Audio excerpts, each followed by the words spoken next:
Another beautiful early evening in Florence, Kentucky, where tonight your Florence Freedom and Florence Y'alls will square off for the final time in the 2020 Battle of the Bourbon Trail regular season. Glad you could join us, folks. It's Aaron Brody with you, as always, in the broadcast booth, but we got a big surprise for you on tap tonight. You knew Chad Rhodes was going to be on, but that man at the very end is the legendary Dennis Pelfrey, whose Florence Freedom just put the finishing touches on a regular season championship in the Battle of Bourbon Trail just yesterday. So with this game a little bit more meaningless, some would say, for the Freedom, Pelf's come up and joined the broadcast today, and we couldn't be more excited to have you, Pelf. Yeah, I appreciate you having me. I think you're understating the game a little bit. You let Mike Morris manage the Freedom today, so he's looking for his first managerial win. So the game's big. It's bigger than what people think, and like we talked to our guys today, it's the expectation is still to win. So no doubt about it. So I stand corrected. We'll bring Chad Rhodes into the broadcast now. He's going to be holding the crowd mic today because we just have two headsets. But we couldn't turn down the opportunity to have both these guys in the broadcast today. So Chad, what did you think last night, the pitching matchup that did ultimately go the Freedom's favor? But I tell you what, every guy that took the field last night seemed to put themselves in a really good position to have success. The past two games were probably the best two baseball games that I've watched, especially from this point of view. And every single pitch meant something. There was a purpose behind every single pitch. There was intent to be able to do a job. And you saw guys get out of jams, and you saw guys get picked up with their defense, and you saw guys continue to pound spots on guys they knew was a weak spot, and they executed it, and they beat them. And then when they didn't execute their pitch and they fell behind, they got hurt. I mean, it was a really good baseball game. PFP plays. Deli Tall made an amazing catch last night. Whiteman, Wyatt saved that inning, both making a layout stretch play, and finishing those innings up. But it was really fun, crisp baseball games. And the only thing that could have been better was if it went to sudden death. I mean, that would have been very exciting. Dennis Pelfrey over here is the one that created the sudden death rule that we have employed in the Battle of Bourbon Trail, and it certainly was a lot of fun. And I don't believe Florence ever lost a sudden death game in the Battle of the Bourbon Trail here in 2020. But that's not any sort of home cooking or Pelfrey's rule favoring the Freedom. They did it as both the home team and the visiting team, so it didn't matter. They just found a way to win with that guy starting at first base, manufacturing the run, or defensively finding three outs before that run would score. So we saw a good sudden death baseball several different times this season, the Freedom or the Y'alls always coming out on top. But Dennis, let's bring it back to you. Last night it was your team that emerged 6-5. How about Brian Danzero? The guy's been a great story all season long. He did not start the game last night for the Freedom, but it was his big hit in the 8th inning, the RBI, that gave the Freedom the 6-5 win you guys would not relinquish. Yeah, I mean, Brian's an all-star for a reason. I mean, the plan for the day was I felt the matchup was better for Dudley Tall to start against Floyd with that changeup he's got. And, once they went to any bullpen arm, Brian was going to the game. He knew that before the game started. So mentally prepared and ready to go. And, a tough arm he had to face there in Reed Hayes to get it done. But, man, really, Brian was the hero, but the unsung hero is Trejo. With the 2-run homer earlier, drawing the big walk there in front of Brian, stealing second base, putting himself in a spot to score. But like Chad said, it was like a heavyweight match last night and the night before. Two best teams in the league going at it, and as a fan watching it, I'm sure you couldn't ask for anything more. Dennis is right. They are the two best teams in the Battle of Bourbon Trail. The Freedom record 22-12 entering play today, and the Y'alls right on their heels at 21-14. But because of the fact that with a win, even in this one, winning percentage would go the Freedom's way, that is how they capped off the regular season championship last night. I want to get both your guys' takes on this question. We've kind of called it all season long, the standings that don't really matter. We know the format, how in the best of 3 series next week, it'll pit up the All-Stars of the Freedom and the Y'alls versus the All-Stars of the Legends and Leyendas. So the standings really didn't matter, but that wasn't the case for the guys on the field. How big was it last night for the Freedom guys to get that win and to seal the regular season championship? It was incredible. This team's been incredible all year. The way they go about their business, they're professionals. They they want to win first and foremost. They want to play together well, win as a team, and then just get after it. And they did it from day one. It wasn't like, we found out we're going to celebrate a championship. If we get a chance to win, that we get more excited. Our guys were the same emotion level the entire season. It was really fun to watch, and it was important to him. And you could tell it was important to the Y'alls too. I mean, every pitch was hinged on something good or bad happening. So it was fun to watch, fun to be a part of. Very nerve-wracking as a coach, you know. Oh, sure. Every decision is magnified, so it was nice.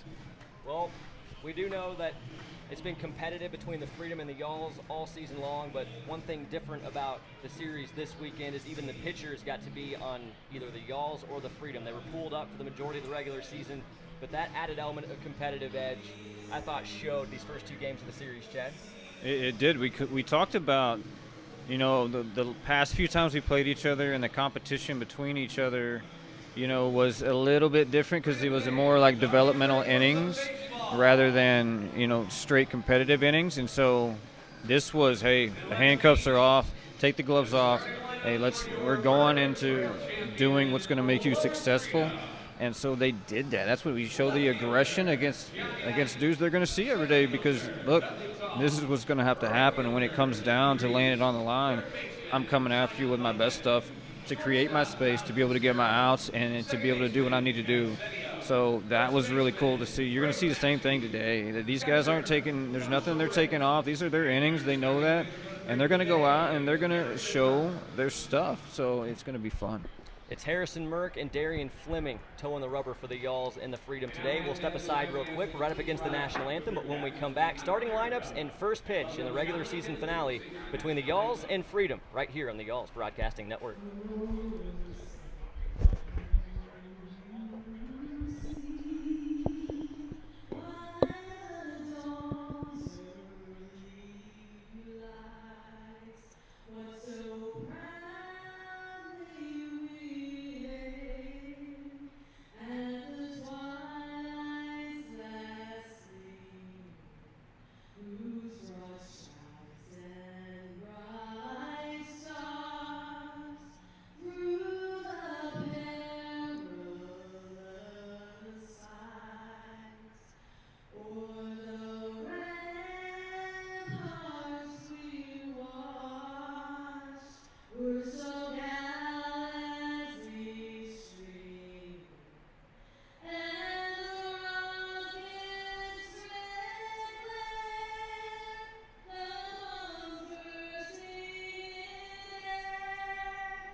Oh, it is almost that time. Y'alls and Freedom in the regular season finale of the 2020 Battle of the Bourbon Trail. Aaron Brody with you, the great Chad Rhodes to my left, and the great Dennis Pelfrey all the way down at the opposite end of the broadcast booth. We're 3 deep today on the Y'alls and Freedom Broadcasting Network.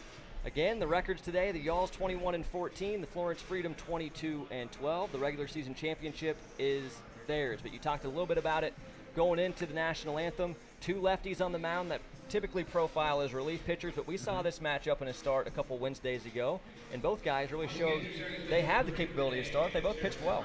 It lived up to expectations, like kind of what we thought, because the things they can do, it's keep it simple.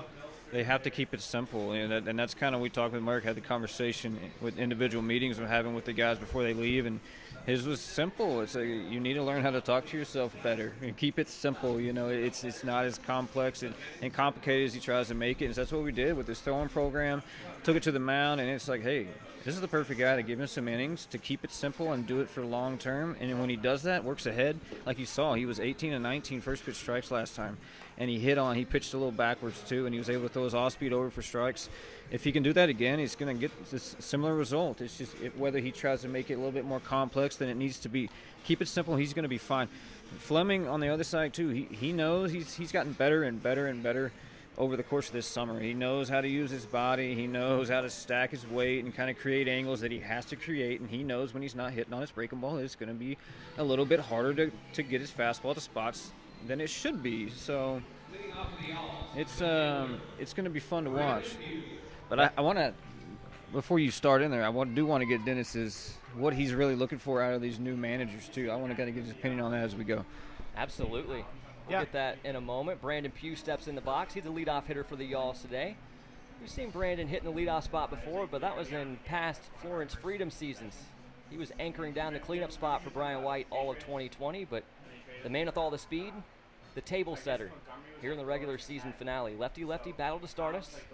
Harrison Merck, always from the stretch, sets and fires the game's first pitch, and it'll be outside for ball one. We are underway at 5:06 in the PM, but Dennis, if you do want to enlighten us with your thoughts. Yeah, it's just different seeing the different styles, and obviously Brian's had Pugh in the 4-hole virtually all year, and Max takes the reins and throws them immediately into the leadoff spot. So you see differences in opinions coming out, differences in the way they think about things, and you can really learn from that too. As Brian White sits in the dugout and kind of watches how he runs it, he can see a different perspective on how maybe his team could be ran a little bit differently, maybe for the better or the worse. So Mike Morris is going to be aggressive.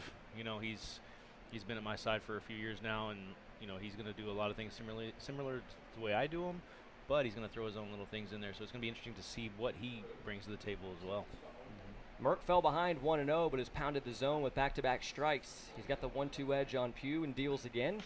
A swing and a pop fly, left center field, shallow, racing in for it and making the catch in left field is Johnny Knight the fourth. One man up, one man out, and it brings up Will Baker. I'll tell you one thing I am interested to see is the coaching stances by Max over there at third and by Mike at third, just to kind of see how confident they are, because you can tell a lot by the way a guy coaches or manages a team on what he does in the box over there or around the bases. So he looks a little nervous right now. He looks a little out of place, so hopefully he can find some confidence over there. It's kind of one of those things like a pitcher getting his first out. I think as soon as he gets that first guy in scoring position, I feel like he can relax, because it's like, okay, I've been in here, and it's then I look to see what happens after that. Yeah. But I like to see that out of Merck. Merck came back, like you talked about. He came back, and then he kept attacking on 1-2. That's the pitch right there, and that's the spot. It's like, is he going to pick? How's he going to approach it? And he challenged, and he got an out right there. It was nice. If he keeps doing that, it's going to be good work. The key for both these guys is to force the action, like we talk about. Mm-hmm. If they can make them swing the bats, their stuff will play. So, I mean, that's going to be the big thing. I think the winner of this game is going to be the guy who does not walk as many guys as the other guy. You're right. You saw Merck drop down. He came in as a two-slot guy. We took that away for the past couple weeks. But right there, that's that little bit. Don't try and get too complex and drop your slot because you hit on it for a strike. If it's working, it's working. But use it as a weapon, not as just a straight tool consistently. The 0-2 to Baker, just outside for ball one. Merck always from the low three quarters, but it looked like he dropped down a little bit more on that second strike. Mm-hmm. He did. He came in as a guy from the side and a little bit over the top, and he mixed that up. But there wasn't one that was more consistent or better than the other, and that was kind of the idea. It's like, let's sharpen one. Don't mix those together in a little mold like two breaking balls do. The 1-2 to Baker is rolled softly to second. Chad Cedillo had a tricky hop between the wickets, and it rolls into center. That'll be an E4, and Will Baker stands at first base. And there's your first sign of possible second guessing for the new manager over there, putting Cedillo at second and Whiteman at third. But wanting to see something with Cedillo over at second, because he does think he's a pretty good second baseman. So in his back of his mind, he'll probably never admit it out loud, but in the back of his mind, he's thinking, man, maybe I shouldn't have done that. So now it's Harry DeNicola. And it's another spot of adversity for Merck. It's one of those things he still has to attack with runners on. First pitch swing and a line drive bullet belted into right field. Will Baker will move up 90 feet. Station-to-station advancement for the Y'alls, and they are set up with runners at first and second, one out for their cleanup man, Mike Galino. Nothing wrong with that right there. He attacked him, gave up another hit, but they're going station to station right now, so he's got himself in a chance right here, one pitch away from getting out of the inning.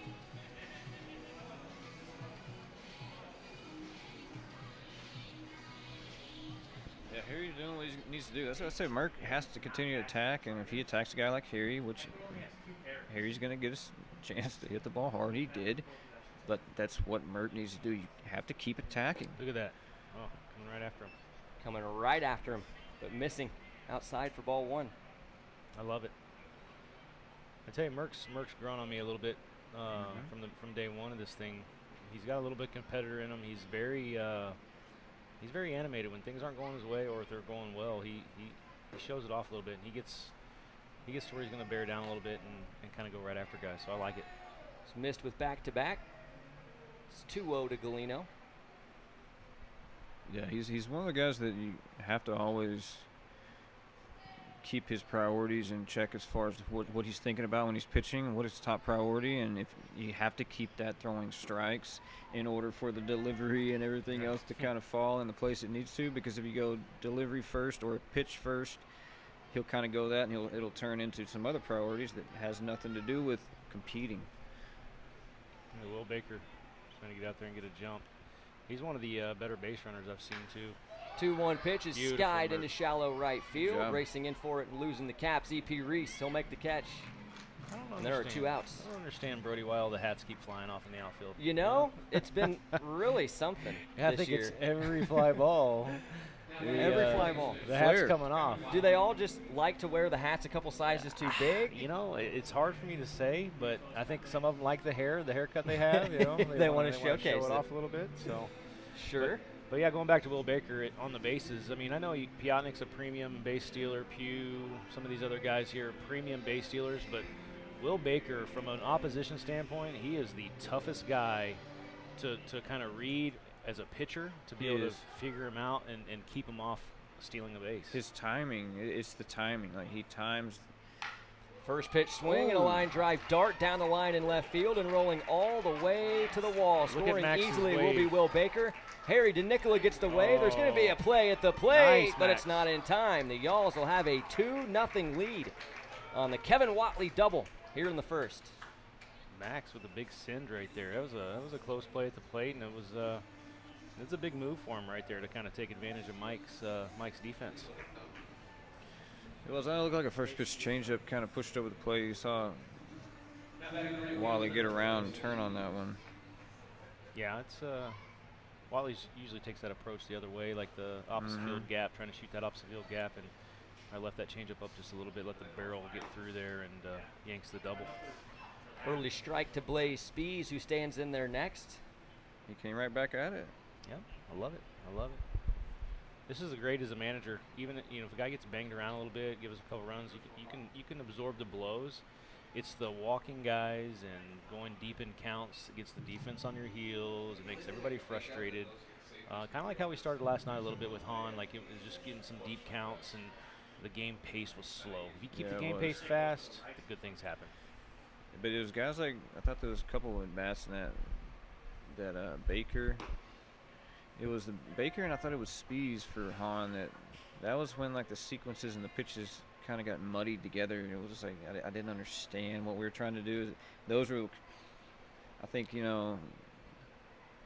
got to give it to Baker in those. That's what makes him hard. 100%. And on the bases, the timing, his approach, and what he's looking for, and when you're attacking him, it makes you forget about what you're trying to do, your strengths, and you start trying to get him out, and that's not Right. that's Well, I think not the game. The feel from the dugout in that scenario you're talking about it felt like we were speeding up on ourselves mentally, but Yes. slowing down Yeah. physically. So it was just a little too much and a little too off.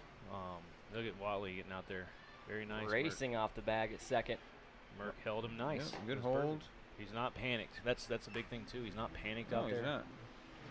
He's going to look at this, the numbers wise, and say, something as far as it could be a negative. But it's like, no, it's not. In the bigger picture, you're under control. You're still in your delivery. You're still executing pitches. Ooh. Thought that might have been a balk right there. See a little flinch. Yeah.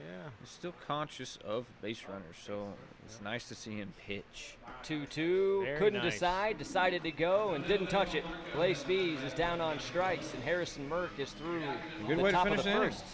That's what you want to see, Brody. You want to see something like that right there. Some adversity happen. How do you handle it? And he handled it perfectly. Yeah, that tells you a lot.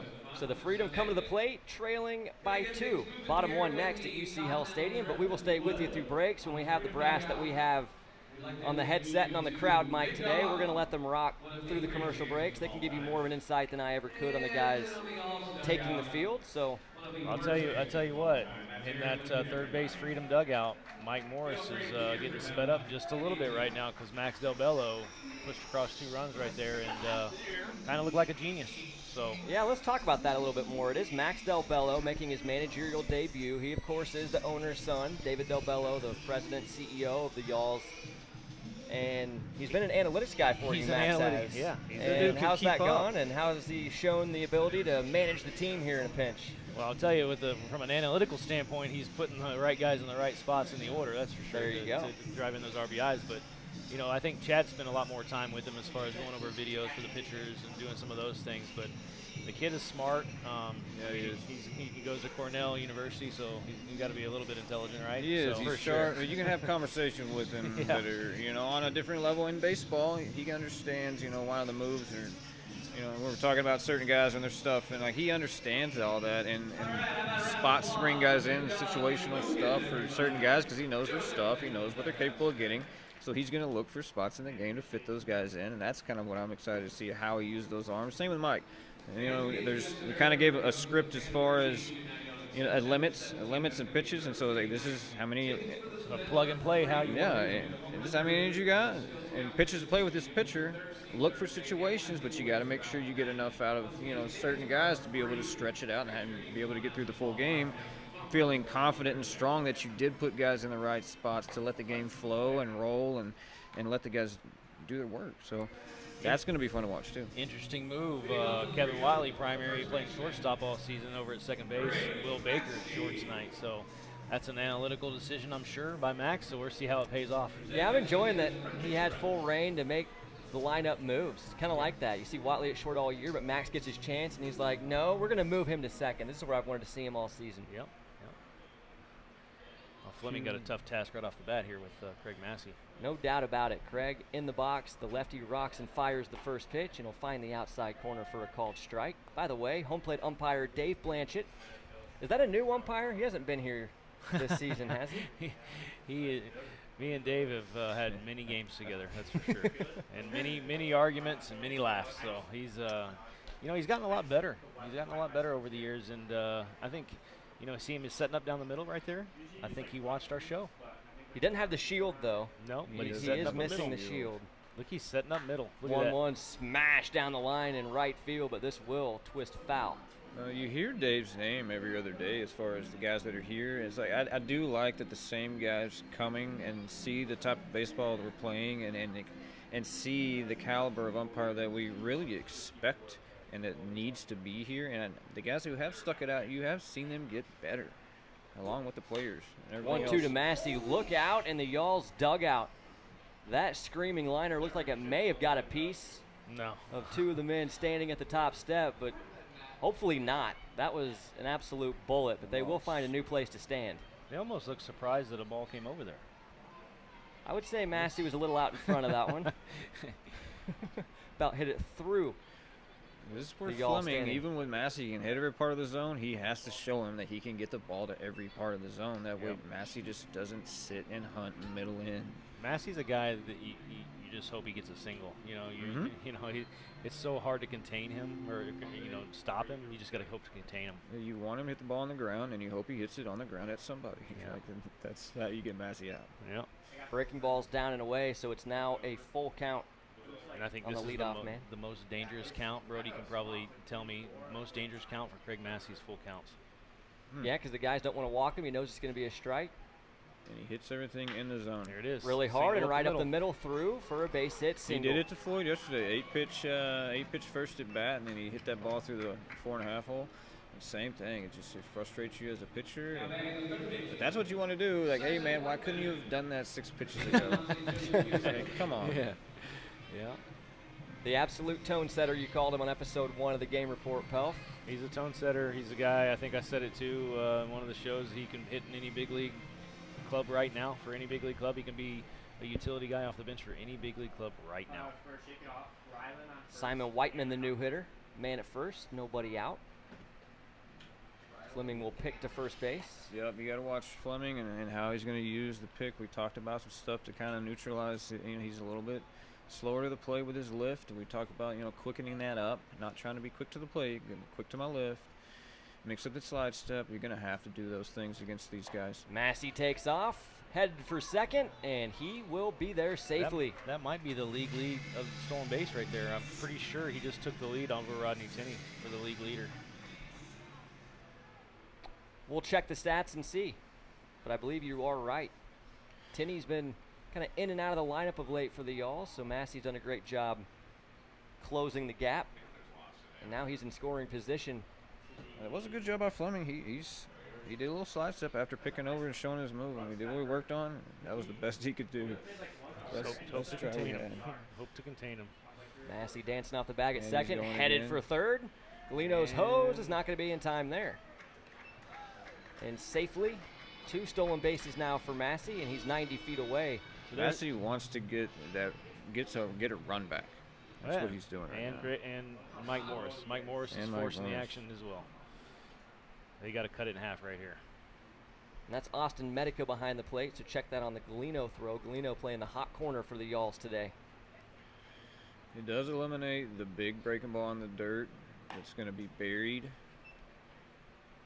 Massey knows he's going to have time to read that kick, and you can see it out of the hand, so he can get a little bit more balance on it.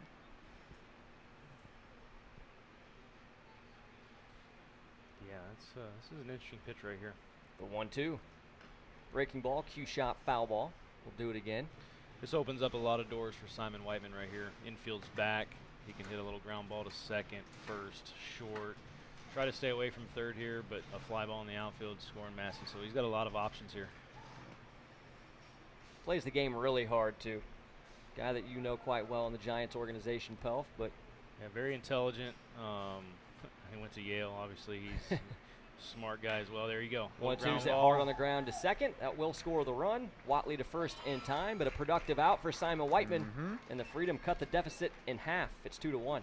Speaking of me being an ideas guy, I think that should be some type of stat as well. If you hit a ground ball backside to the backside infielder to hit an RBI, should be some type of stat kept on that at every level of baseball, because you give yourself up a little bit and just to drive in the run for the team, but you get punished from a batting average standpoint. Yeah, he'll be 0 for 1 with an RBI. That's a good point. Chad Sedio in there and ahead in the count, 1-0. Where in the world do you pitch this guy? It's just the same. With Fleming and how you're going to attack him with his stuff, he has to show him that he can get the ball to the top of the zone, to the bottom. He can throw his curveball, ball strike and strike. He can keep it in the zone. Then he can throw it, strike the ball. He has to show all those things in a very short amount of time. So it's more of how you approach him and what you show him in this at-bat to take into the next one to be able to set something up. We've seen Chad. We can get him out with changeups, just like any good hitter. If you sell a good changeup, you can get him in the right counts and the right situations where he's trying to be a little aggressive. You can see, I've seen him roll over some stuff, but that's the only time. Other than that, what do you got, man? You've seen him all summer. How would you pitch him? I mean, I'd intentionally walk him. Well, you're not asking me. I guess Pelf knows a little bit more.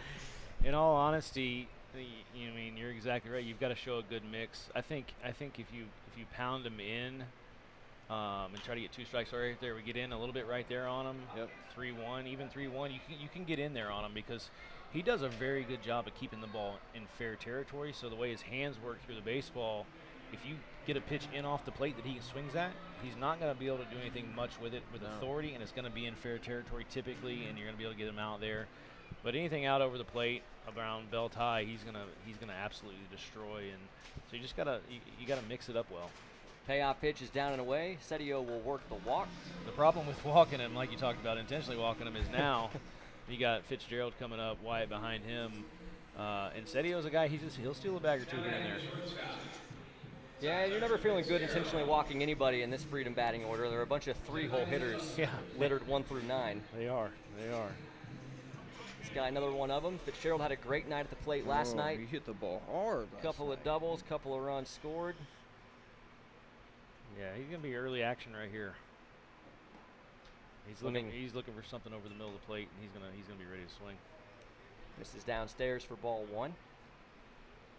Mike's stance over there at third looks pretty good, so he looks pretty confident right now. Yeah, that is good. Right foot in front of the left, hands at the sides. Fleming will pick to first base. Is that A.J. Clayton at first? That is A.J. Clayton at first.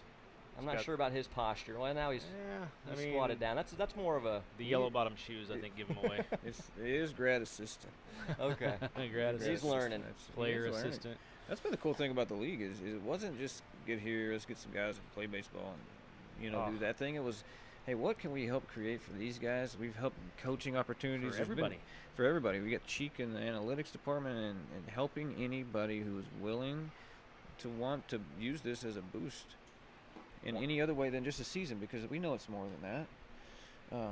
As far as making these guys' lives better and how can we help you and how can we work on that right now? Because you get to play baseball, but what do you want to do on the side too? Like you want to, like Cheek, and he really sold out to that. Yeah, I mean, I think after that 1-0 swing right there by Fitz, he missed. We're getting ready for this next pitch.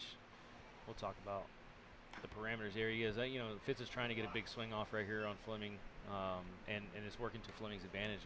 But yeah, the parameters we get to create for this league, how we design the league, is open for really anything. Like with the extra inning rule, with having the analytics team that we just threw together, throwing an extra camera in center field for these guys to cut up swings. It's awesome. Oh, it's been great. Dave Halberin, Max Del Bello coming in, and there, look at that. Oh, 1-2, nice. Diving try by Galino at third. He will not field it cleanly. Throw to first, not in time. Good job by Fleming, getting what he needed. Maybe saved a base. Yeah, definitely saved a base. I think City would have went first to third on that. But yeah, I mean, the parameters we get to create and design by doing a first time ever. I don't know if you've mentioned this on air yet, Brody, because I don't get a chance to listen to you a whole lot. But first time ever in the history of baseball is going to be an all-star series opposed to an all-star game. What do you think about that? I absolutely love the idea of combining the all-star game and the World Series. I mean, what a spectacular showcase that'll be. It's nice. It's really nice. Some of those type of things we get to throw in there. Obviously, having today's game means something a little bit different, and having those guys manage this game and seeing how they do it differently. And obviously, I could help Mike with certain things. He might be able to help me with certain things that I might be able to take to San Jose with me when I go. So 1-0 pitch to Logan Wyatt's hit well to left field. That ball was hit pretty well. Kevin Belsky a couple steps back makes the catch. But that one was touched a little bit. Yeah, Logan Wyatt's batting average is not going to show anything big time for this league, but that guy, he has hit some balls hard all over the field just like that also. He's had 2 home runs that were called foul that were both fair. The numbers from a batting average standpoint aren't going to show a whole lot, but the guys put together some good at-bats. And you still feel like he's going to come through every time he's in there. Oh, yeah, he's dangerous. An absolute giant. Fills out the Freedom uniform. E.P. Reese, another guy that came in late, came in under the notion that he wasn't going to play a whole lot, and he's worked himself into basically an everyday role and on the All-Star team. It's been fun to watch. Yeah, what do you got on him, Brody? Tell me what you think about E.P. Reese. E.P. Reese is a ball player, man. He is. Love the way he plays the outfield. He can play in all 3 spots and do them all well. And at the plate, suddenly, I feel like he's going to get a hit every time he's up there. He's barreling baseballs left and right now. He hits the ball hard. And Mike's done a good job with him, along with myself a little bit, but Mike's really kind of stayed on him about staying in his legs a little bit more. So early on in the season, I think you saw him hit the ball hard, but it was always on the ground. Now you're starting to see him get some elevation or some angle to it, and he's not really changing a whole lot with his swing, just staying in his legs more. And you're going to see a lot more power numbers come out of this kid over the next couple years of his career. Yeah, Fleming really needs to trust and finish his pitches on this at bat to keep things low in the zone. 1-1 pitch, towering fly ball to right field, drifting back in right, camping and making the catch is Blaze Spees. That's what I'm talking about right there. That right there, that swing right there is going to play. I thought that might be way gone. Usually the ball sails out to right field, but maybe not today. 2-1 your score. Y'all's in front of the Freedom, but Florence, the Freedom, that is, does tack on 1, cut the deficit in half as we go to the second. So As we will all day, we're going to stay with you on commercial breaks. Chad Rhodes here, Dennis Pelfrey down there. I, of course, Aaron Brody, but early indications, we're through one inning, and both sides seemingly comfortable offensively, both some early runs. Seems like we haven't missed a beat from last night. Heavyweight fight. Y'alls go out and score 2. Freedom answer right back with 1, and then now we got a ball game. One thing I want to ask you about, Dennis, since we have the break here, a minute and a half before we resume the action. We've talked about it a bunch on the airways, but never with you on the headset. San Jose Giants manager, got the job in the offseason. First affiliated opportunity, obviously a very well-deserved one. But for our fans at home who are listening to you today and might not know how that story came together, if you would, just kind of talk about that process this offseason and how you earned that big opportunity. It was crazy. Like a couple weeks after the season, last year, after obviously disappointing ending to our season from a great season what we had here in Florence, and I left here leaving all of my stuff virtually in the apartment, expecting to be back.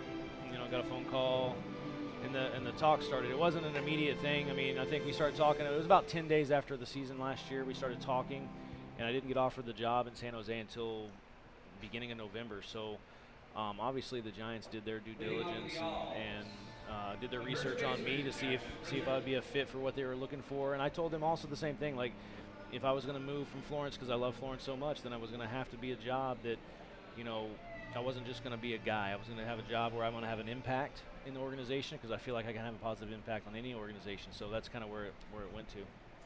Jackson Pritchard in the box to lead things off in the top of the second. Harrison Merck starts him. Good pitch, swung on and missed for an early strike.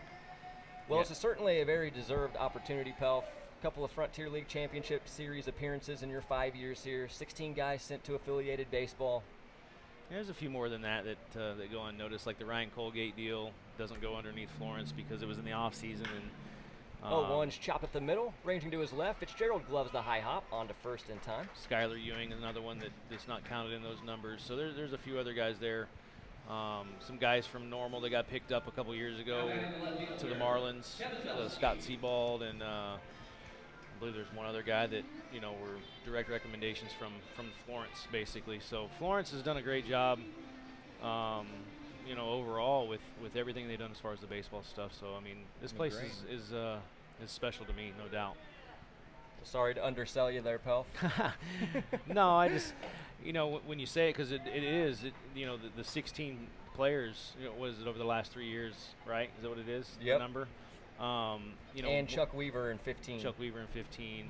And when people go back and look, because I say it all the time, we get more guys picked up than anybody else in the country, and they go back and kind of look at some of those numbers, and they're missing a few of them because they're not. There's some technicalities there that they don't know about from behind the scenes thing that don't add up the same type of numbers, but there's more guys there that we've helped. Absolutely. Obviously give. And it's not about getting guys picked up, and I think that's where people kind of lose the focus on what it really is about. It's about giving guys opportunities to play professional baseball and see how good they can really be. Whether they get picked up by an affiliated club or not, it doesn't mean they're no good, but we get to see how good they're going to be, because this is a competitive league. John LaRosa, another one of those guys last year. So there's another one for Pitched you right there. for you and got picked up in the off season. Yeah. Let's see if Merck drops down. Yeah. And that's the one Misses you're out. talking about, Chad. Like, I think you get a little bit too aggressive there instead of just making the pitch. Yeah, you're trying to force your creativity rather than just be in it and let it happen and kind of just like, I can do this again. I don't want those slots to get mixed together and meshed up. He can do that mid-count, but then don't go back to it. It's just another pitch in your arsenal. It's Kevin Belsky hitting in the 2-2 count. He called time and stepped out. And here's where you see two guys that when counts start getting deeper, the game starts getting deeper, you start to see some of the mannerisms or the body language on the mound and in the box. Then you can start to kind of feel the momentum shift or the push and pull that you talk about a lot, Chad. Yeah, we talk about let's see this pitch. 2-2s, rolled up the base middle, long rangey sliding play for Chad Sedio, up quickly to his feet and just not in time. What a play. Kevin Belsky legs out the infield single, but Chad Sedio can play second this just in. Yeah, he can definitely do it. I think the ball in the first inning there was an anomaly, whatever you want to call it. Like it just doesn't happen with Chad. Chad can play anywhere on the field and do well. That play right there was as athletic as I've seen a second baseman make a play this year. So I thought he was actually out at first base. It was very close. Austin Medica, the new hitter. He'll step in with Belsky at first. 1 out. Medica's going to be early action right here. He's going to look for something to hit early, try to drive something in the gap to score Belsky from first. No Merck's throwing strikes. There it is. Change-ups hit hard. One hop to second. Sedio underhand flip to the bag for one. On to first. In time, a twin killing. That ends the inning. Yeah, worked right into Merck's advantage right there. He knows he's going to be early action. He's going to throw him something that he can hit, put on the ground, and there it was. He did. He kept attacking. You got to see him go back out there. But we start talking about, I'll hit it on earlier, was about going when we go to deep water. Like you cannot be afraid of the deep water. The count keeps going, but you have to understand we're trying to control the count. If the deep water happens on some close misses, you tried to wipe the guy out, and you on the 1-2 count, and he went to 2-2, you're getting deeper water. You still need to be comfortable in that, and you need to be able to know that you're taking the hitter there. He's not taking you there. You're comfortable. Hey, I'm comfortable in deep water. Let's go. Like I'm better there. You want him to be fishing for the ground. I want him. I want him to be scared, from the shark in the deep water. But it's not trying to get to that point. I'm not throwing pitches and wasting pitches to get to that point. It's knowing and having the confidence to know that if it does get to that point, I'm good. That's what I'll tell you. You can go up sometimes facing certain pitchers and be down 0-2, and I could automatically take, because I know he's going to throw a ball. Yep. Instead of being in there and be like, oh man, he's going to come at me right here. I've got to be on my heels, ready to go. And then there's this other guys, once they get 2 strikes on you, they're going to try to punch you out, and they're going to pick, and it's going to be ball, ball, ball. Now it's a full count, back in the driver's seat, and he's going to hang me something, I'm going to bang it. This is a big one for Fleming right here. That was a nice shutdown inning right there for Merck. Fleming has got to answer right here and give his team a chance to go back in the dugout with the lead. Johnny Knight, who will lead things off for the Freedom, and this guy's been a pretty tremendous find this year. Yeah. Professional baseball out in the he was in the Pacific Association for a little bit. And then also United Shores, right? United Shores. There it is. It escaped me for a moment. The United Shores League. But, man, he's come in. Which one's that? Johnny Knight. Johnny Knight. Which one's the United Shores League? United Michigan. The Michigan. It's that one field. It's in Wisconsin. United one Shores? Field. Yeah, I believe so. No, Michigan. Michigan? Yeah, I'll put money on it, Brody. Okay. Well, I would take you over me on that. I forgot the name of it for a second. It's in Michigan. It's pretty good league, 4-team league. They only play 3 games a week, I think sometimes 4. More pitcher driven. They got some of the pitching things going on there for guys, but yeah, Johnny, he's an Ohio guy. He's a Cleveland Browns fan. I don't know how good that is.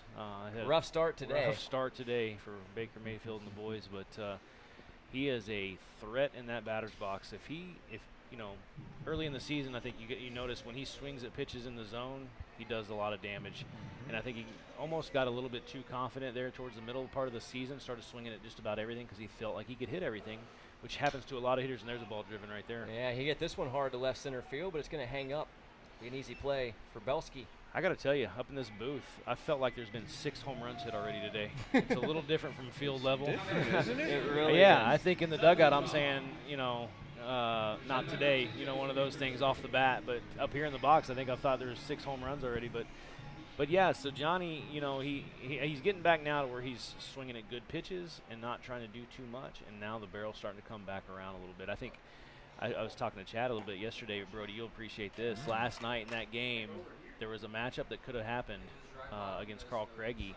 And Johnny's had some success against Carl this year already. For sure. And I thought Brian White was going to go to Craigie to face Lucas Owens there in the 8th inning. Dudley Tall. Here's a swing and a line drive to right field. It's going to be a base hit. Dudley Tall, 1 for 1. Yeah. And that's a guy that was originally on the Y'alls roster, but now all of a sudden, Pelf, you've just held on to him and have been. Yeah, we brought him over because he wasn't going to play a lot over there, and he didn't play a lot for us either. But I think in our dugout was better for him because we have older guys that have been around a little bit that he can learn and become a better baseball player. He's got 2 years of college eligibility left, and this kid being around what he's around. His college coach is letting him stay here to finish this thing before he heads back to school. And Awesome. it is it's a once in a lifetime chance, you know what I mean, to be around some of these guys. So, but anyway. First pitch swing, a bouncer to third base off the bat of Marshall Rich. Galino's long throw is wild at first base, knocked down by Jackson Pritchard, but everybody's going to be safe. And runners are at first and second with one out. But anyway, if Brian White would have went to Carl Craigie to face Owens there, because you had Owens Massey coming up right after we took the lead, I was going to have Johnny Knight hit for Lucas Owens there just to kind of rekindle that matchup a little bit. So it was going to be exciting. I was really looking forward to that. But yeah, I think Fleming did exactly what Merck did right there. He tacked Marshall Rich right there, got the ground ball that he just didn't make the play. So, I think he's got to do it again right here with Massey. That is the pitcher grind. Keep doing it. It's one pitch at a time. This is where the game can get really out of hand for a guy. Now you got guys Double in motion, steal, and we and throw the it in the left field. throw is sailing into left. Dudley Taw up at third. He'll trot home easily. Marshall Rich sliding in safely at third base. We are tied up at 2, and the Freedom threatened to take their first lead today. And there's the aggressiveness of Mike Morris right there. Coming out, he's going to force the action. He's going to force you to make plays, and if you don't make them, he's going to hurt you.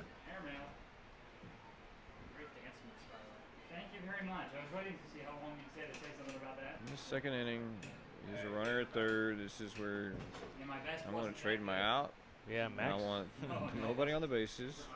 Max has got him back, huh? He's good. letting I him. can't imagine what you guys are doing up here. You're probably rolling. And I tell you what, I think me managing right here, if I'm in Max's shoes, I'm going to bring the infield in. I'm going to force Massey to hit the ball in the air, because right now you're giving him every option to drive the run in. He can hit the ball on the ground, he can hit the ball in the air. I think if you bring the infield in, you make him hit the ball in the air for their RBI. Already 1 for 1 today as the leadoff man Massey. The 1-1 pitch upstairs. 2 balls and a strike. And here's what you're going to see right here, Aaron Brody. If Craig Massey draws a walk here, he's on first, and it's first and third, you're going to see a Simon Whiteman safety squeeze. The guy looks for it just about virtually every at bat. So anytime it's first and third, you're going to see a Simon Whiteman safety squeeze to take the lead. We'll see. 2-1 pitch. Swing and a smash foul past first. Yeah, he can certainly handle the bat, Whiteman. If you looked up a 2-hole hitter in the dictionary, it'd be a picture of number 3. Yeah. He's so smart. Like, he is a runner on second base, nobody out. He's always looking to hit the ball the other way to move the runner, maybe possibly drive him in, looking for the bunts. I mean, he does it all. He's very smart, intelligent, baseball IQ. 2-2's down in the turf for ball 3 to Massey. This is a very, very important pitch right here for Fleming. It was the full count last time that Massey shot back up the middle into center. Yep. Yeah, and that's why that 2-2 break ball right there, it doesn't make sense. I'm not trying to punch him out. I want weak contact. I want him to hit the ball on the ground and get an out. And I'm fine taking that 3-2 going into the next one. Yep. Lefty hikes the leg, offers home the payoff pitch. Massey fights it off to see another. There's Massey doing Massey things. Was about to be another 7-pitch at bat, possibly 8. And, I think if you did the numbers, Brody, I think if we were in a regular season and you had the numbers, anytime he got to a full count, I bet his on-base percentage is about 800. It's about what his batting average is this year. Almost 500 on the year for Craig Massey. He never lets up either. Never. Another payoff pitch. There's Got the in on the ground ball. hand. Slow ground ball to second. It will do the job. 4-3 put out, but now a 3-2 Freedom lead. Still swinging it in the second. And there's that stat coming back that I think should be implemented in baseball is a ground ball to second base right there. Shouldn't go against your batting average. You got the RBI. And that's where I think Max, now this is one of the notes I'll tell him today back in the office is in that situation right there, Massey's such a dangerous hitter. Let's go ahead and bring the infield in, make him hit the ball in the air, and then maybe he hits that ground ball right there and they don't score the run. So it's Whiteman with the bases emptied.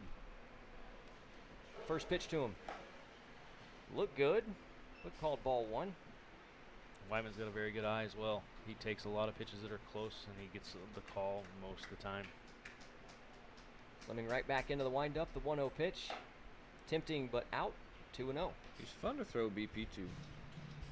Yeah, he is. Because I'll work the zone a little bit on him sometimes, and see if he's staying compact in his swing. Like I'll try and ram one in there. He gets to it.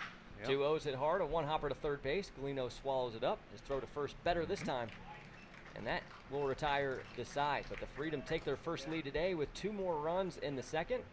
And Pel, if you like to see that, runs in every inning, it's a good formula for success. Yeah, if you're scoring every inning, you got a really good chance to win.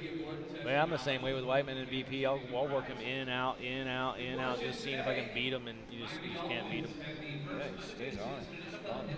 Chad, you ever give him the road special, the 97-mile-an-hour cheese when he's in there? No, we had a day 2 days ago, and I did turn up my intent. Like I had the intent. I was like, no, I'm gonna challenge like in the zone. I'm not just gonna throw it to its spot. I told him I was like, I'm gonna throw it. I'm throwing it through that spot today. And so, and those guys, because I wanted to see how good they were as far as where the challenge is, and you know if they're just getting the barrel there. Massey, I did it to him, and it was fun. It was fun, I think, between me and him, because he knew I was sitting there trying to get it to spots with intent, and he's getting his hands to it and still barreling it. It was fun. It was a really cool little battle. One thing I want to ask you about, Chad, you're a guy that had 2 years AA experience in the Boston Red Sox organization. For those that might not know in the listening audience and the broadcaster who might not either, what is the biggest difference as you get to AA in affiliated baseball versus what we're seeing here? These guys are all still good. They're professionals, but the big jump, AA, you hear about it all the time. What is it from your perspective? It's having that self-awareness and self-evaluation skills to know that you're going to fail and you don't care, and to do your job, and to what is it that I can do to prepare to do my job better and last and stay healthy and grind this out for 7 to 8 months. Like, I really want to do this, and I really want to be good and succeed. And I hear these guys say all the time, it's like, I just want an opportunity. It's like, you should want a job. You should want a career, not a chance. Like, what's that mean? Like, that you get that one chance. It's like, you grind your body and prepare that thing to last. You know, that it's that kind of mindset. But this right here, for these guys, we got to see that. I think we got to see some mindset shift. Yeah. And go into that, like turning guys into pitchers, turning guys into hitters that are looking at situational baseball types of things. Competitors. Because I think what gets lost in baseball at any level is they see guys on TV hitting all these home runs, so I got to hit home runs, or some scout down the road told them at one point in their career that they've got to play third base, you got to hit 40 home runs in the big leagues. So they try to become something that they're not. And I think we do a really good job here of letting guys be who they are. AJ Bumpus, a perfect example, came in and he's kind of drilled into doing these things these certain ways, and we took the things that the Reds were talking to him about and turned them into things that he could free up a little bit. And the guy, if he was still here today, he's knocking on the door. I mean, I think no doubtably Craig Massey's probably the MVP of this league. We'll find out on Thursday night, but he'd be knocking on the door of Craig Massey trying to earn that MVP job or MVP spot. Brandon Pugh, the leadoff man, back in the box to start the top of the third. Y'all's trailing 3-2 here at UC Health Stadium. Shows bunt, pulls back, and it's downstairs for ball one. So Brody, in this broadcast, do you flash to us? Like, are you looking at us sometimes in the booth? I am. Can my wife right now? If my wife is listening to this, Giovanni, I gotta say hi to my wife. She's gonna appreciate your haircut today. Yeah, I fixed the hair. She never sees me fix. I'm probably gonna get in trouble. Hi. I'm probably gonna get in trouble because I never fix my hair at home, and she's gonna be like, you always wear a hat at home, and then you're not doing it up there. You need to say hi to my mom and dad too. You know, oh, the roads. Yeah. Yeah, I'm a little disappointed in them for not making it up this year. They wanted to. But it's like we tell the players, you want to play in the big leagues too, but you don't. Like, what are you doing? What are you doing to get there? Your dad wanted to come up here and see us play. You don't say that because he's going to drive up here next week. Yeah, they're going to come up for the All-Star game. No, he's feeling better. Had that little hip surgery a few months back. He's good. He's golden. He's itching to get out and do that too. It's a 4-pitch walk to Brandon Pugh. That'll bring up Will Baker with a man at first, nobody out. My wife might be making my son Jackson, who's about to turn 5, listen to this as well. So I got to make sure I say his name. For sure. But yeah, we'll toggle back and forth whenever you guys are making good points. I like to bring you back in between pitches. So you're getting a lot of FaceTime today, Pelf. I promise. I get camera shy sometimes. So. Yeah. I ain't let my hair down. Yeah, quite literally, Chad. Let it down. Let it flow. I'm going to. Well, here's what you're going to see right here in Brandon Pugh. He's going to steal second base to try to put themselves in a position to score that tying run. Well, he's awful good at that. There he goes. Nice. Picking the first is Merck. Massey's hose to Excellent. Fitzgerald Nice in time. All They around. got him. All around, even from Brandon Pugh, he's trying to get his team back in the game by making a first pitch steal right there. Merck felt it. The only thing that I don't even think could be better on that play was if Massey took one more step towards the pitcher just to clear a little bit more space. Yeah. But he's so good and quick with his hands. He knows where he's at. It didn't matter. Nice play. Yeah, and there's Mike Morris digging into Max's head just a little bit there with the pick over. And now you got to face a Will Baker who's very dangerous in the box. At 297 on the year. Here's a swing and a line drive. Trouble into left center field. This is going to get down for a base hit. We had him shaded a little bit to the right side. Yeah. Well, he hits the ball so well, Oppo. He hits the ball hard. But he hits the ball to all field, so you got to kind of pick your poison there. You know, would you rather him beat you Oppo, or would you rather beat you full side? So, but I think for Merck there, it freed him up to really attack Will Baker right there by getting that pick off to get the first out of the inning. He's still in a great situation right here to get a ground ball double play with arguably the best hitter on the Y'alls lineup right now. I don't think there's any question about it. 368, 6 bombs. Harry DeNicola was ahead 1-0. What I'm going to tell you about Will Baker right here is he is not going to be afraid to steal second either. Just after seeing Pugh, the problem, the anxiety that's created here though is you don't want to make 2 outs on the bases in the same inning. Not with Harry up, like you're talking about. No. But Will Baker's so good over there. Picked the first again, but Baker back. And DeNicola also leads the Y'alls in RBIs. So he leads them in batting average, homers, and RBIs here in the Battle of the Bourbon Trail, and no surprise to see him announced on the All-Star team earlier this evening. Yeah, he is a dangerous hitter. Former Marlins farmhand. 1-0 pitch, hit hard but foul past first. All right, here's the situation right here where you're going to see Will Baker probably in motion. He's going to expect something off speed right here. Harry's going to expect something off speed. He's going to look to see it up. This could be a stolen base double situation where Will Baker scores from first. Harry stays on this ball and shoots it to the left side. I think Merck's going to stay away. 1-1. He does shoot it to the left side. It's going to drop into left center field. Baker, big round at second. Little bobble in the outfield, so Baker will take third. DeNicola, big round at first, but he'll trot back there. And runners are on the edges with 1 out. Very nice recovery by Dudley Tall. Bobbled the ball a little bit there. Had maybe a shot at third on Will Baker, but went right to second base to keep Harry at first base. But great call on Chad Rhodes right there. The only thing that would have been better is if Will was in motion right there. He might have scored. He might have. You can see Harry, he took his one shot, and then he knows Merck's kind of staying away from him. I thought he was going to be in motion too. That's why he was going to stay on it, but he stayed on it anyway. First pitch strike to Mike Galino, and the count will be 0-1. Mike Galino are in a big spot right here, and I think what I talk to the hitters a lot right here in this situation is I'd rather you strike out than hit into a double play. Yeah, because for Merck, you're one pitch away. Yeah, Merck can control it right here. Control the damage with a ground ball. Back-to-back strikes. It's 0-2. We've already seen the Freedom turn 1 double play today. You know they're capable of doing it again. You know they can do it. Quick pitch. Oh, down on the turf for ball 1. Marshall. Nice block right there. Fastball, quick pitch fastball, tough to block. Marshall kept it in front. Yeah, I'd rather see a hold till timeout. I mean, if you're messing with the rhythm of the runners and trying to eliminate that, I would rather see a hold till timeout thing. Guys think they always got to be faster. Say, no, I like the slow because you can set the tone from there. Exactly.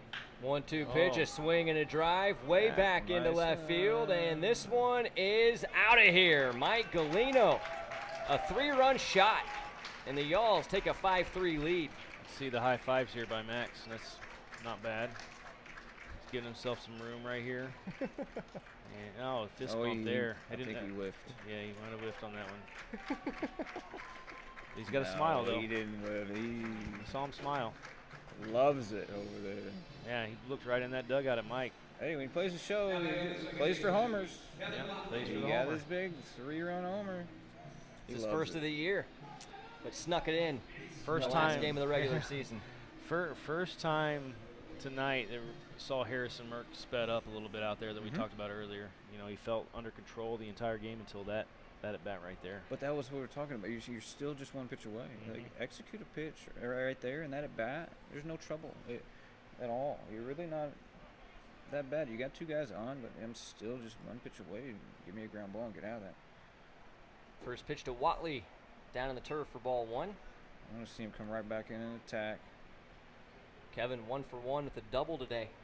He is going to have recall to see what Watley did last time. So went with the changeup down there. Watley auto taken right there. Fastball was at the shoe tops for ball 2. It was a 1-0. 1-0 take. One of my favorites. He's going to have to challenge him right here, though. This is a dangerous pitch right here for Merck. While he stays inside himself a little bit here, he can really do some damage. Here's a swing and another smash to left field. This one's back at the track and a line drive missile for a home run. That ball was That was it. That was it. Stayed inside of himself. That was it. Did the damage. An absolute bullet. Let's see the handshake here from Max. Is that Watley's first homer this season too? Second homer of the year for Watley, but they go back to back here in the third. Do you remember where he hit his first one? Was it here? Or it was on the road. It was on the road in Lexington? It was Oppo. Pull side or Oppo? I think it was Oppo. Oppo? Nice.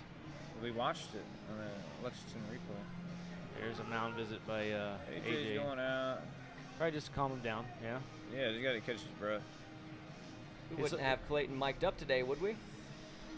Of course, the batteries, I think, died in the middle of the game last night. Oh, I know.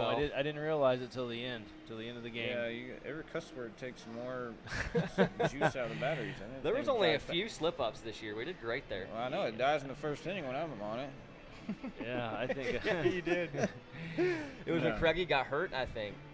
Was that when you... That might have been me, actually. I had one last night, I know, and I had to apologize. I don't know if it was still on, but... You apologize to your wife on the thing right there. Apologize to my wife. If you're letting those obscenities come out, that's your apologize. She probably didn't listen. She does. She tells me she does, but I don't. I think I'm pretty boring. So I'm very, very boring, non-emotional. She tells me that to my face. So well, if she's not listening, it's not because you're boring. It's because I am. No, she actually thinks you do a good job. She Awesome. thinks you do a good job. I appreciate that, Giovanni. First pitch swing from Blaze Spees. High chopper to first base that there, brings down rain, And and Spees will be out on a bang-bang play at first. Merck made up some ground there, didn't he? He showed off that athleticism. Now he's jogging back to the mound, feeling good. The over play, and Merck gets the call. Hey, good mound visit. Good mound visit, AJ. Boy, AJ. I wonder if that was Mike's call or AJ's call right there. That's another one. I got to figure that one out too because now they're down there talking. The bullpen's not going crazy. I kind of like to see that. Yeah. No panic from the managing side. No need to panic. Looking for Pritchard's going to be looking to drive something here first pitch. It is Jackson Pritchard. And it's up and out for ball 1.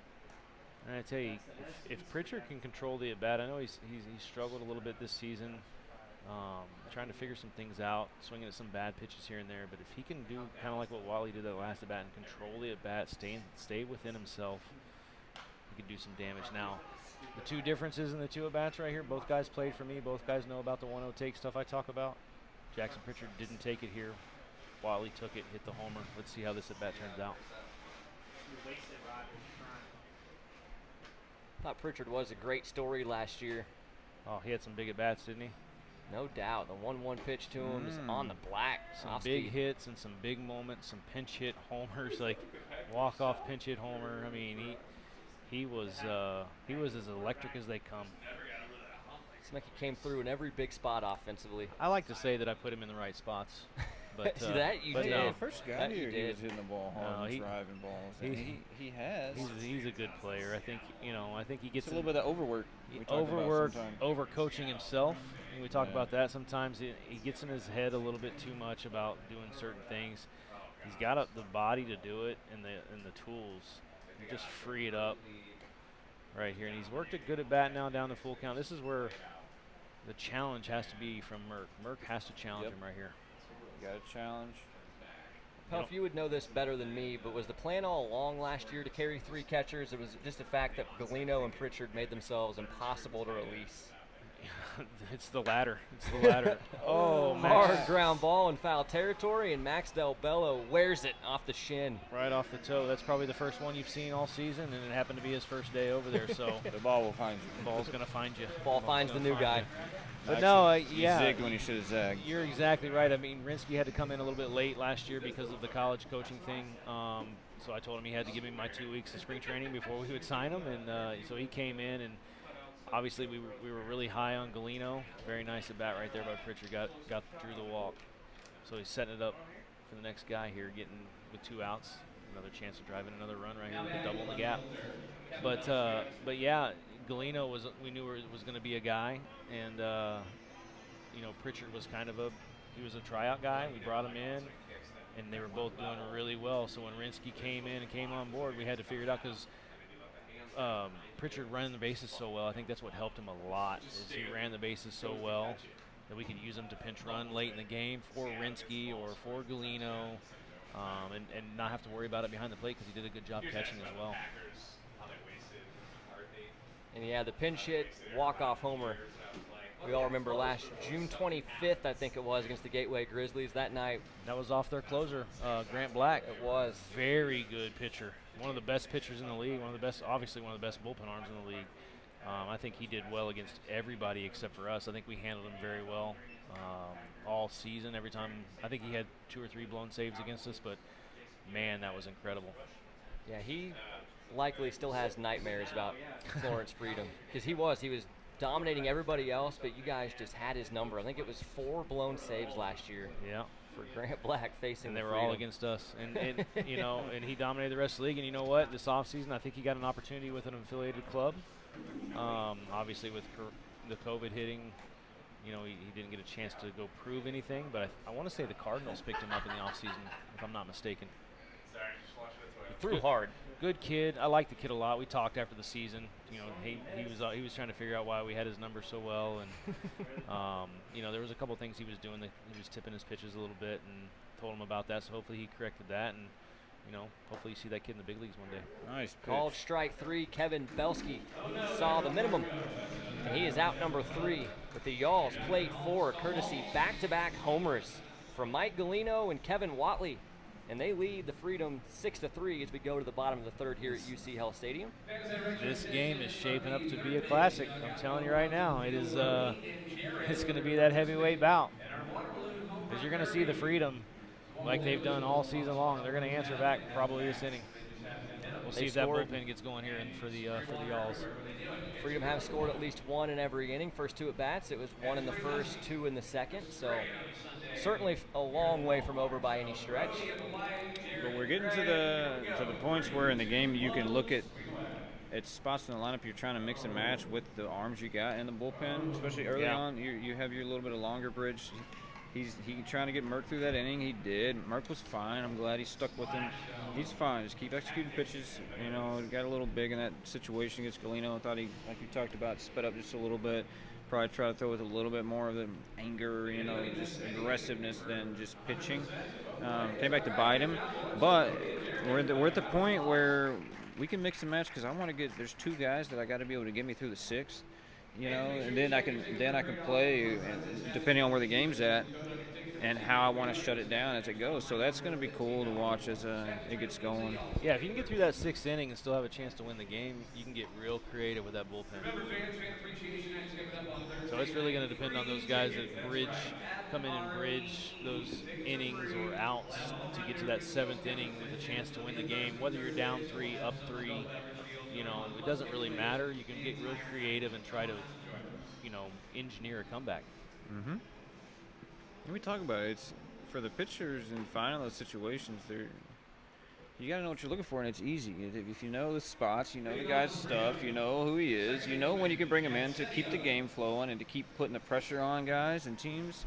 You make those moves right, and it just fits like a puzzle, and it works.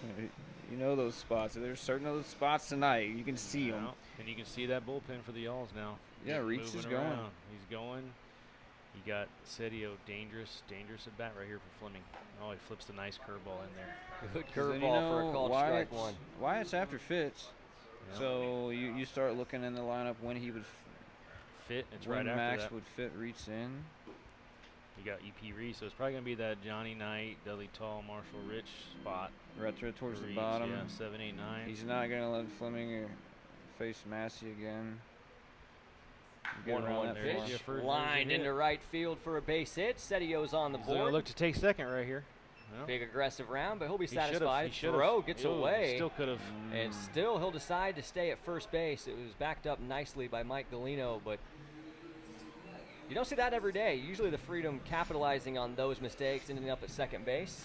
Yeah, I think Chad, Mike. out of the box, Chad's looking for it, like we talk about all the time, but I think he gave up on it a little bit too quick once he saw the ball coming in. But it is also a tough angle for Chad because the ball's being basically thrown from the same spot you're at. So Can't tell if it's offline. you can't tell if from it's that spot. offline, but you watch the fielders there, and it would have been nice to take advantage of that. But you got Tyler Fitzgerald here, and this could play right in for Fleming if he gets aggressive right here and induces the ground ball.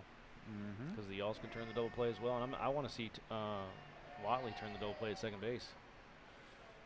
I do too. Mike Morris talks about him being a really, really good second baseman, so maybe we get that opportunity right here. The 1-0 pitch to Fitz is out. There's you a nice 1-0 take right there, putting himself in a really good spot. This is the same at bat for Fitzgerald as it was for Watley. If he stays within himself right here, he's going to do some damage. Because Fleming has to come in the zone. You Has need to. to finish it through the bottom. You have to finish it. 2-0 now is upstairs. And here's one that the fans probably don't know is the Freedom have green lights on 3-0s.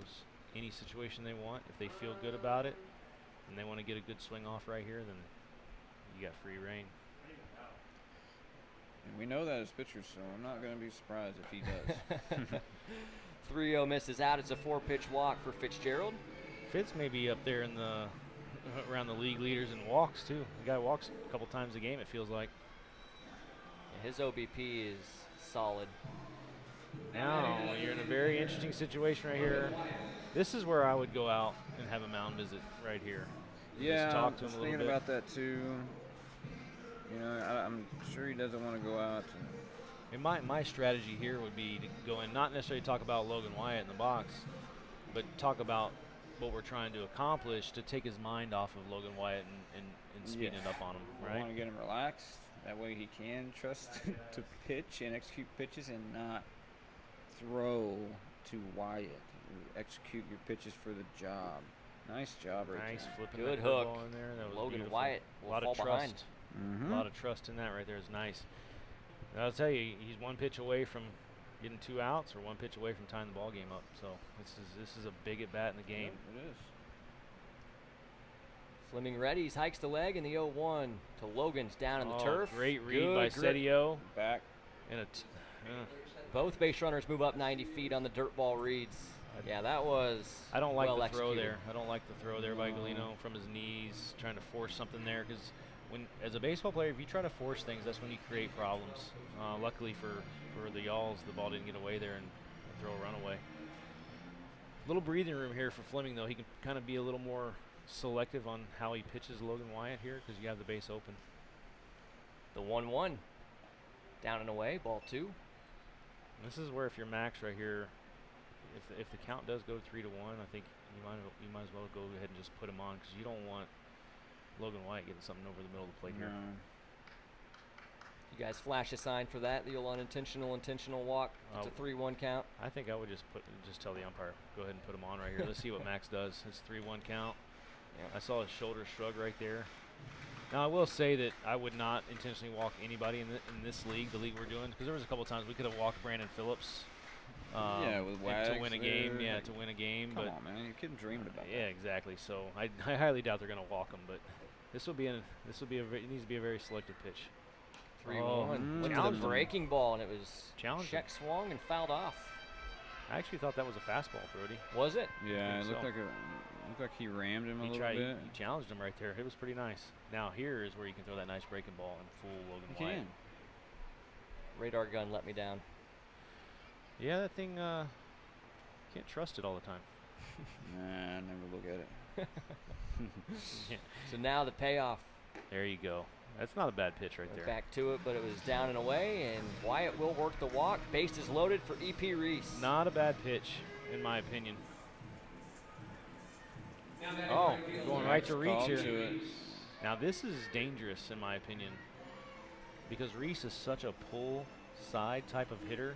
And you got Reese with the cutter coming into the barrel a little bit, so Reese is gonna have to be really good if he tries to get in there on Reese. Yeah, he does throw the little back door one, which I think Reese would have some problems with. And we've seen him be susceptible to those changeups. Yep. Reese doesn't necessarily go to it a whole lot, but if he's been watching, which he's been at those games, and he sees some execution of some changeups, he has an opportunity to get him out there.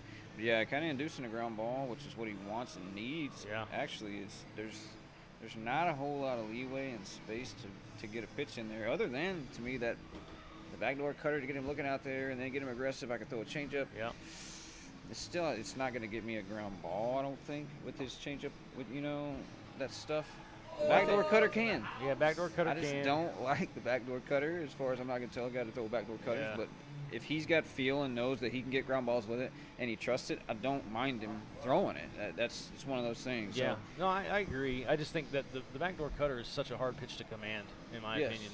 Yes. So that's one he leaves it over the middle. It's going to cause some serious problems right here. So I don't mind the matchup as far as Reeds because the guy himself. He's a competitor. He's gonna make the challenge worthy. I just don't know from a managerial standpoint that I would have gone to him right here because I think even though Reese hit the ball well last time, it was a pop up to right field.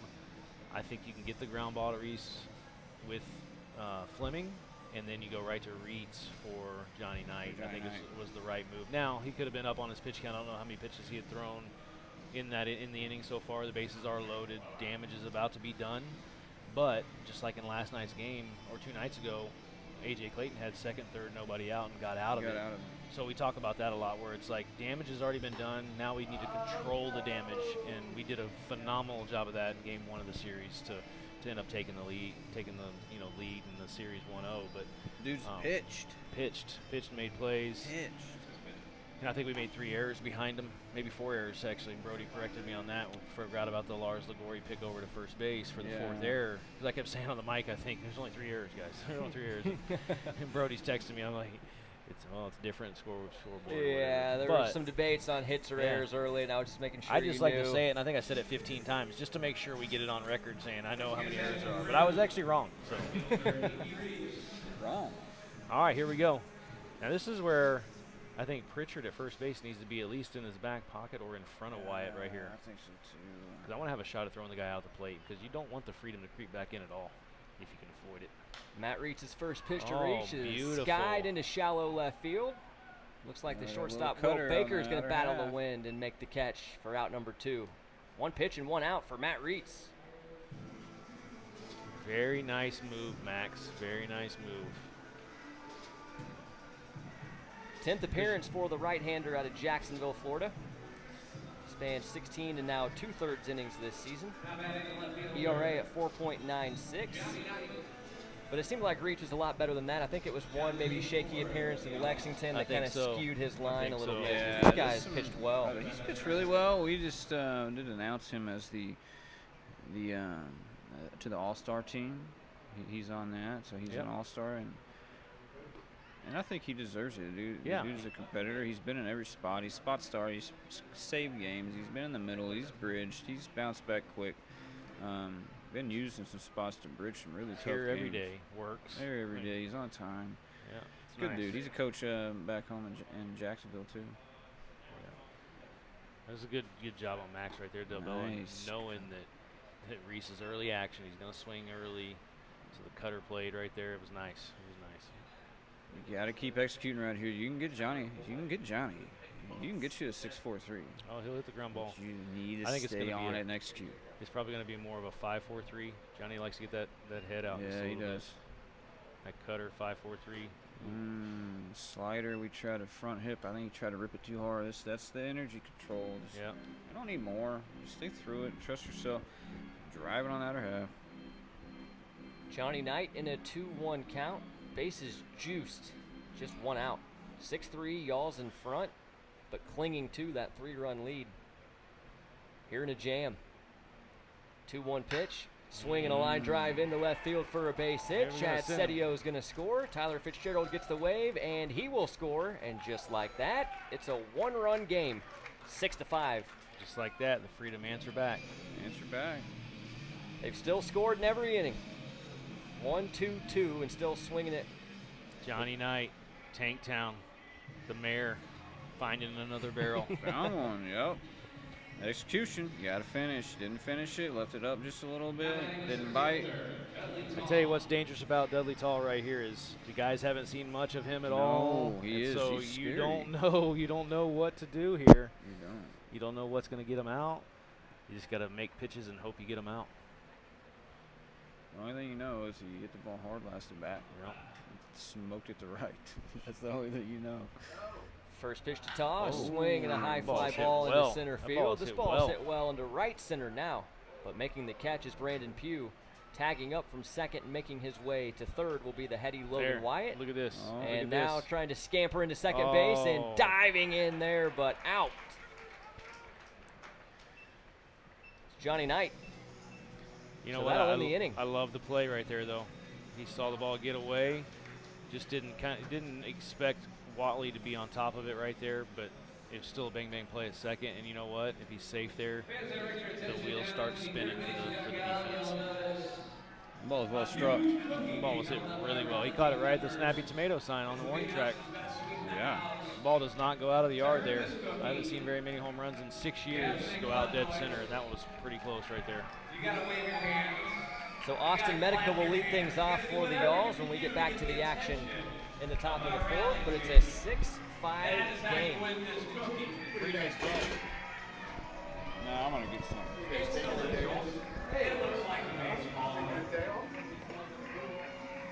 Everything great and a sweet treat for you on this Sunday evening.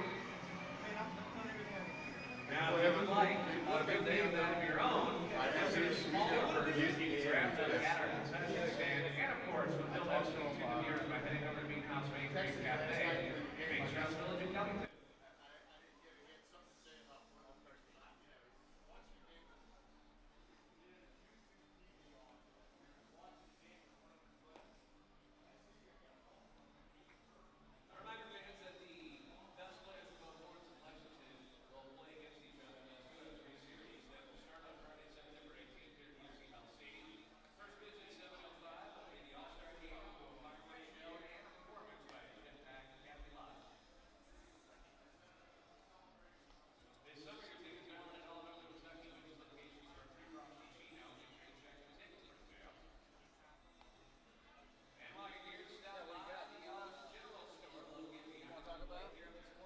What's up?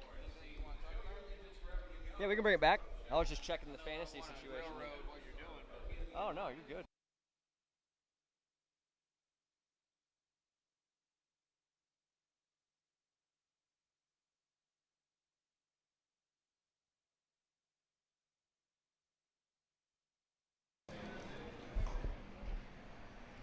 We'll bring you back into the broadcast booth here. Aaron Brody and Chad Rhodes. Dennis Pelfrey is still with us, but stepping aside to grab a beverage in between innings. So here we are, 6-5 game, a good one, top of the fourth, and we're seeing both teams nip and tuck back and forth early. You see you guys fight. You're going to see guys both on both sides. Offensively, on the pitching side, guys are trying to execute and make pitches.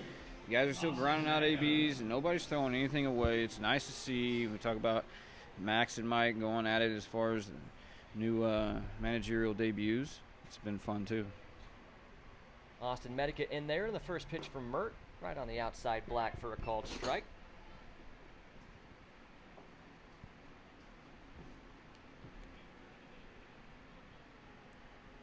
Fourth inning of work for the lefty Merck. Made the start today.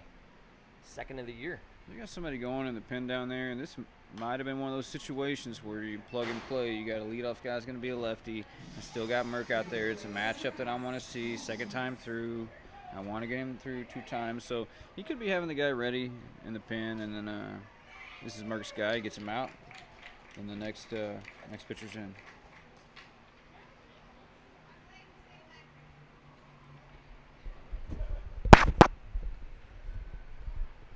Stepping out, calling time is the batter Medica.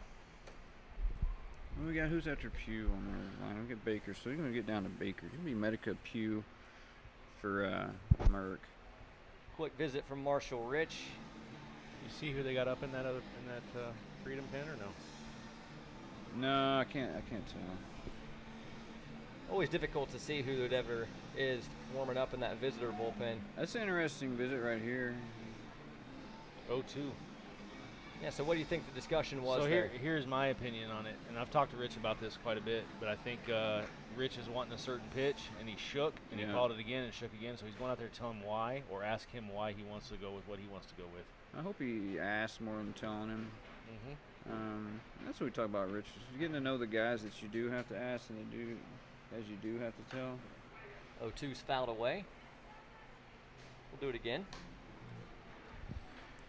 Yeah, I know, Chad, you're big on pitchers are the ones in control. They throw their pitch, shake off, take accountability for the pitches you throw. So you want to see them dictate more so than the catcher behind the plate. And I want them to understand it. You get to a certain level, the catchers do understand the game, and they see and they just play the game. So they're Sinking line drive's going to drop into left field for a base hit. Medica goes the other way and has a knock. But they see the game and they see the pitches that calls for the situations, and so you learn how to pitch the game according to the way it's being played, the score, who's up, all those things. Might have an injury here. Yeah. Either that or Jets just wanting more FaceTime, Pelf. I know you. Oh, he is a showman. He's got a new look today. See his you got hoodie? the red hoodie underneath the gray it's top a sharp there. look. This could be a manager play here as well. I think there's some guys in the Frontier League have done this before, where you tell the guy, act like you're hurt. Yeah, Mike's calling to the pen. Okay, so yeah, Hopefully Harrison's going to hand the ball. nothing serious. Yeah, hopefully it's not. He looks okay walking off on his own, obviously. Probably felt a little something in the elbow. We don't want to take any chances. Absolutely not. So a new arm will come in and a bit of emergency relief for the Freedom here in the top of the fourth inning. There's a man at first base in Austin Medica who singled. Brandon Pugh, the leadoff man, will dig back in to be the first man facing the incoming hurler from the Freedom. And one storyline I thought last night, Pelf, that you could probably talk about. Chad was up here, and he of course does build the guys that'll go at certain times. But last night, it did seem like you kind of put all your chips on the table trying to lock up the regular season championship. A lot of big guns used last night out of the bullpen. Yeah, I mean, game one, we had a little scare with Lars Ligori. He woke up with a little soreness in his knee, so we had to make a decision early to start Clayton on short notice. Luckily, called him. Yeah, told him to start immediately. You know, and then a few hours later, I think Lars said he was good to go, but we went ahead and stuck with Clayton as the starter because we had told Lars he would come out of the bullpen. So I was hoping, we talked with Clayton because he threw 2 days before, 22, 24 pitches, something like that. So we were hoping to get through the lineup 2 times, and that 9-hole was Piotnik, so I wanted to have somebody to flip Piotnik over to the right side because I felt like we had a better shot at getting him out as a right-handed hitter. Yeah. So it worked out really good. Clayton got through 2 times through the order, and it ended up being 4 innings with the 9-hole coming up, which is exactly what I wanted. Brought in Lars, and Lars was dealing the entire game. Made a couple nice PFP plays you keep going back to. I think the run that they did score, I think, in my opinion, Pugh was out at first on the bunt on a great play by Lars. He ended up getting called safe, and I think he was out at the plate on a bunt back to the pitcher where Lars made another great play, ended up getting called safe. So that was the only run they scored that night. But going into that 9th inning, we had a choice to bring in Joe to get the save and close the game out, or ride Lars and give us the opportunity to use Joe for 2 innings the next night or back-to-back days, Saturday, Sunday, to make sure we seal the championship. But and it worked out really great for us. It was 7, 8, 9 coming up, so Lars had those 3 hitters. If it went to Baker, we were going to bring Joe in. Baker was leading off that night, so it worked out really well for us to be able to have those guys going in game 2. Well, I actually misspoke, but your memory is incredible because I actually met game 2 last night to win the series. It was Wagner and Cheat. Yeah. And all those guys. Yeah, Doherty so we got to save all those guys in game 1 because Lars did such a good job for us. And then run out the and I had all those guys. We were expecting to go 1 inning each, be able to have them for Sunday as well. So Wagner ended up getting 4 outs, less than 20 pitches. Nice pitch, and then we went right to Hughes. Hughes is a little different because he's not as conditioned as everybody else because he had a little injury there for a little bit. We still backed him limited on off, bullets. limited on bullets. So I wanted to keep him around 20, 25. We weren't going to use him back-to-back days. And he looked good. And he looked really good last night. And then Cheek ended up getting 5 outs, I believe. 4 outs. Inning in the third. Yeah, 4 outs. So he was going to be available again today. And then Joe obviously went 1 inning.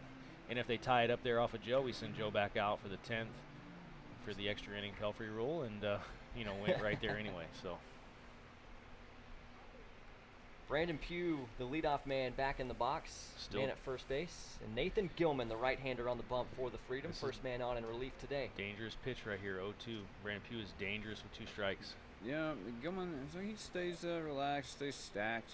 He's a sinker ball guy. He's looking for his ground ball. He needs to find the bottom and drive through the bottom, not look to just manipulate his movement to get there. He's worked on it, and he's done a really good job. So right here's a big spot to test your skills. The 0-2 to Pugh. Outside. Ball 1. The pitch you've been harping on, too, past couple weeks is that low and away fastball. Talk about it being the law. I mean, if you can't follow the law, there's bad things going to happen to you. Being able to understand what that low and away is and what it does for you.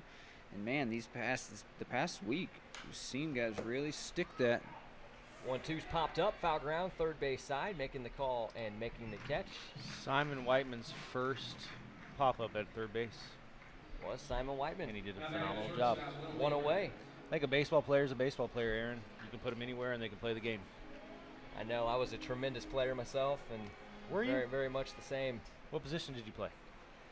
I was in high school a pitcher and an outfielder. In college, a pitcher and an outfielder until I made the choice to focus on pitching. I was a crafty lefty. Thought that was my best chance to get noticed. What was your best pitch? Honestly, change-up. It was probably like me. Was it really that you was it just the fact that you really couldn't hit? That might have entered the equation somewhere. It was the same with me. I went to college and played short and pitch. It was like I was like, I can't hit that. I was realistic. I was like, I better focus on pitching and in the back of my head, but I was really working on the pitching the whole time. It's like, let's see how long they let me hit. What's funny for me is I wanted to pitch, and every time I pitched in high school, I got barreled. That's why I'm such a good BP thrower, because I can find the barrels, baby. So I really wanted to pitch because I liked getting on the mound and being like that one-on-one, mano-a-mano, but I had to stay in the box. See, us Indiana Tech Warriors, we were so loaded in the outfield, I wasn't going to play no matter how well I hit. Breaking balls in the turf. Gil's got to use that. He's got to go hard, soft, but he's got to get guys moving a little bit to keep that sinker playing. They can't sit there and just try and back leg it a little bit. But if he keeps them guessing by getting them a little soft and getting them on that front foot just a little bit, just showing it, whether he's hitting on it or not, helps his sinker play. It's going to have to, because Will Baker does not hit many ground balls. No, he doesn't. He stays behind the ball very well. Nice pitch. Swing. Very nice. There's That's an elevated away, huh? Nice. Yeah, that's it's not the law. It's like a fine line. Yeah. Loophole. 1-2 to Baker. Now I think if he throws that sinker down and in right here, you might get the 5-4-3. I'd like to see Simon Whiteman turn it with Setio here.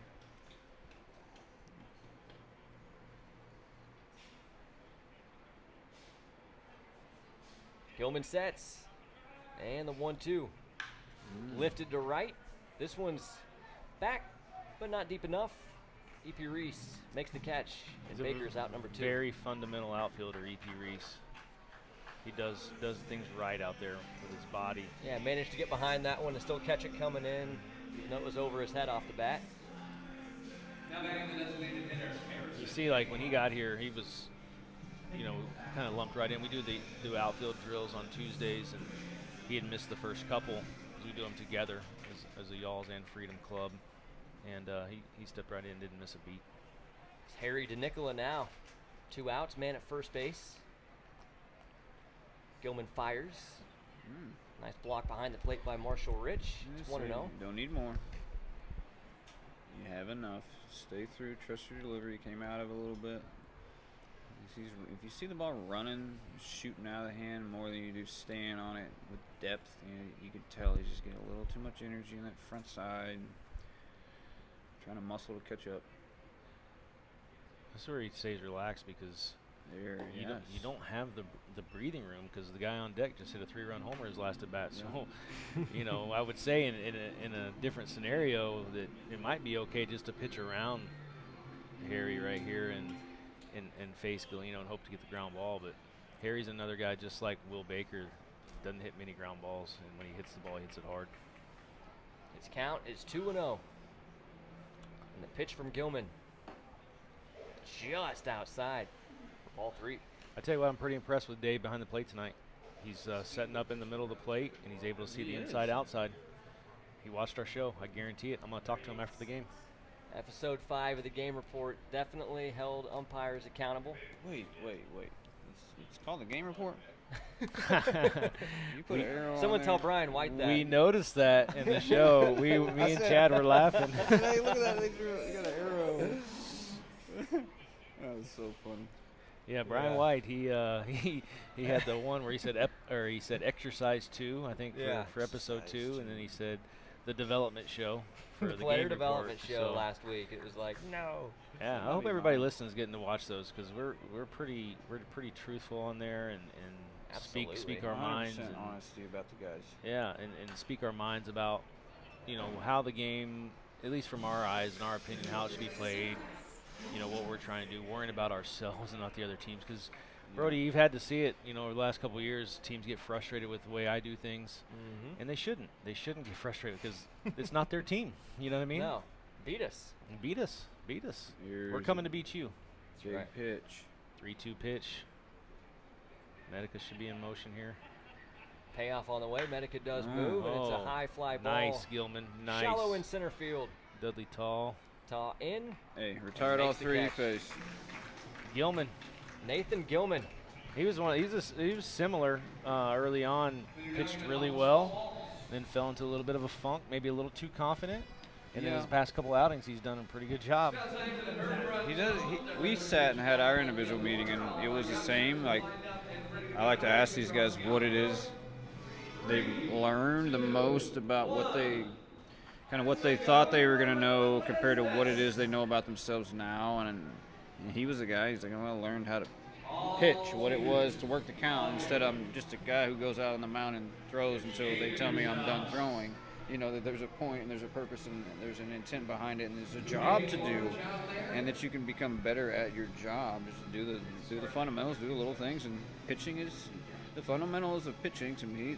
Throw, strike, one. You know the count. I'm not talking about the mechanics and the delivery because I told them and explained to them that they're all unique and they all have their own unique delivery, and explaining what it is to be on time with your body. And Nate really, he felt that, and he's stacked it up, and he's took his lumps, but he's learned how to pitch, and he's learned how to get the ball down, and he's learning all these things on the fly, and it doesn't show in the results, but the mental capacity to be able to retain that information and go ahead and take it out on the field and pitch and not just throw, it's really cool. It's really been fun to see that, and guys like him and Reitz, like sometimes they want it so bad and can execute some pitches, and it's just being able to do that time after time and learn from the lessons that the failure. You learn from the failures. You learn from every outing, good or bad. Like you have to learn from it. You have to. I think you said it too. Like when guys start to want it so bad, you see it in their success goes way down. Because everybody wants to play in the big leagues. Everybody wants to have a great year. Everybody wants to get signed. So you're not any different than anybody else in the wants. So if you get away from the wants and just enjoy the process and the progress, your success goes up because you're taking pressure off of yourself. And we talk about that a lot, getting into your character where your character doesn't want anything. Your character is just your character and you're your guy. Mm-hmm. So, but another great point for Gilman right there, shut down inning, and something I talk about a lot. It's big. Is the Freedom have scored 3 innings, and they've had 2 shutdown innings, which is really good. The Y'alls have scored 2 innings, and they haven't had a shutdown inning yet. So this is a big moment for the Y'alls right here on defense. You've got to get this first out because Massey's lurking on deck. It's Marshall Rich in the box. Matt Reed's back on the bump, and a first pitch fastball misses in for ball 1. This is that point in the game where you're going to need a little bit of length out of Reitz. Bullpen's going to be moving around, but you know your weapons as far as what do you want to keep the gate close and to use at the back end to shut things down. You know those are limited, so you still got to get to the 7th to be able to use those properly. So these next 3 innings for Max, there's going to be some mix and match that, you know, if he times up right. Here's a swing and a Nice. poke to short. Good job. Bounding ball is fielded up by Baker and to first in time. Very Times nice it up right, reads. he can get those in the right spots and stretch the game and make it run perfectly. And for just the second time this year, I think, Marshall Rich pulled a baseball there. I got to meet Greg Massey's wife in Lexington before a game, and I got to tell you, I think, you know, you hear a lot of kids growing up, their parents are real tough on them. I think Craig's wife is tough on him. She wants him to produce and perform, and she stays on him. So I think if he doesn't do well here, she'll probably be on him tonight. She hasn't been on him too much this year. No. Breaking balls I think out. that's probably why he's having the success he is, because he knows he's going to get yelled at by her, I'm sure. So Right. she expects big things out of him, and he does of himself as well. So, Everybody's got to have their why. oh yeah, 1-0's they're- in there. they're expecting their first kid, I think, early next year. Awesome. So, yeah, exciting times for them. But you know, hopefully, an affiliate club can come along and scoop him up. I want to ask you about that after this pitch. The 1-1's up and out for ball 2. I mean, never been an affiliated guy. What is it that he's missing, or what have scouts shied away from with Craig Massey? I mean, the production is there. I wish I could answer that question for you, Aaron. I mean, this guy, when he was Big in swing and a miss. Schaumburg in 2015, I believe, Yeah, he was there 15. I was trying to get him from Jamie Bennett over there, and he ended up sending him to Southern Illinois. And then I was trying to get him from Southern Illinois, and you know, Mike Pinto probably not giving me anybody that I want, because you know, he's a competitor and he knows, and I have a lot of respect for Mike and what he does over there, and he's probably smart in not giving me Craig Massey, because this guy is really good. And maybe it's because he doesn't have a single position, but he plays all of them very well. He's not just an average defender. He's a plus defender at a few different spots. But I think if somebody really bared down on him and watched him for a week, they would grab him. 2-2 to him. Hard smoking shot. Nice Diving play at short. Will Baker up Safe. onto first and in time for out number 2. Very nice play by the new shortstop for the Y'alls today. Yeah, that's what it takes to get Craig Massey out. Yeah, he's going to take a nice play like that. He takes a nice play. Yeah, it's going to require a Webb Jim to retire number 23. Brings up Simon Whiteman. This is where Reitz really needs to lock it in. Yep. The 2 outs. I got to finish this inning quick. You got to finish it I can't right mess now. around. You got Cedio leading off. You're in a good spot. Yeah. That's how you prefer to face 27. First pitch to Whiteman. Outside Black. Simon right here, I think he was looking in right there and didn't get it. He does a very good job of having a plan of what he's trying to do here. So now I think he's probably going to look away and shoot something through that 4 Yeah, hole. he's going to adapt. 0-1's in. 1-1. He's one of the few guys you see in the box that adapt on the fly, pitch to pitch. Most guys go in there with one plan and one plan only. This is a guy that changes his plan throughout the at-bat on how the guy's attacking him.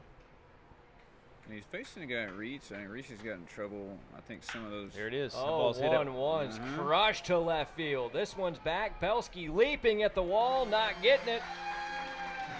Simon Whiteman will touch them all with a towering solo shot that ties the game at 6. So exactly my point right there. His first pitch, he's looking in. He went away. He Yep. changed his plan, look away. He went in, and he almost looked like he fooled him a little bit going in. So I think Reese tried to go back in there again, and Yeah, I think to me is just about to say is Reitz gets in trouble when he tries to create that space inside, and that's when we saw him hit some guys. Yeah. But right there, it's one of those like, I hope he doesn't think that he got that in and created space, but you thought, he thought he did. And he threw that same pitch, first pitch, and it was almost like Whiteman set him up for yeah, it. yeah. So it's like going in and setting a purpose and moving him to be able to open that back up. That job wasn't done. He thought it did, so I like the thought process. It just wasn't executed. The 1-0 to Cedio is upstairs for ball 2. We got ourselves a tie ball game, Brody. That we do. Continuing to score in every inning. Oh, it's gonna It's going to go down sudden death. You're going to see it. Oh, and we'd see the new managers make their That's their right. decision. That would be cool. I want to see if Ike picks D. Big swing and a miss. Setio was looking for a long ball. Yeah, unleashing right there, 2-0. And he's a guy that can do that. He can get away with taking a big hack in certain situations and then lock it right back in for a good swing. Righty's into his windup, the 2-1. Hard hit, shift on, skipping past Kevin Watley. That's going to be a base hit. A single for Setio. That's the danger. The danger of the shift. If it's not hit right at him, it's going to be a real tough play. And Awkward it wasn't. positioning, you know, Watley, props and all that. Watley had to make a big-time play to even have a chance, and even if he fields it cleanly, I don't think that Maybe he throws he's him going to out throw him out. that far. No, that's a hit every time. So now it's Tyler Fitzgerald. This is another dangerous at-bat right here for Reitz. He's got to control the damage right now. Make him swing this first pitch.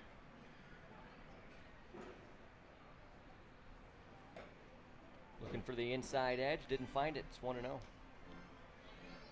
This is what Chad talked about right here. Create some space there. He did a little bit. Now, if you throw that cutter down and away right here, you can get him to roll it over. Yeah, you got to stick it. You got to get it down there.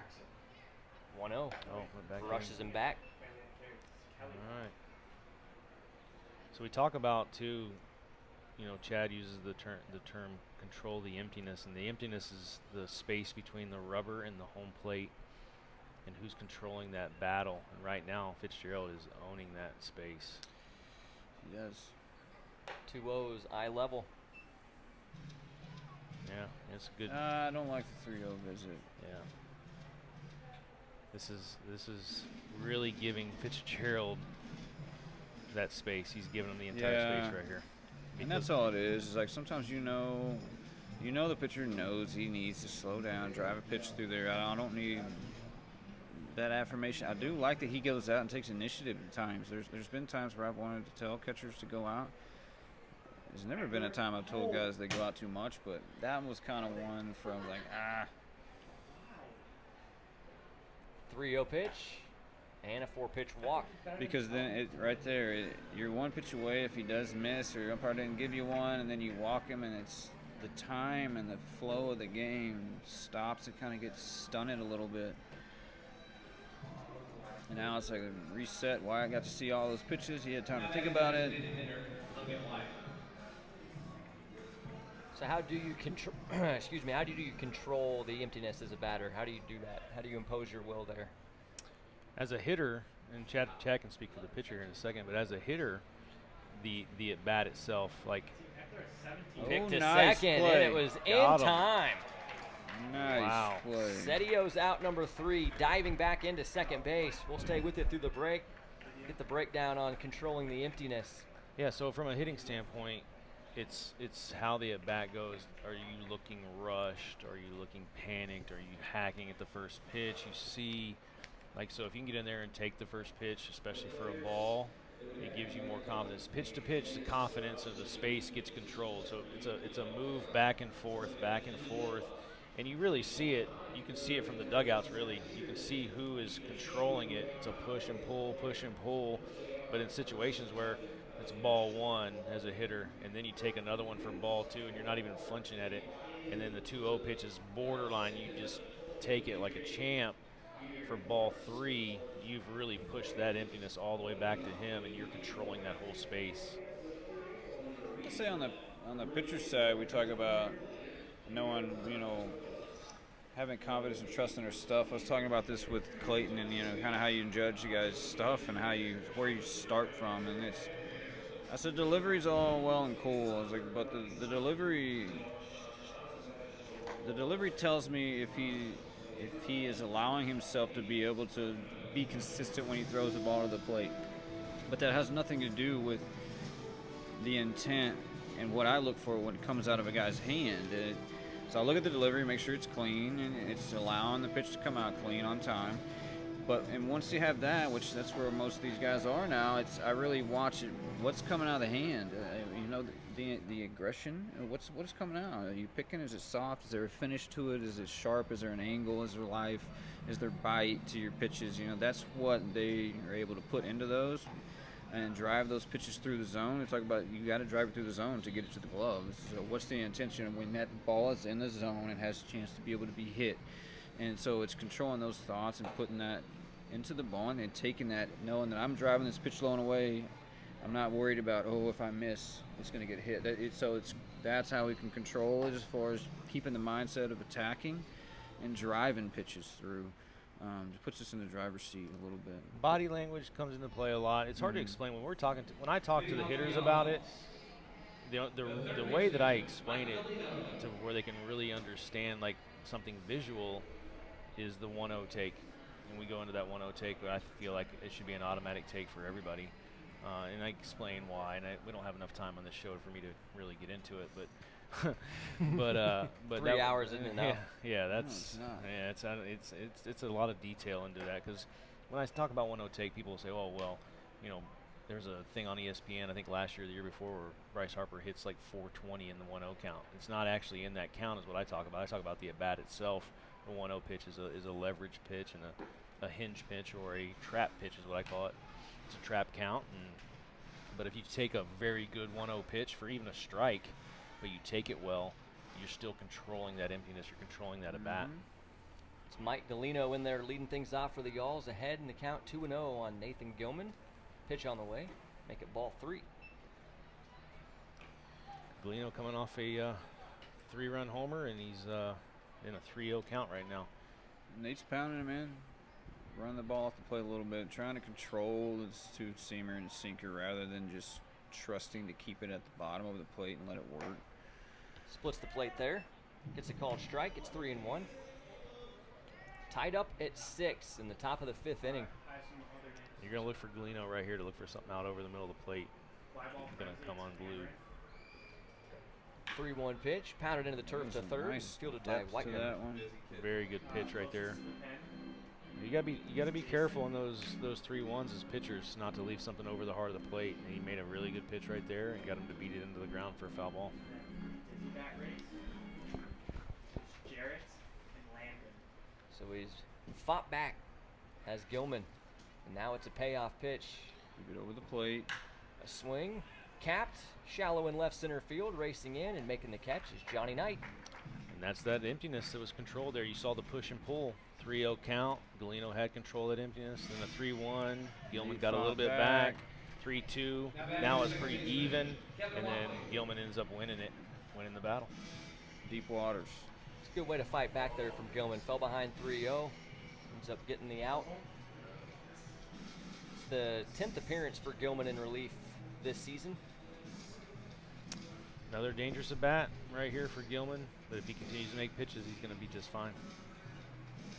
Whatley, I feel like he's going to be a little more selective here. I do too. I think he's going to wait him out, allowing Gilman to get ahead of him. First pitch to Kevin Whatley. He'll swing at. We were both wrong. wrong. He's feeling. I think he broke his bat feeling there. that good. We caught it off the end there. So this is the time where I talk to hitters too. Like, you have a great at bat, you hit a home run, your last at bat. Couldn't have done anything really any better there. There's no reason to go up there and try to do anything more, and I think he got a little bit of that right there where he's like, oh, I can hit another homer right here instead of having a good at bat. So hopefully he can get that emptiness back right here. Gilman sets ahead of the 0-1. Here it is. Swing and a bouncer to third. Simon Gilman charges in, gets the big hop, throws to first in time. Taking advantage of that emptiness. I love it. Nate Gilman, a lot of confidence right there. He is pushing his way to the plate. Blaze Speeds can feel it. He feels Gilman right now. Like, it's how it works. It's how it works. The guy is in complete control right here. And all he needs to do is throw a strike right here, and I think he gets out of the inning. First pitch to Blaze, a swing and a line drive to right field. EP tracks it and squeezes for out number 3. So Nathan Gilman has looked sharp. A couple innings of work, a couple of shutdown frames, so still 6-6 as the Freedom come back to the plate. It helps. In the 5th. Perfectly done by Nate right there.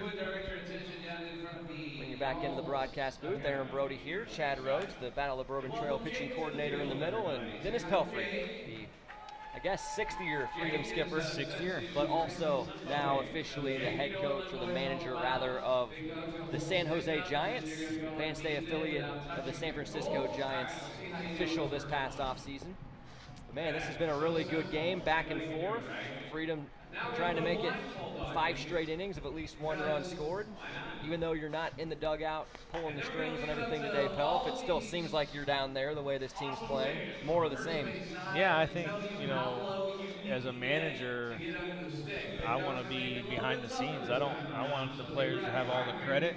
I'll take all the criticism, but when they're doing things the right way and doing it well, it's like a well-oiled machine. And they're continuing to do it today. Like I told them today in batting practice, I said this is not a time for you to just go out there and just do whatever.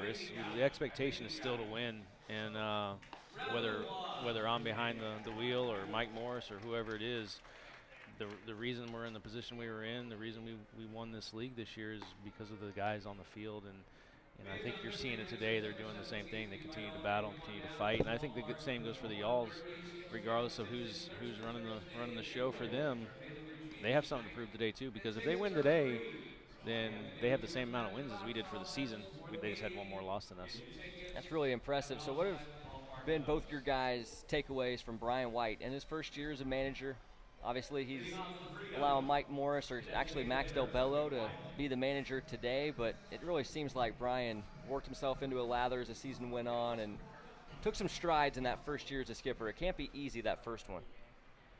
I mean, no, it definitely isn't. Perfect setting, just like good players and stuff. Yeah, I mean, this was great for him as a learning curve or learning moment, if you want to call it that, because no matter how prepared you think you are, you get that first managing job, because I was the same way. I was trying to get managing jobs for 2 or 3 previous seasons before I got this one. There's hard ground ball off the bat of Logan Wyatt, and it'll end up in right field for a leadoff single. But coming into my first year in Florence, not that I was nervous or anything like that. I was very confident in what I was doing, and it worked out to be a successful season. We made the playoffs that year, but it was right around 500. I think we were 1 game over 500, and always looking to get better. So a great learning year for me in 2015 to figure out exactly how I wanted to mold and create the team. And Brian's it's gonna take some time for him to really create what he wants in the team. It's going to be real similar to what you've seen in Florence the past 5 years, but it's going to have his own twist on it for sure. E.P. Reese in the box, big swing and a miss for an early strike. But I think you said it best there. You look up, and we've talked on and on about the affiliated laden Freedom, how daunting the 1 through 9 is. And as you said, a win today, and they had the same amount of wins as the Freedom this year. And I think that's a tremendous reflection on Brian White and the way he ran the club this year. Yeah, because early on, I think halfway through this league, I thought, just like everybody else, that we were going to run away with the entire thing. And then Lexington goes over and, makes huge changes in their organization to try to beat us. And I think, with the new coaching staff and new players they brought in for the Legends, I think we ended up, the Freedom were 4-4 against them. So, they brought in some guys to compete a little bit and make that a little bit better over there, but they still couldn't keep up with either team. Fastball's outside, makes the count 1-2 to E.P. Reese. And that's what I saw too. Is that I think Brian should get a lot of confidence knowing that the way that he sets things up and organizes and coaches the guys is the philosophy that does make those guys better. 1-2, chopper to second, could be 2. Watley flips nice. to Baker, on to first, and that is not in time there. I felt like the flip was a little off right there. Yeah. Wasn't quick enough. I'd like to see Watley be a little more aggressive with the flip there to give Baker a chance to throw him out at first. Knowing the hitter right there, E.P. Reese can run a little bit. He's not the fastest guy, but he gets out of the box well, and he moves really well once he gets going. Johnny Knight, bring him up right here, and he's got a chance to do some more damage. I'd look for E.P. Reese to be in motion here in the first couple pitches. First pitch, swing and a foul off him. 0-1.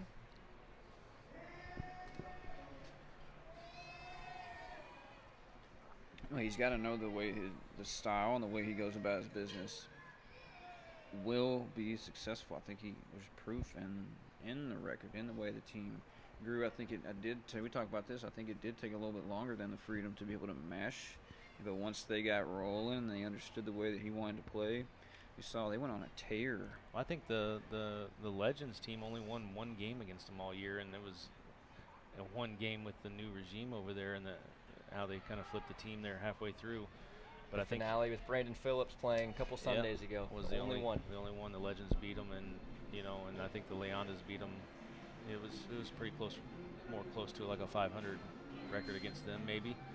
But I mean they've done a really good job of giving themselves a chance to win every night. The 0-1 tonight, swing and a miss, 0-2. And that's a testament to what Brian's done and what he does over there. I think the biggest thing for Brian, in my opinion, is for him to keep some of those emotions out of it, like we talk about with the players. I think you can see he gets a little frustrated at times. At least I can see it. I know Brian so well. I coached him in high school. I've known him for a long time, so I can see it. Maybe the players can't see it or feel it, but I think if he can get rid of some of that stuff, right? Beamed him. That's what we talk about there a little bit, right? We talk about tries to go a little bit too much sometimes. Yep, trying to get Johnny Knight to move his feet a little bit. And he got the Dudley Tall. He's already got one hit today, and he hit a ball really well to deep center field his last at bat. So he's feeling good. It's a dangerous moment right here, and the Freedom have not scored this inning yet. So this is a big spot right here. Reitz needs to shut him down. One out, runners at first and second. I can see the comparison. But I think the more games Brian gets under his belt, just like with me, I'm sure I was kind of emotional as well when I first started. I wish I could go back. Yeah, Chad was there with me. Chad was here. Yeah, first guy to get the affiliated shot in the coaching ranks. Yeah, he gave me my first job, so I wouldn't be here without him. I tell this story a lot too. That first year when me and Chad were here, I think we were 5-0. And then we faced Jordan Krause. He was with the Frontier Grays at the time. He beat us, and then we won the next one. So we were 5-1 after the first two series. The ball one to Dudley there. We're gonna win. Yeah, I said this is easy. I got a little confident, a little too confident probably, and but I did know that after that first loss, I said Jordan Krause is the guy I want to go after, and ended up getting him, I believe, the next year, and we did. And he had a great career here with us too, But yeah, so we went through our lumps. I think we ended up losing. We had a swing and a high pop fly, foul ground on the third base side. Looks like it's going to stay on the field of play, and the catch is made by Galino. Yeah, we had we took our lumps. I think we had a 8 or 9 game losing streak that season, and really tested me, on not panicking and things like that. So there's going to be some times like that for Brian White too. So obviously the fans here in Florence have grown to love the Freedom, and they're going to grow to love the Y'alls and what Brian White's going to bring to the table. You're going to have to go through some of those lumps for him to get better. It's just like we talk about with the players. You're going to have to go through some downtimes and some unsuccessful at bats and series and games to really learn and get better. It's Marshall Rich now. We'll move to second, but nothing doing. That was a big out right there for Reitz. Huge out. You want to get Marshall Rich right here, so you have Massey leading off without any runners on base to do some damage. And it could be the first inning the Freedom don't score. First pitch to Rich, inside for ball one. It is going to be fun to keep up with Brian and the Y'alls next season. I always kept up and listened to the games the past couple of years, especially when I was doing rehab and I had my nights. It's going to be fun to listen to them and keep up with how they play and the series they play against some of those other teams. Oh yeah. 1-0, good pitch on the outside corner for a called strike. So he set that up nice, went in on him, moved his feet a little bit, and then cut her away. Yeah, gives a couple of options right here. He can go back out. He knows Rich will be aggressive. He can get a little bit more. He could go back in. I don't want to get beat right there. I like to cut her down away. 1-1, swung on and missed.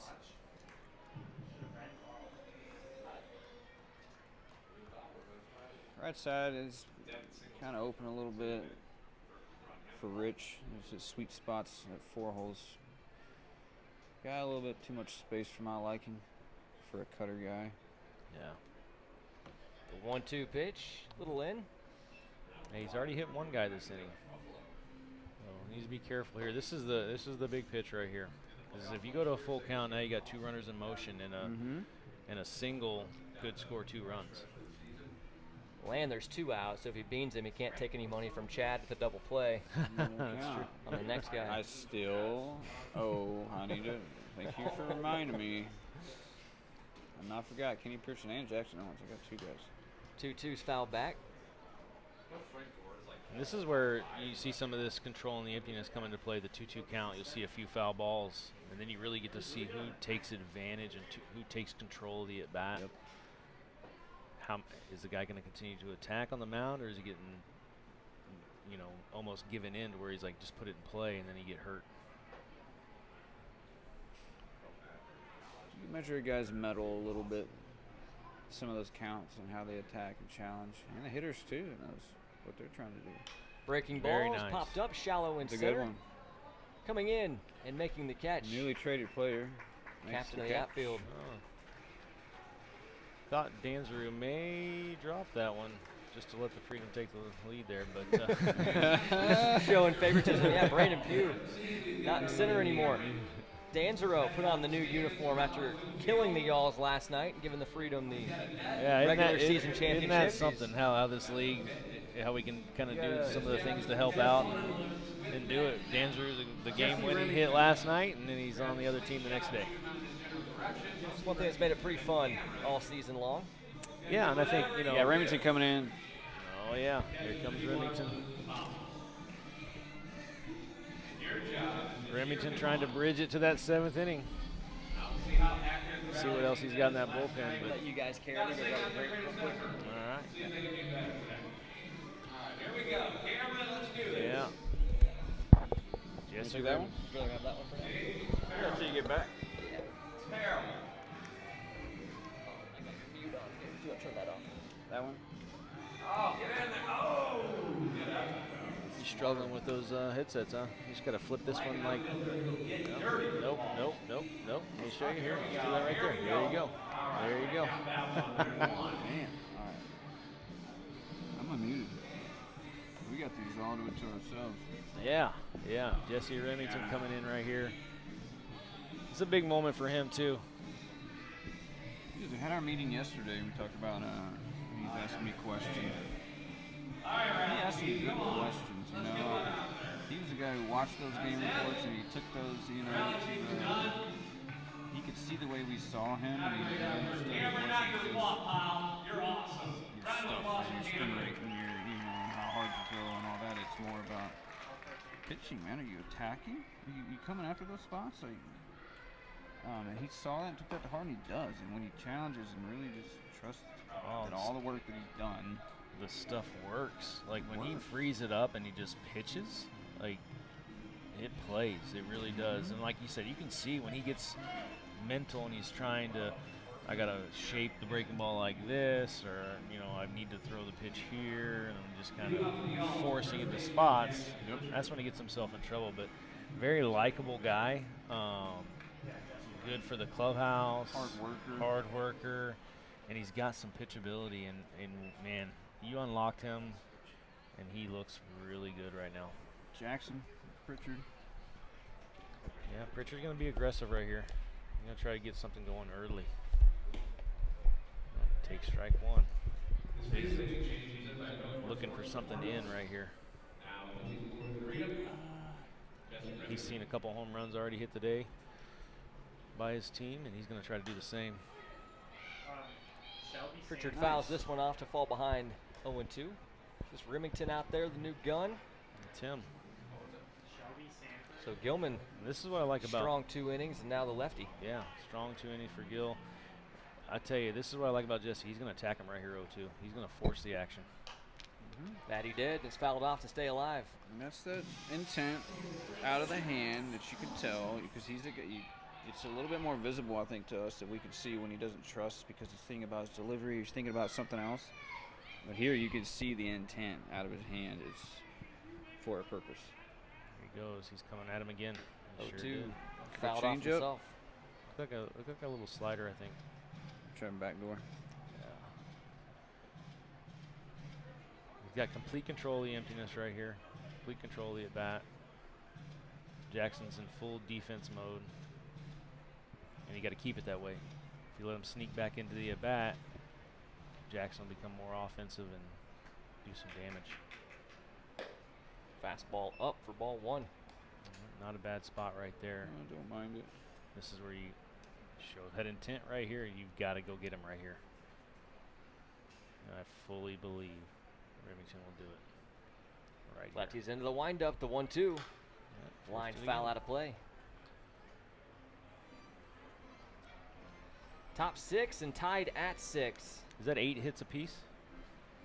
Or is it? It is 8 hits apiece. 1 error apiece? 2 errors apiece. 2 errors apiece. Oh, okay. What a game. What a game for Game 3, finale of the season. Great pitch right there. Really good pitch. Little in for ball 2, but man, that was nasty. Back foot breaking ball. Nice little slider. And yeah, how about that? I mean, you can't get more even than this game. 6-6, 8 hits apiece, 2 errors apiece. They're having the same day out there. 2-2 count right now. Pitch just outside for ball 3. All right, Jackson back in control now. Yep, he worked it. He worked the at-bat. Got himself back into a good spot right here. This is where I think guys get a little too swing happy, so. Payoffs fought off. I'll do it again. I fully believe. I talked to the Freedom about this last year, like in full count situations. You can virtually throw a ball anywhere close to the zone and guys will swing. So we tried to tone back our approach in full counts a little bit, looking for something either in or out or up or down. One of those 4 spots, and if you don't get it, take it. It's probably going to be a ball. Another 3-2. Beat into the turf at third base, charging in, gloving the big hop. Whiteman, and the throw to first is going to skip away and allow Pritchard to get on his horse to second. There we go, forcing the action. Well, Whiteman playing a new position today. Kind of forced the throw just a little bit. Massey couldn't quite pick it. So, although Jackson Pritchard didn't do the damage with the bat, obviously with his legs he runs very well. Once the error is made, he's on second base with ease.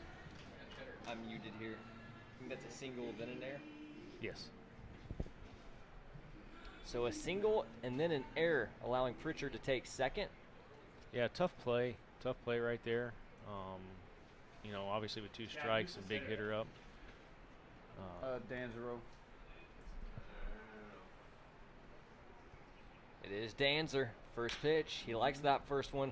Great Bouncer read by to Pritchard. short. Great read by Pritchard right there. Fitzgerald on to first, and just in time as Danzero was digging.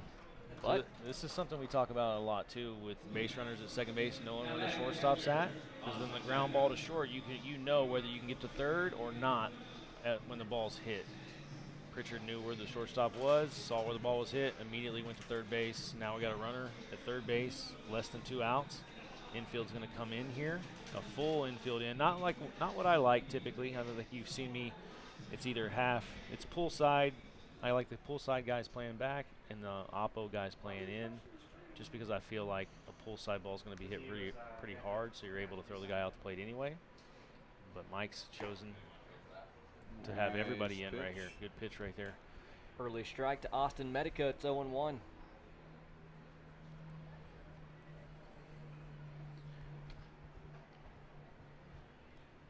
This is where Pritchard can be a little more aggressive with his lead at third, too. He's a little close to third, I think, in my opinion. Makes it a little tougher for him to score on a ground ball. Because there's, especially on this turf, you can see ground balls that are chopped, and you can score on them pretty easily if you have a big enough lead. But you got Simon Whiteman way off the line, almost in that 5-6 hole. Pritchard can get off another 10, 15 feet if he wanted to. Especially a lefty on the mound. He's not doing anything crazy. The 0-2 upstairs. 1-2. This is a tough spot for guys too, because if you don't see who's on deck, you think, oh, I got a base open, I can get myself a ground ball and turn double play by walking this guy.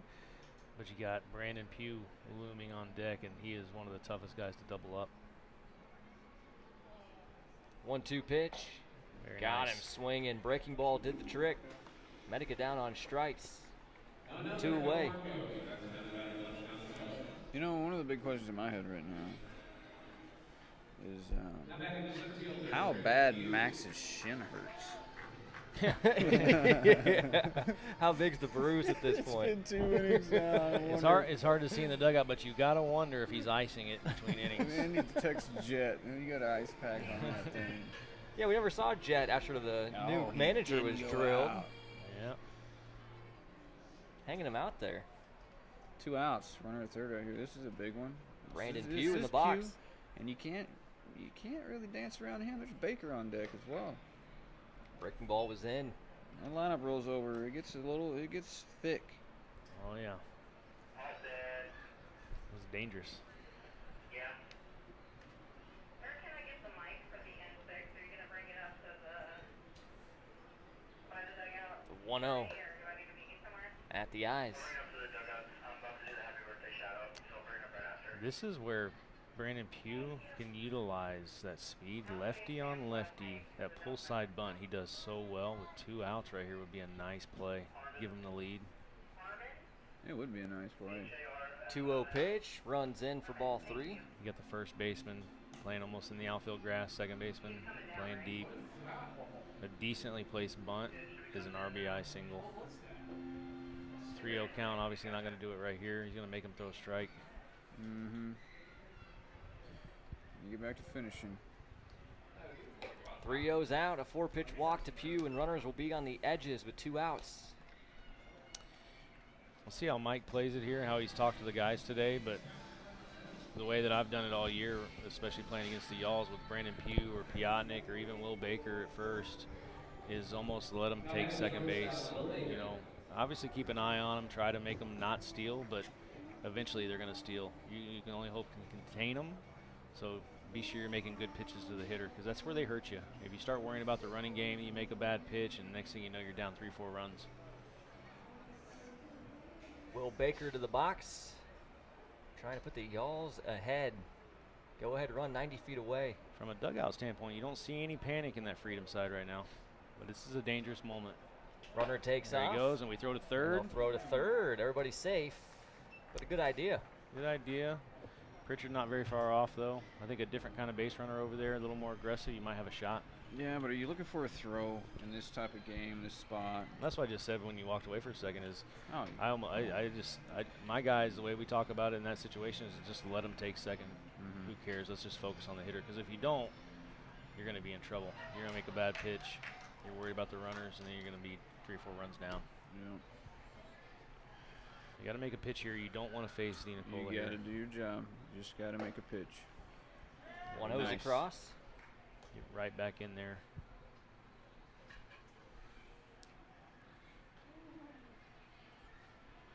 And with Baker being able to shoot like both gaps and like he's more of a middle type of guy, those are guys that you're not focused on necessarily east-west. Like I'm not just trying to predominantly attack him to one side of the plate, because he can obviously hit both sides of the plate or he wouldn't be able to spray the gap. So it's more of a back and forth with him. I gotta move his feet a little bit. I do have to make him respect both sides of the plate and understand that he is going to have to look for one. But I got to pull him in the box with that changeup or the breaking ball. But I got to show trust in that changeup to be able to finish it, knowing that if I don't hit on it for a strike, it's still serving its purpose. Oh, we're going in here. I like it. Remington's 2-1, fouled back. Baker does such a good job of staying up the middle. He shoots the gaps very well. So I think anytime you go away from him, you almost give in to him a little bit. He buys more time. You're buying more time. Yeah. So I'd like to see another fastball in right here, or maybe that back foot breaking ball. And the back foot breaking ball is a good call if he can nail. If he hit on the one that he hit on earlier. Yeah. The one he threw to Pritchard in that Yep. at bat. Yep. He throws that same one. He probably gets him to swing here. It needs to be a strike. He needs to throw a strike right here. Mm-hmm. 2-2. Fought off to stay alive. I don't want to face Harry with the base loaded. This 2-2, I didn't want to go full count. I don't want to pin myself to that heater. I got options right here, but this pitch right here, there's a lot to it.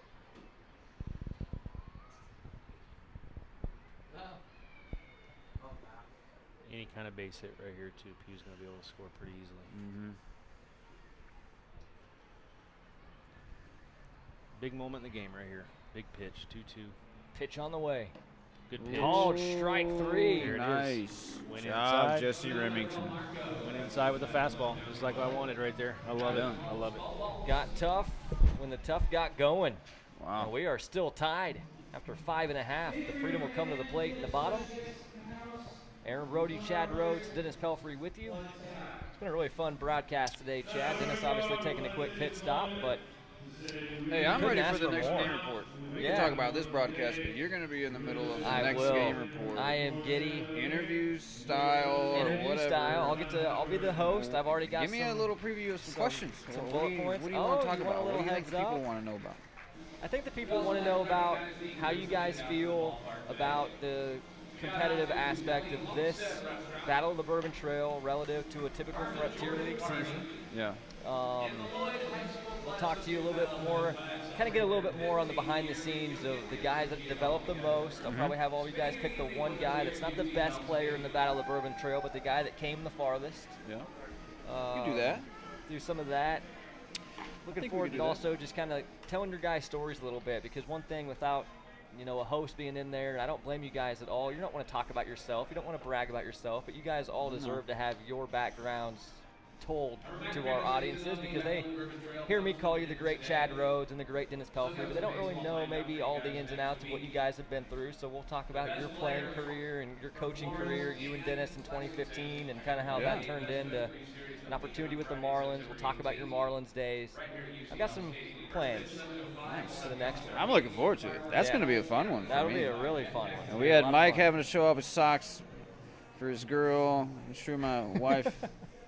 You don't usually wear socks for the game report, I've noticed. I don't, man. I'm a dirty hippie type of. I got this is my best polo I got. That is a nice one, nice. kind of Joker purple. It is. I like it. I like Makes it. my eyes pop. There you go. The wife will like that. Yeah, she will. Matt Reitz. Craig Massey. Yeah. Quite a battle to start the bottom of the sixth. Leadoff man in the box for the Freedom, and Reitz has been dealing in relief. Third inning for the right-hander. Into his windup in the first pitch to Craig. Tailing two-seamer and a called strike. There's no lowing away. You have to stick it. You have to stick that pitch in order to be successful and to expand off of it. It's nice. Here's a swing and a fly ball out of play.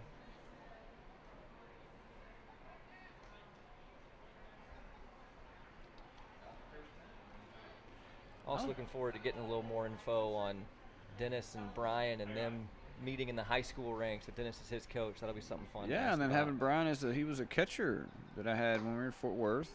With the Cats. Yeah, with the Cats. So I knew Brian a little bit. I knew him at Texas Wesleyan, actually. I went and finished my degree after I was playing. It took me like 30 years to finish my degree, but I got it done. Swing and a poke back up the box, fielded by Reitz. And his throw is wild to first.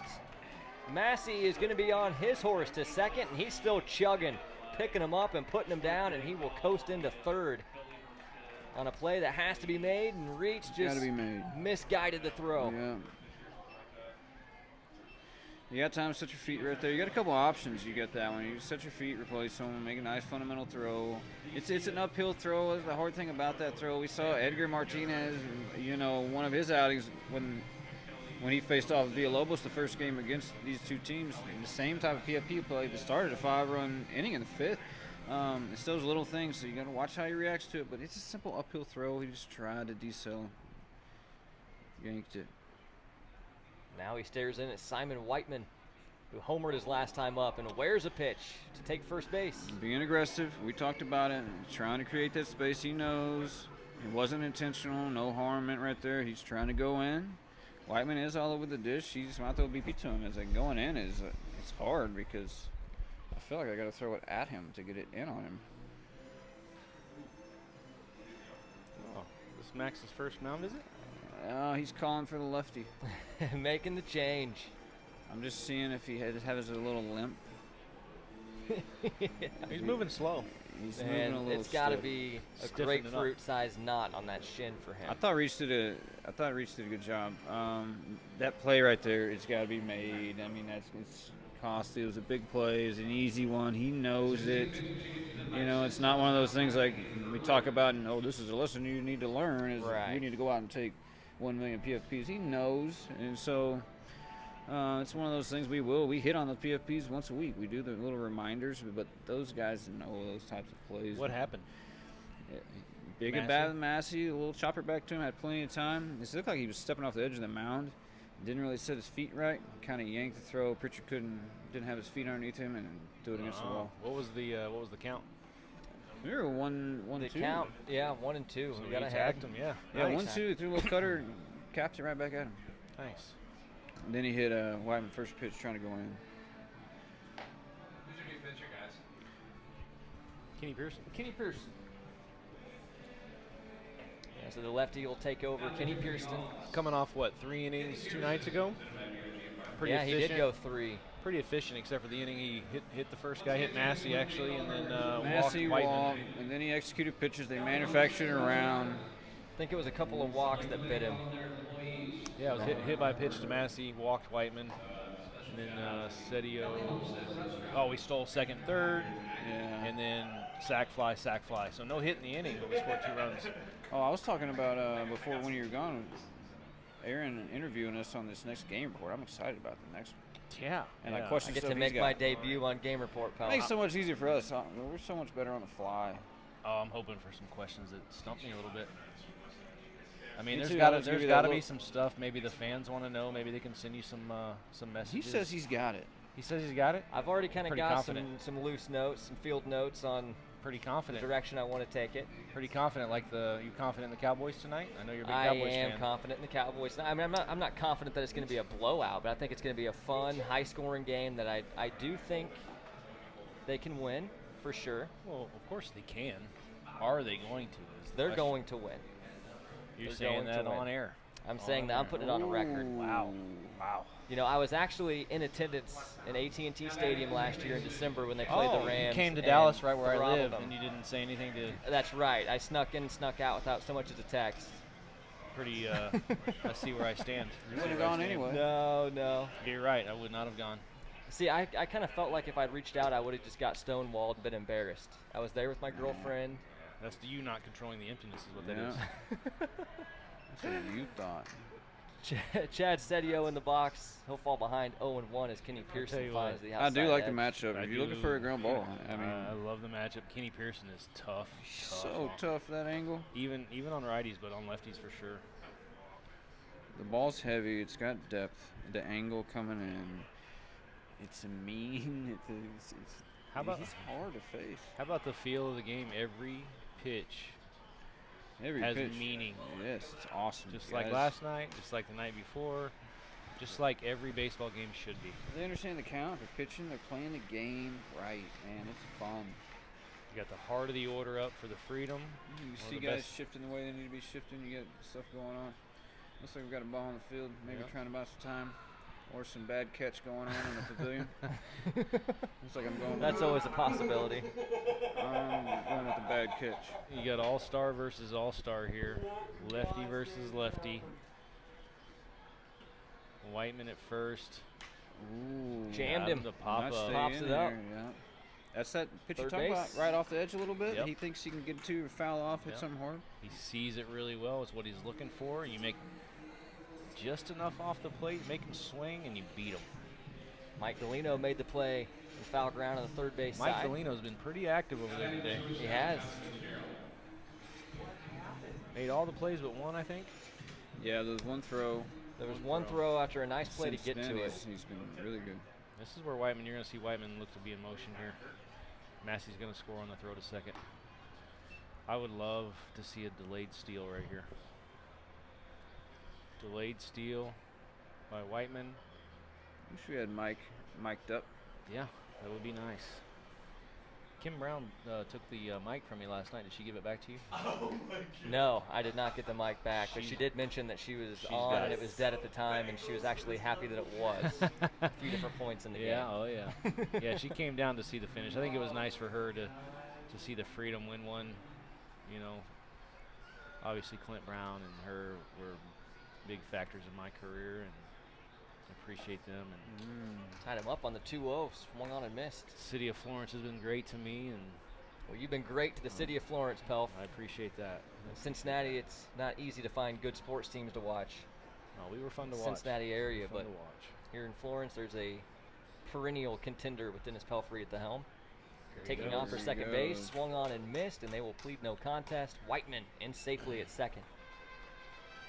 Now, That makes there's a little bit more freedom on this pitch. I got Wyatt on deck. I wanted the ground ball. Ground ball is going to give him the lead right now. Infield's creeping in the middle. doesn't look like Max made a call here. He's letting them kind of pick and choose what they're doing. But I like how Baker's a little deeper on that pull side. Same with Galeno, because he can throw the guy out the plate on a hard hit ground ball.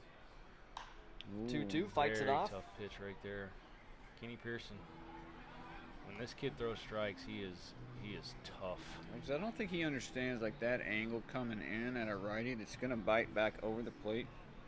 They got to commit to that pitch that's inner third, because it looks like it's probably going to keep coming at you and off the plate, but it bites back. It's got to be hard to hit. 2-2 pitch, fouled back to the backstop. Yeah, I think Hannah just texted me saying the mic is on her desk. Yep. So Yep. she has her off day today, but guess what she's doing? Listening to the broadcast. That's of Aaron right. Brody. That's right. Pretty nice. Pretty nice. Yeah, I wonder how. I think she Austin's knew the doing coaches that. were going to be on. 2-2 pitch, hit towards Another third. nice Diving play. play by Galeno. Tries Oh. to place the tag, and they're going to say he did not. Called him out of the baseline. Oh, but out of the baseline, and Mike Morris Control. racing out to have a word with Ben Levin. Yeah, I think Mike's right here. You can't, as a base runner, you can't jump over the guy. You have to go around the guy. The fielder was in the baseline, so he has to be able to go around him. So I think that's a bad call. Now Logan Wyatt will dig in. A man at first and 2 outs. My opinion, I don't have the angle, but I think it's a bad call. Either way, another nice play by Mike Galeno. Third base tonight.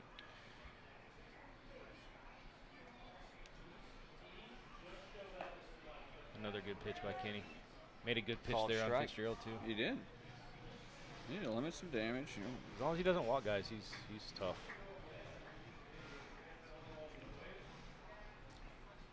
I think another guy, he's another guy that came in early and looked okay, and Chad Rhodes has gotten him right, and he's a guy you could just pencil into a freedom bullpen.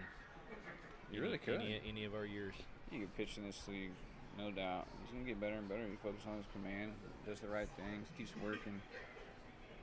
Got a good support system. His parents are here. I met him in the parking lot yesterday. I saw him sitting down right above the dugout earlier. I don't see him at this moment. I know they're here. They come and they drive. I think it's 4 hours away, so it's not that bad. So they come down every weekend. Very nice. Glad they get to see him. It's pitch. Cleveland area, right? Yes. Oh, Here's a swing and a line drive into right field for a base hit. Logan Station Wyatt. to station, first and second for the Freedom, who lead now 7-6. Logan Wyatt getting more comfortable in that box as each day passes. 2 for 3 today with a walk.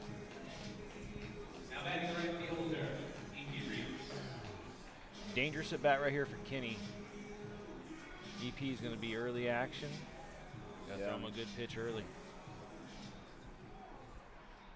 This is where you got to really drive the ball through the bottom with Kenny, because EP, the way his swing and where he's trying to catch it is before the depth starts to bite. He's really got to stay on and really get it to the side of the plate he's trying to get it to. First pitch to EP. Nice little. I'm going to go back to it. Called strike. I'm going to go back to it. Dave Blanchett is really impressing me right now. He is in a great position to call the outside pitch. He's in the middle of the plate. He's able to call that pitch as a strike, and he called it a strike. Whoa. 0-1's down and away. Dennis Pelfrey, complimentary of the umpire. You don't see that every day. Me and Dave have They don't hear it. me and Dave have definitely had our run-ins on some calls. He does it. especially You don't strikes. notice him. You don't If notice you can't him? notice him, then you got to be doing a good job. Look at him, dead center of the plate. 1-1's rolled over to first. Nice Bobbled, job. but Nope, take it handled. yourself. And free unassisted for out number 3. But the Freedom do take a lead. 7-6 your score as we go to the top of the 7th here at UC Health Stadium.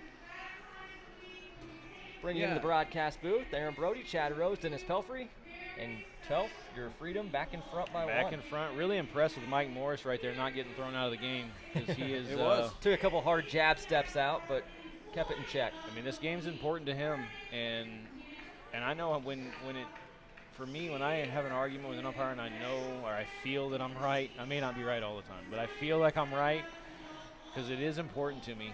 I'm very passionate about it, and I do tend to push it a little bit and get thrown out of a game. And that situation, pretty impressive right there that Mike didn't really escalate that situation and just kept it It's cool. got to be for the guys, right? Gotta be for the guys. The decision to get thrown out in those moments, in the spot of a game, depending on the game, it's for the guys and what it's going to do to the team. Depending on the play too. Obviously, there's some plays that are just ridiculous, but if it's a play that like the foul ball that hits first base, foul ball that hits first base, like a home run that hits the foul pole. It's foul pole. It's called foul. Like a ball that hits a runner in foul territory. That's Getting his lead in fair territory is the call. Yeah. It's like those it's different. It's understandable to get tossed because of the play, but those plays where it is close. You're missing this. Joe Batman is getting a certificate. 136 games. Hey, well, good. Hey, the BP got in and out. Yeah, he took batting practice today, hit a few balls into the outfield off me. He did. Threw from the outfield today, an infield outfield. Man, awesome. Good to see him recognized. This dude drives from Atlanta, Georgia to be at almost every Freedom game, it seems like, the last at least the 4 years I've been here. He is awesome. Always got the cooler of drinks for the guys. Yeah, he takes care of the guys. Kills it, yeah, he really does. He loves it. Always looks smooth in that Freedom Union, too. You know, he's going to be mad that the game's going to continue right now while he's on top of the dugout and there's a guy that's about to hit. Somebody else is going to get that bat. It's the only thing He's going going to be upset or a Next foul man ball in back line. there. Hey, this is somebody's opportunity to make an impact as the bat boy for future years. He's going to get down there and watch. That would be Hayden. Yeah, he's not letting anybody. That would be Hayden, but Hayden has come to the top of the steps there. Harry DeNicola to lead things off for the Y'alls. Exactly what you want for the Y'alls right here. A chance to tie the game with Harry up right now. I mean, you couldn't ask for a better spot right here. Lefty-lefty battle as Remington comes back out for another inning here in the 7th, the 1-0. Ooh, nice Good pitch. off that fastball away. Harry chased it. We talked about that mid-game bridge and how they would get through it and what the 4th, 5th, 6th inning would look like, and here we are. It was a good job. Top of the 7th. 1-1. Tied him up again. Nice job right there. In with the fastball. 1-2 now. Remington's feeling it, controlling the emptiness. Should take the at-bat right here. Lefty staring over the top of the glove as he starts the wind-up. Now the 1-2. Change Hit up. hard to right Look field, at a Harry base D. hit. 1-2 and comfortable. Took advantage. I would have liked right that there. fastball in again. Yep. That was a little change up. I think he tried to fool him, try to outthink him a little instead of just go with the pitching call right there, hard in. So whenever we do jacks, you gotta announce it. Harry, 3 for 4, Cracks. 3 2 for runs 4. scored. Let's get it back. Let's see if Max puts some pressure on Mike right here. First pitch to Galeno. Line Base hit. drive to center field. That's going to get down for a base hit. That Galeno's third hit of the night too? Second. Second, he 3-run homer. 3-run homer. The homer, yeah, 1 for 3 entering that at bat. 2 for 4 now. 2 for 4. Big spot right here for I Wally. missed one anymore. I don't know what I was doing. I did. That'll happen. So what happens? You start talking about controlling the emptiness. Look, there's the emptiness. It's empty. The boxes are empty. Nobody controlled that at all. So now it's Kevin Watley. Runners at first and second. Here come the Y'alls in the 7th. They fell behind. I'm sure there's no sign given here in this situation, but if I'm Kevin Wally, I'm looking to bunt for a hit down the third baseline right here. Fell behind in the 6th, but right back to work here in the 7th. Go-ahead run on base. A man who has homered once today in the box, and Watley, who's 2 for 3. Test out that new third baseman. There it Shows is. a bunt, lays There it one is. down, and it's going to roll foul on the third base side. Now, haven't seen this one time in this league this year, but you saw from Austin Wolbrock several times over the last couple years, a slash hit and run. I like the slash. I've been Show the bunt early right here. Pitcher thinks you're bunting. He's going to throw a strike. He wants you to bunt it. That's what coaches talk about. Let him bunt it. Take the out. Pull back and hit a nice base hit up the middle through the 4-hole. that Dome 4-hole the gap. spread out a little bit. Let's see what the movement. Show the bunt early. Go ahead and get it out there. No, he's not going to do it. Love the idea, though. That's a Here it is. He's showing it early. Look at this. This is where you pull back and hammer it. Pull it back. Pull back and hammer or it. will he bunt? Oh, He does baby. pull back. It's upstairs for ball 1. I love it, Watley. I love it. The Rams defense didn't suck, but So now is the cat out of the bag in this situation? Do you get kind of one shot at that? Well, no, you can do whatever you want here. You can show early because the third baseman's not going to crash as hard. Now you can bunt it. If he He does knows crash you as pull hard, you back. can pull back. The third baseman, he does put him on his heels a little Boom. bit. It's fouled off. All right, 1-2. You can still do it. You can still do it. Sterling against him. I think a lot of times guys do the slash because we haven't really worked on it this year in this league. No. But what guys tend to do is they try to rush it, but you need to use it as a loading phase of your swing, and you can really create some space It's with almost your one hands. in motion Yeah. type of thing. 1-2 pitch to Watley. Watley's just got to keep it off the ground here. Fouled it off himself. He needs to look for something up or really get behind something down to get it in the air. Yeah, Remington he has a chance to get a ground ball right here. Yep. With how big he's, the job he was trying to do, didn't get it done, wants to still get a job done. He's going to be a little aggressive. He sticks a good pitch. He can still get his ground ball. I think, I think if he sticks a good pitch, I think he's got a chance to punch him out. He's going to be a little too aggressive here. 1-2's Ooh, down that's and a good away, and it pitch. skips Great away read. from Second Marshall base. Rich. He'll throw to second, There's an and not in Ooh. time. Safe under the tag applied by Setio. So runners now at second and third base. I thought we had an out right there. Yeah, great read by Harry going to third base on that one. Not sure what happened behind the plate there. Looked like he tried to stick the fastball away and just clanked it. I try to get underneath it a little too much. All right. Completely different script Mike's now. going with the away. infield back. Yeah, flipped the script on him He right really there. did. One pitch.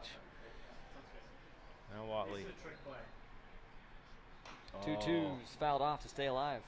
That's where a little bit too aggressive for me on Watley on this bat, because right there, that's ball 3, full count, and it puts you right back in the driver's seat. Now you give Remington a little bit of breathing room by swinging at that. Yep.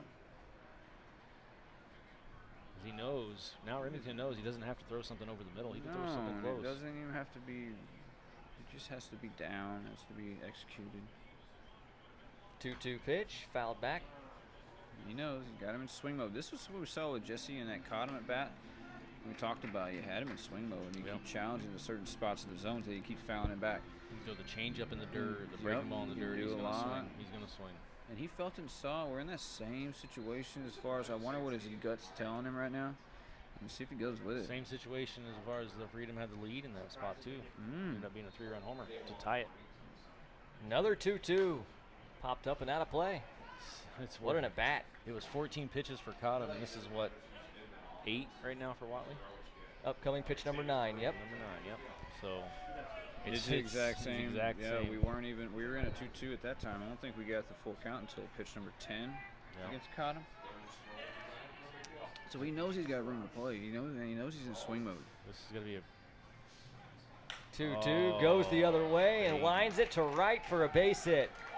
Harry's going to score. watch out. Galeno is going to score, and pulling up with a stand-up double is Kevin Watley, who is having a banner day at the dish, and he's just put the Y'alls in front 8-7. homer and a double so far. 3-hit day. 3 RBIs or 4 See, RBIs? what did he do his third at bat? What happened in the fifth? Why did it just? You just completely I missed know, it. no, I know. Gilman went 3 up, 3 down. I The think we were fifth talking was about him. He the did. fifth was the first inning the Freedom hadn't scored, or the only inning the Freedom haven't scored. That was Galeno Mike Wiley Mike Speeds. Morris for his first mound visit here. Ooh. Yeah, Aaron, what do you got? 5th inning. For Watley, Galeno Wiley Speeds.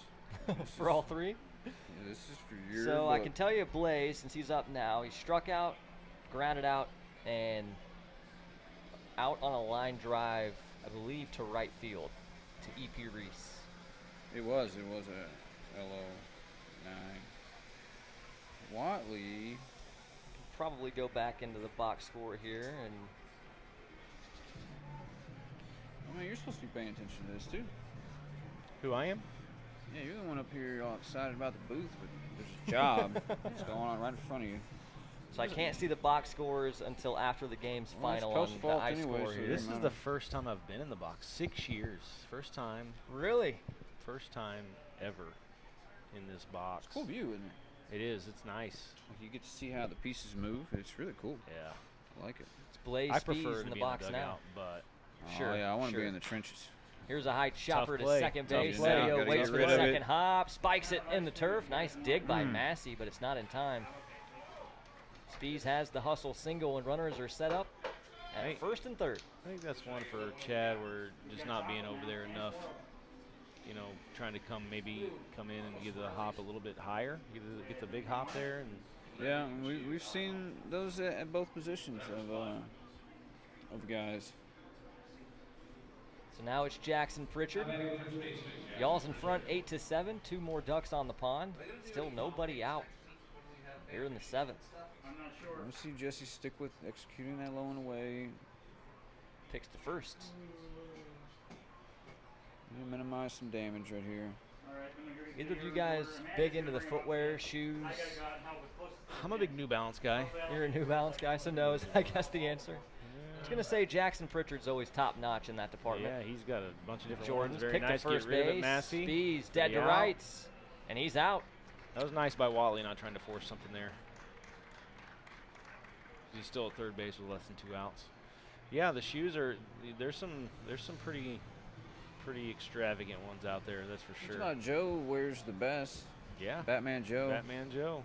Yeah, he's usually got He some pretty rocks good some ones. good shoe game. I was actually with Austin Wobrock last year in Washington when he went out and personally bought himself a new pair of bright red Nikes. Oh yeah. Oh, The yeah. mall. The mall within walking distance there in Washington, PA. Good pitch. The players like to have a little bit of flair, that's for sure, and I don't mind it. I don't mind it at all.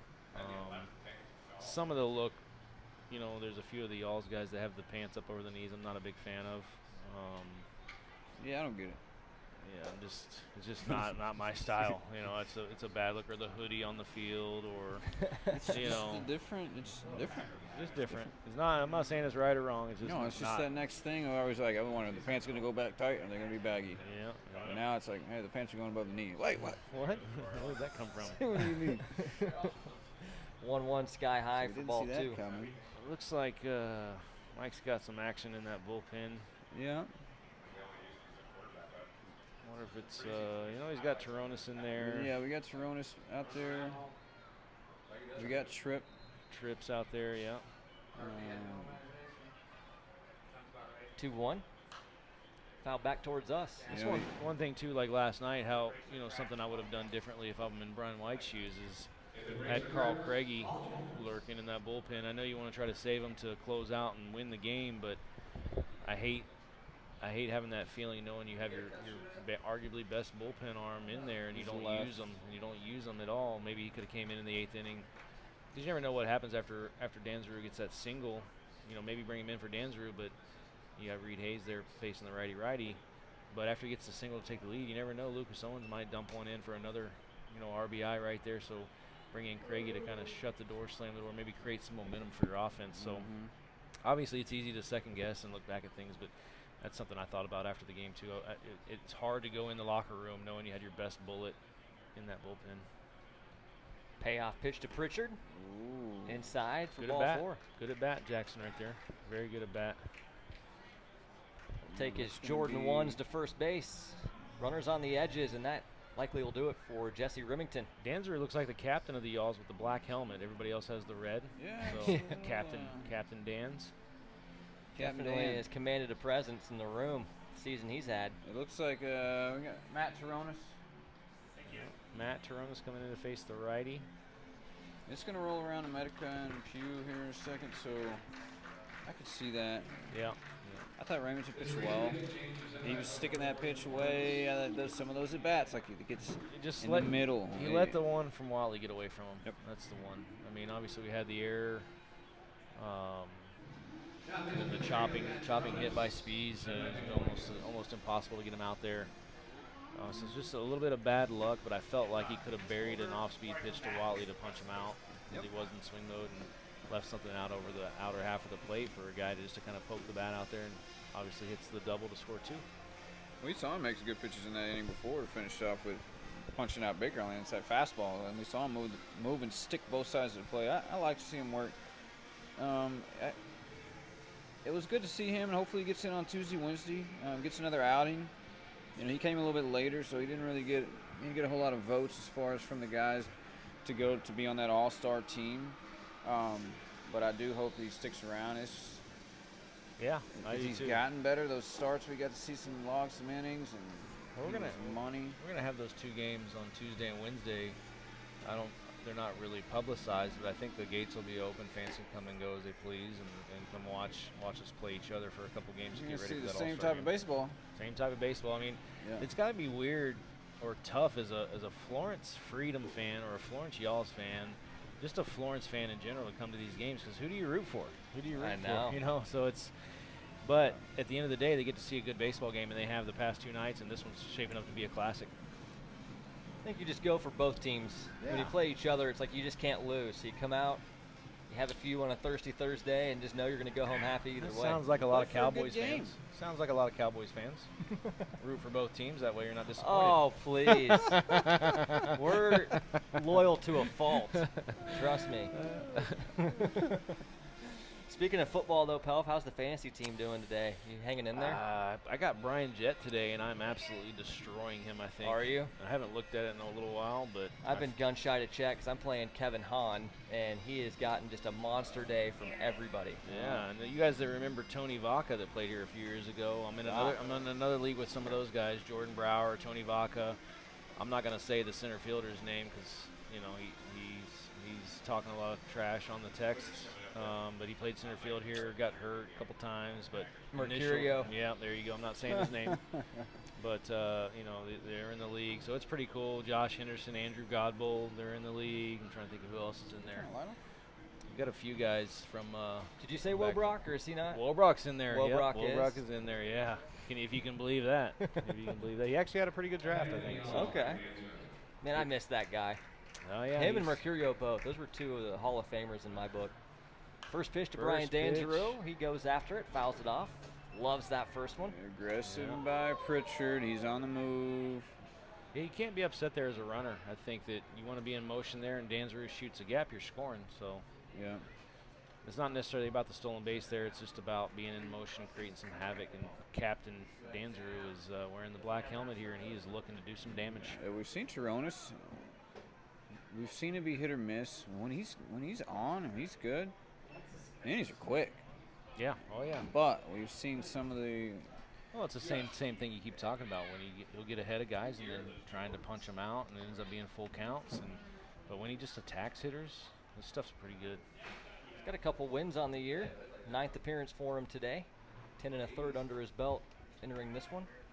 We'll pick to first base here, but nothing doing. Not a bad pick. I feel like Pritchard's going to be in motion on this pitch right here. Got Jackson Owens coaching first base for him. Mm-hmm. It's a who's who down there in that first base coach's box today. Jackson Owens can do it all. He can go out there and play shortstop right now. He likes the right football team, too. Being a Dallas guy. 1-1 pitch, fouled off. Guy. He's a Cowboy fan? That he is. And better than that. It's got to be tough for you guys. Aaron, we have these all-star games next weekend on.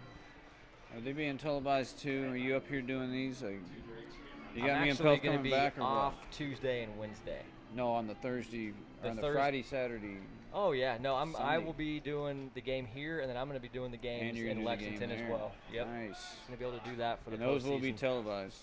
Those will be on the YouTube channel. Nice. For those listening, you're already there. Y'all's YouTube channel will have all 3, if necessary, next weekend.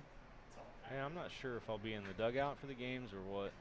I haven't made my mind up either. I'm going to let Brian White manage it And, 1-2 pitch is there's lifted ya. to center field. Late start, but racing in and not getting there as this one takes a bounce off the turf. Dudley Taw misplayed it. Kevin Watley will score, and it's 9-7 Y'alls. Big You know, swing. guy throwing aggressive is hard. A big swing. I think it's stuck on his heel a little bit. Yeah, the sky plays a little factor right now. It's tough to see right now. Once the ball gets up above the lights.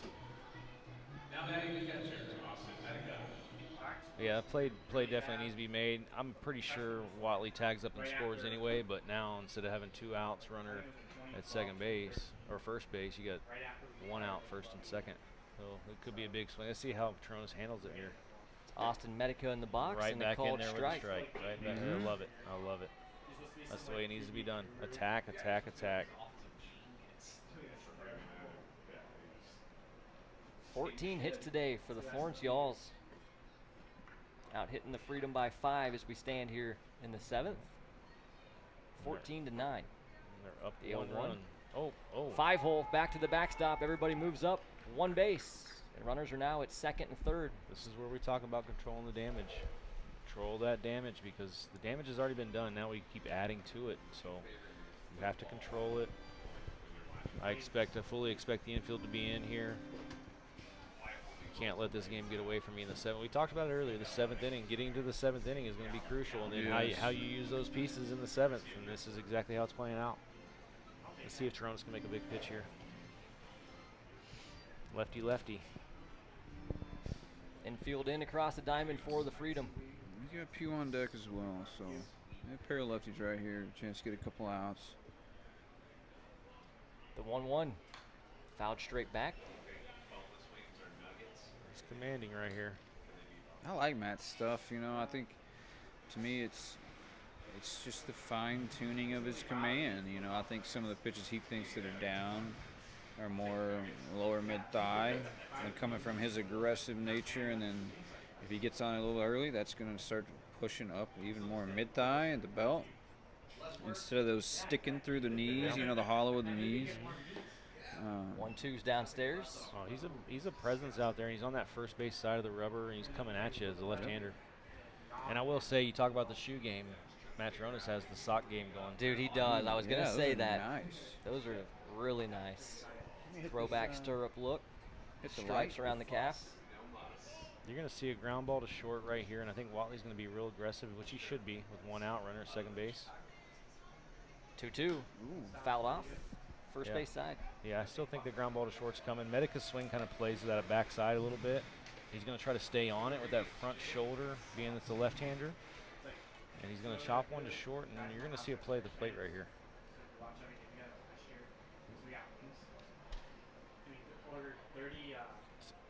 Pritchard at third, not Watley. Pritchard should be pretty aggressive here, though. Because worst case, it's first and third, 2 outs. 2-2 pitch. Fouled off again. Yep, it's still going to happen. I'm calling it. Still going to happen. Toronto's keep attacking right here. Medica's going to chop it to third, short. Pritchard's going to try to score here. I wish Pritchard would get a little more aggressive with that lead, though. We talked about it earlier. Yeah. It didn't come into play, but it might come into play here if he gets thrown out at the plate. He should be very aggressive on this ground ball. And if Matt likes to hunt his punch outs, if he's ripping that slider in the dirt, it could kick away from Rich. So 2-2, 5-hole again. Back to the backstop, and scoring standing is Jackson Pritchard. As D'Angelo moves up to third, and it is another run for the Y'alls. 10-7. Compounding it right here. But the great thing about this Freedom Club, it doesn't matter if they're down 3 or 4 runs. They feel like they can still win. And that's a great feeling to have as a manager. When you're in the dugout, there's no panic. We just have to control it. We have to stop. yeah, it's a good feeling as a pitcher too. It's like, okay, I can still limit the damage. Yeah. I can give some up. I can absorb some.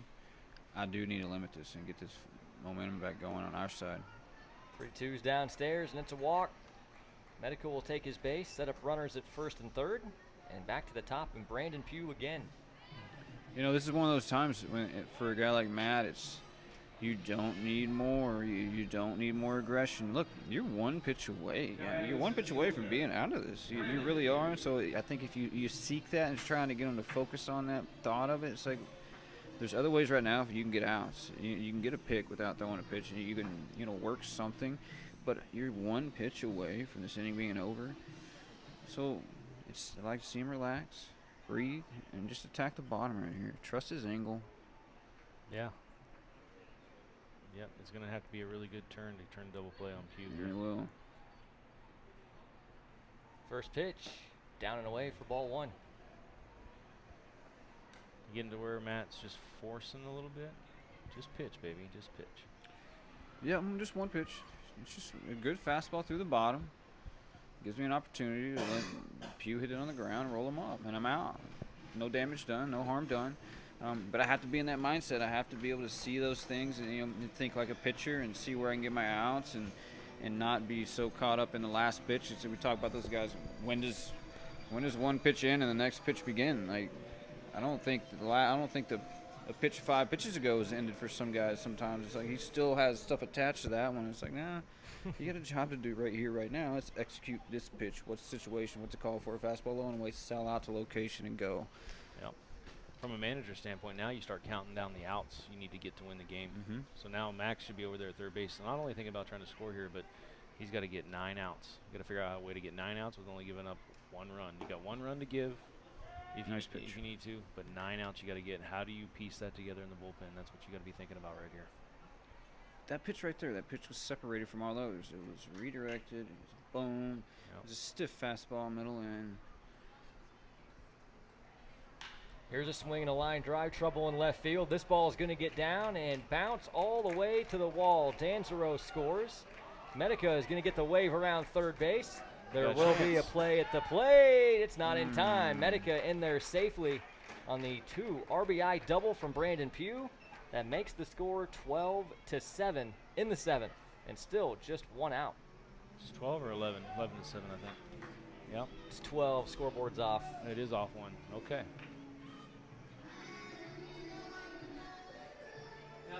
Big 2 RBI double right there by Brandon Pugh. Again, I think, you talk about it right there, Chad. He went back away. And Pugh just, got the barrel to it. Now you got to face a tough out in Will Baker. Mm-hmm. With Harry on deck. First pitch. Doesn't get any easier. It does not. It's outside. 12-7. 12-7.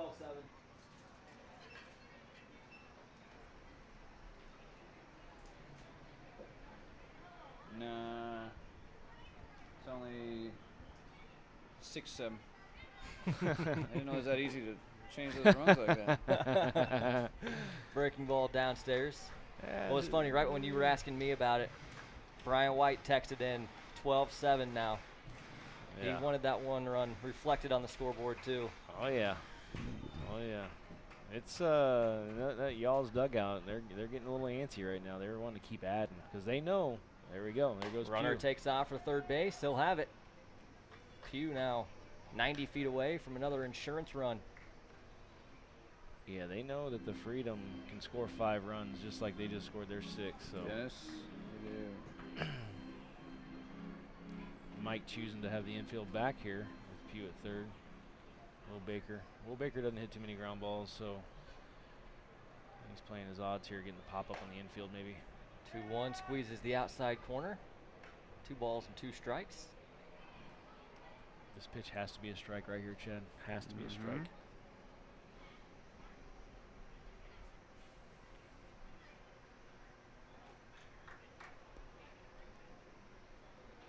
Only so many times in the game you can pitch around guys to set up situations for yourself, and this is not one of them. 2-2, throw in the hands, high fly ball. Tough to see. Shallow and we right. got a shot Might here. have a shot. Reese makes the catch. They're going to try to tag. Hose to the plate, and Pugh is across.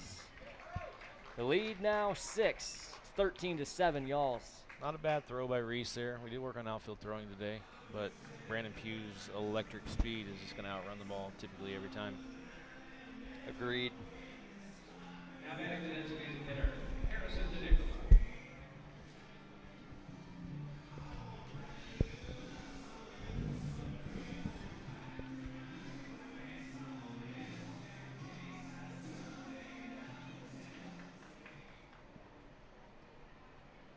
Yeah, we got Harry, nobody on, 2 outs. I like to see him just challenge. First, just break a ball. We got a swing from Harry. You get Harry aggressive. He knows Matt's going to be aggressive, and he knows he's going to challenge him with that heater. So I'm excited to see how this one it turns out, especially at that first pitch break the ball. That's nice. Thank you. Another Here's a one. swing and number back towards the plate. Out in front is the catcher, and his throw to first base in time. Good play. Nice play, Marshall Rich. But the Y'alls hang a 7 spot. Take a commanding 13-7 lead as we go to the 7th inning stretch here at UC Health Stadium. Aaron Brody, Chad Rose, and Dennis Pelfrey with you.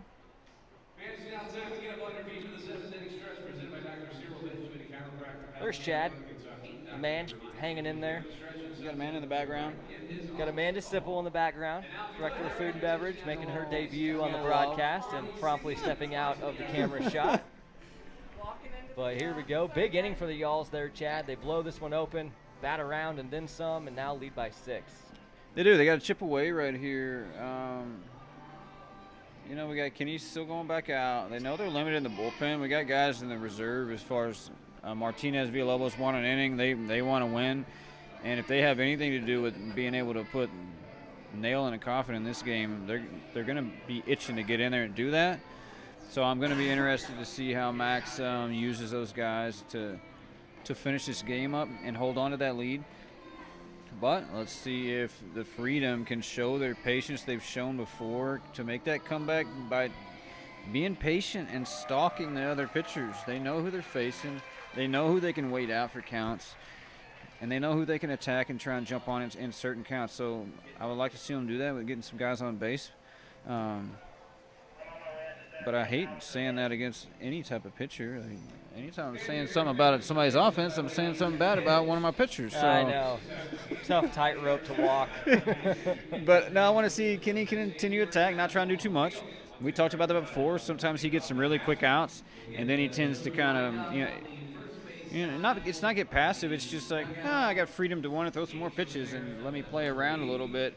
And before he knows it, sometimes he finds himself a little bit in trouble. But we've been through that lesson a couple times, and I want to see him have a quick one. I want to see him boom, boom, boom, and not let up. But I want to see a good game. Come on. For sure.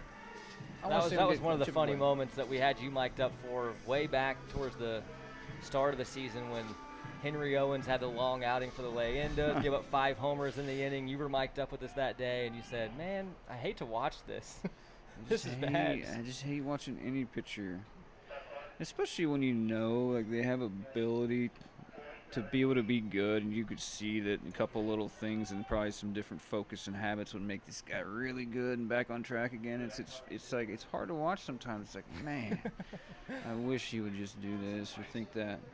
Johnny Knight in the box, and he'll swing, hit a shallow pop fly into right field, but this might be in a perfect spot. Over the shoulder sliding try, but no catch. It's on the turf, and it will be a single for Johnny Knight. Was a good try on Wiley. A little cradle catch over the shoulder. Tough play. Really nice tough spot play for Johnny. So now Dudley Taw gets a chance to swing it. Man at first base, nobody out. Yeah, this is that point in the game too where I'm not sure about the bench players left on there for Mike. The matchup with Kenny with Taw, that's a tough grind right here in the 7th. I'm not sure what they have left, but first pitch to Taw, outside corner for a called strike 1. It's not a whole lot easier in a bat for a righty.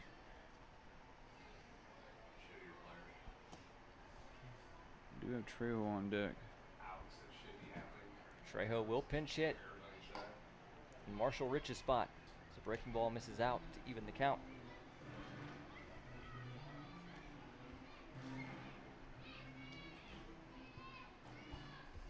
This has been a fun game.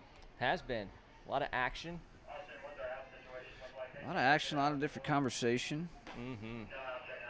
Strike on the outside corner. Nice. It's too bad they haven't developed cloning yet, where we could just have you and Pelfrey on every broadcast, but still have you guys in the dugouts as well. Yeah, I'd like to put my empathetic spirit in the dugout, and that way I could really separate myself from being stressed out up here. Yeah. 1-2's out to even it.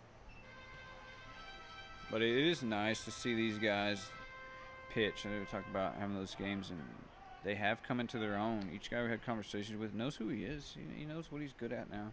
He knows what he needs to do taking this off season, and getting to see him apply it. 2-2, down and in.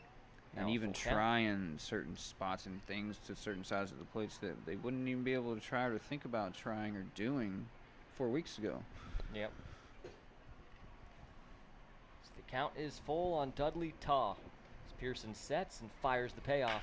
Rolled over towards first, but this is going to get through. A lot of open room over there on the right side. Trying to go first to third as a play will not be made there, allowing the backside runner to take second. So here come the Freedom with nobody out. Guys at second and third. And the base hit single by Taw. That's a big trails on.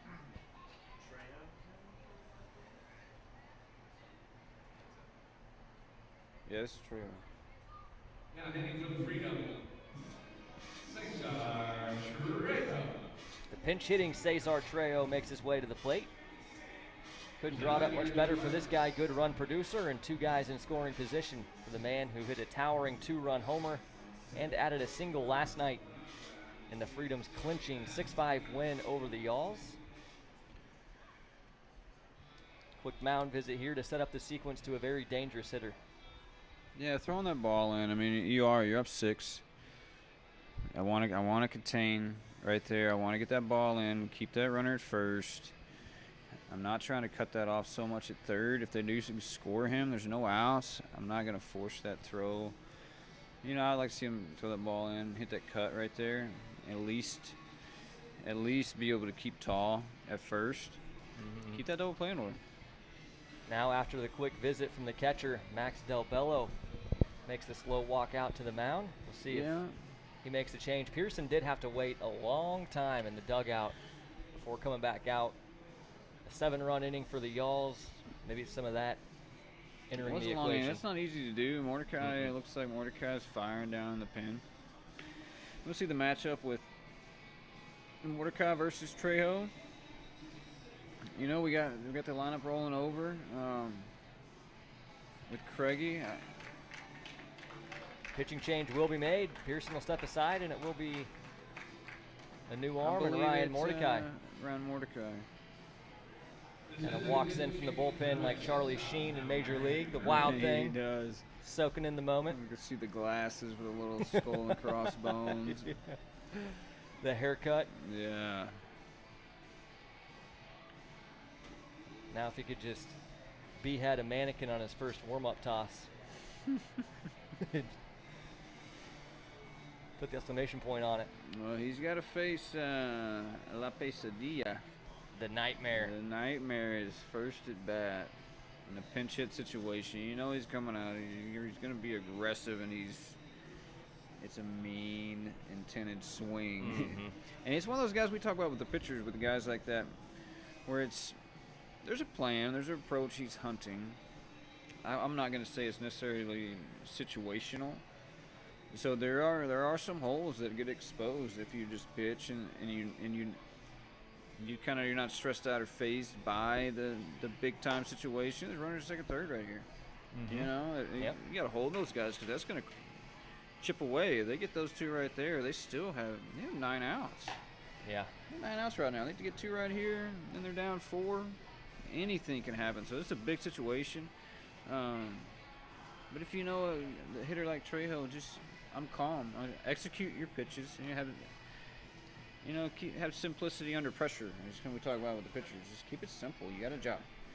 The pressure and the situation doesn't change your job. It's still to get the pitch here and drive it through this spot, and how to get this guy out. So we'll see how Mordecai relaxes into that, and see if he's staying on the ball. You can really track him by watching his head. His arms working around that head. If he's got that big head whack, and kind of you can see it swaying a little bit in his delivery as he goes down the mound. You know, he's going to be a little bit late coming out, but he's athletic and his arm's fast enough that he catches up. He's hard to hit. He throws hard. Does throw hard. Yeah, he throws hard. I'd like to see him just be a little bit more directionally under control, and that comes from back foot stability we worked on this summer. Just control the back foot of my setup and make sure that's that's where my direction of my line's coming from. And then it's just sync it up, find some rhythm, and be aggressive through my release, not to it. And when he does that, man, the ball really comes out of his hand. It's just being able to apply that information simply in this type of situation of a game, the pressure. So he can do it. Has all the chance in the world to be able to get Trejo and pick him apart. Trejo's got other plans, though. Trejo is planning to help the Freedom chip back into this. He'll have runners at second and third. Nobody out. In a long 7th inning here at UC Health Stadium.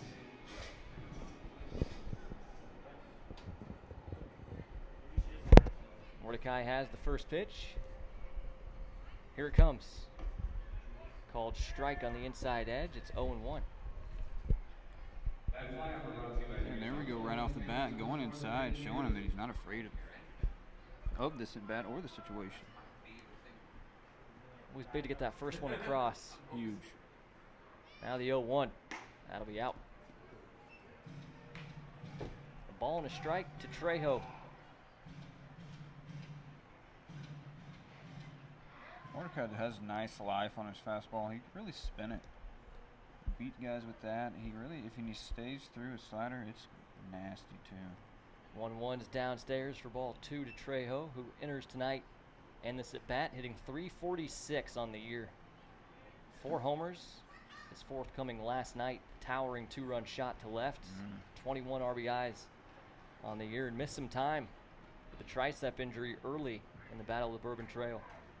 That's right, he did. 2 ones on the outside, Black to even the sequence. Very nice pitch. Yeah, Trejo, it was harder. Remember that he did get hurt and had that little injury because he didn't miss a beat when he came back. It was like, oh yeah, he did miss. I know, he came back hotter than he went on. He did. The IL. Here's a swing, line drive to left field, racing towards the gap and playing it on a bounce in left field. Belsky. Looks like it's Blaze Spees actually in left now. Beg your pardon. Trejo comes through, an RBI single. It's a 13-8 game. Runners on the edges. And Craig Massey to the plate. Dennis Pelfrey back with us, and I'm on to you, Pelf.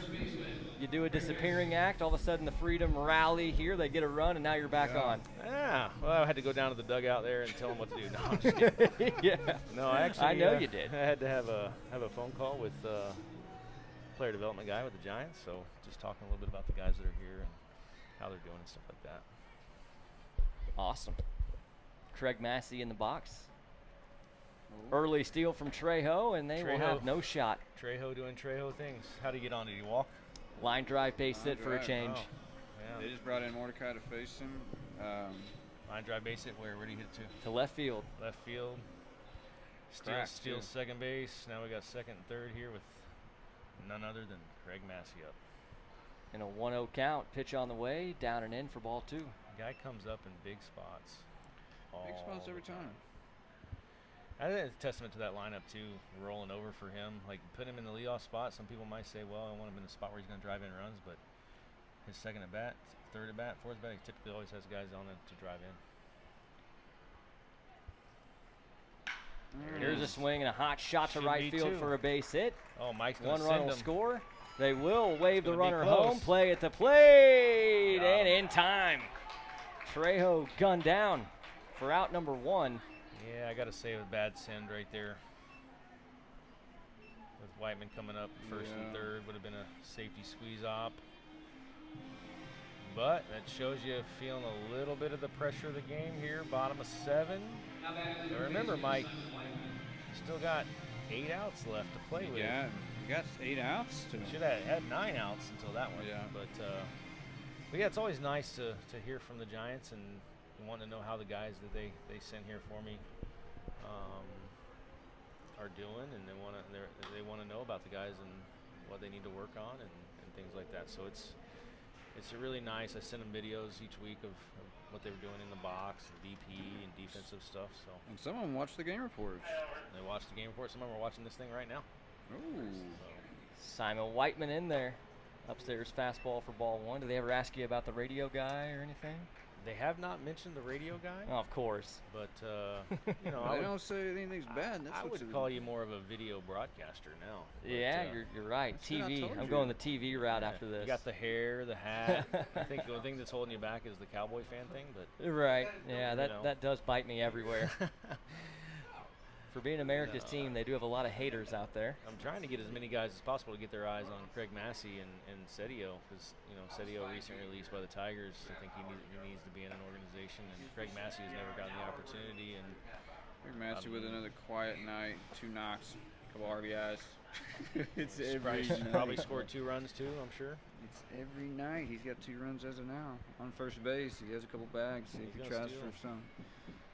1-1 goes. skips away. Doesn't even have May to. have rolled in the Freedom dugout. Massey will have second base. There you go. That'd have been another run right there.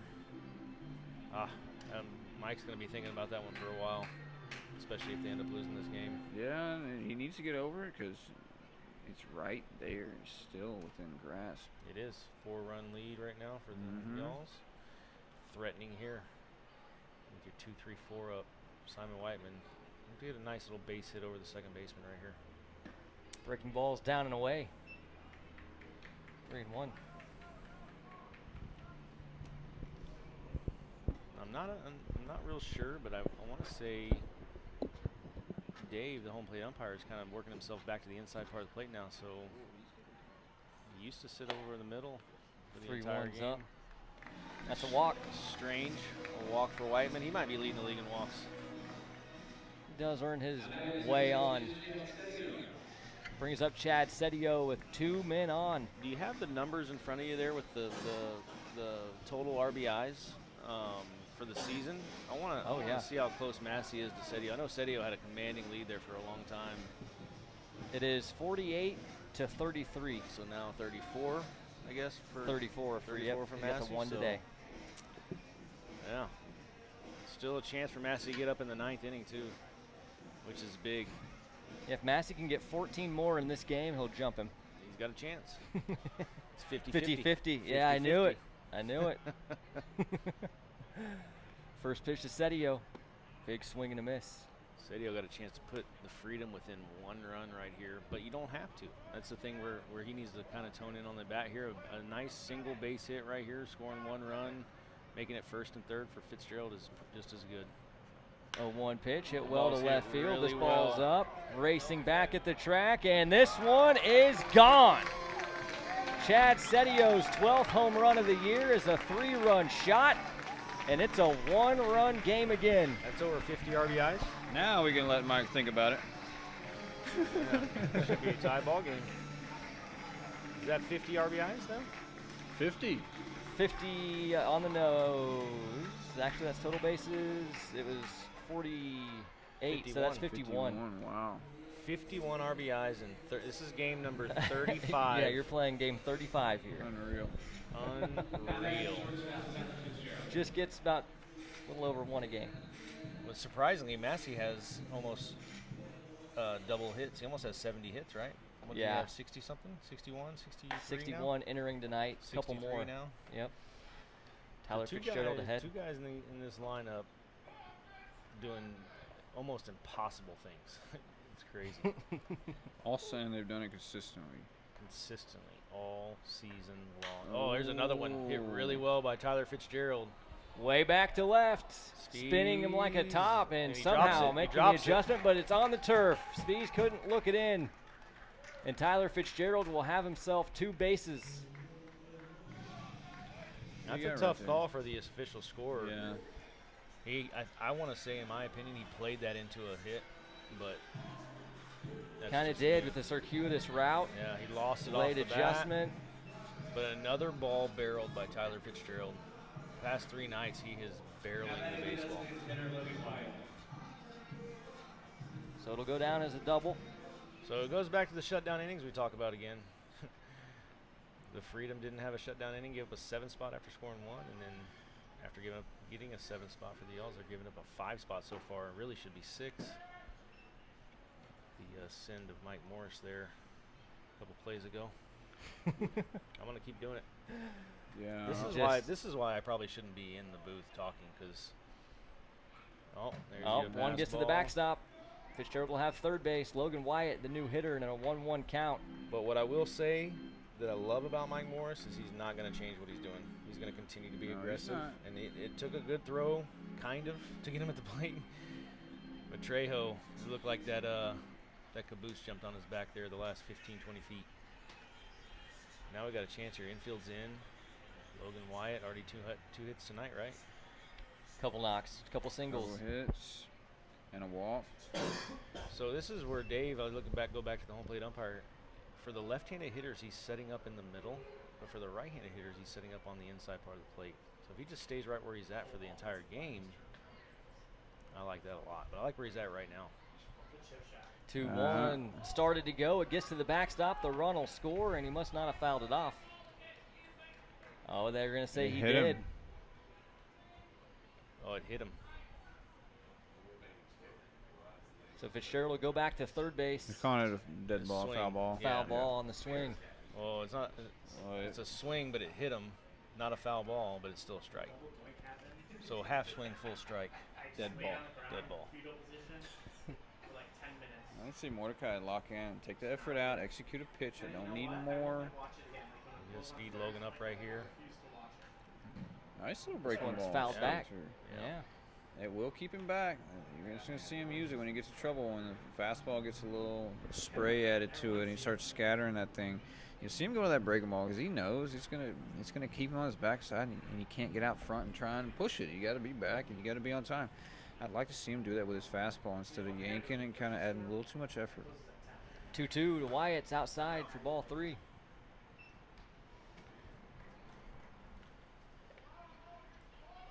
say what you want about the score, but this is an awesome game to watch. It's a good game. Oh, yeah. If you paid for a ticket to this one, you're getting You get your every money's bit of worth. your money's worth. It's Absolutely. a nice night tonight.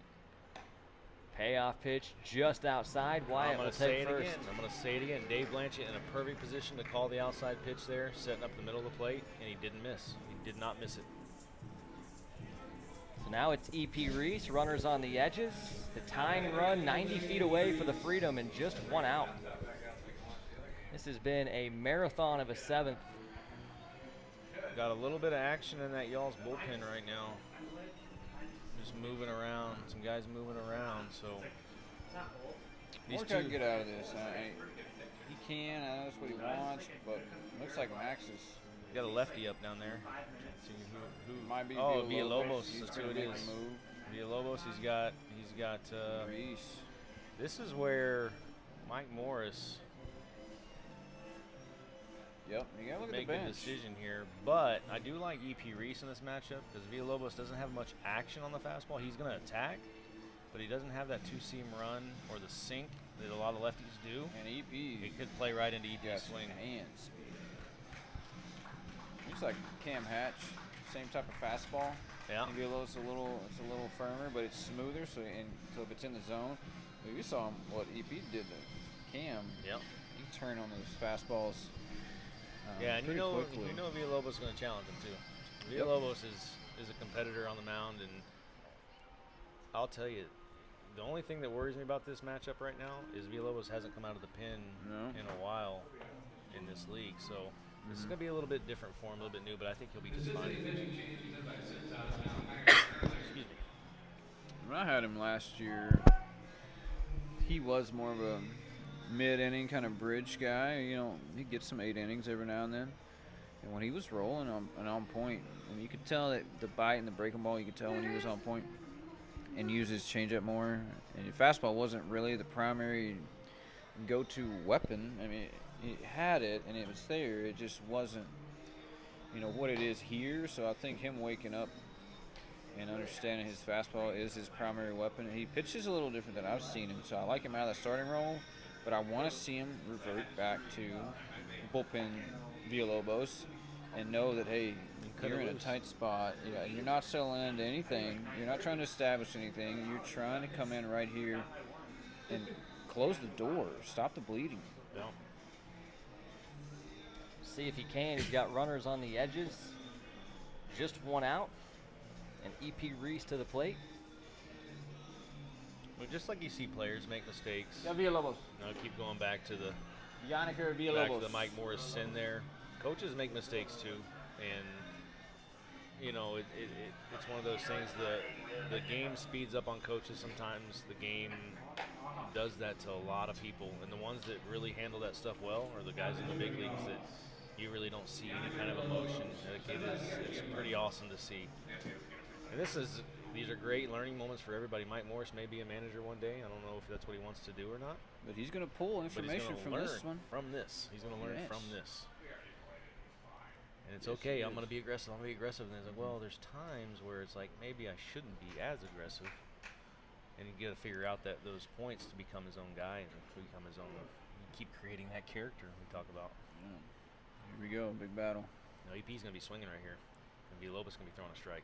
It's going to be interesting. First pitch. Tied him up, swung on and missed.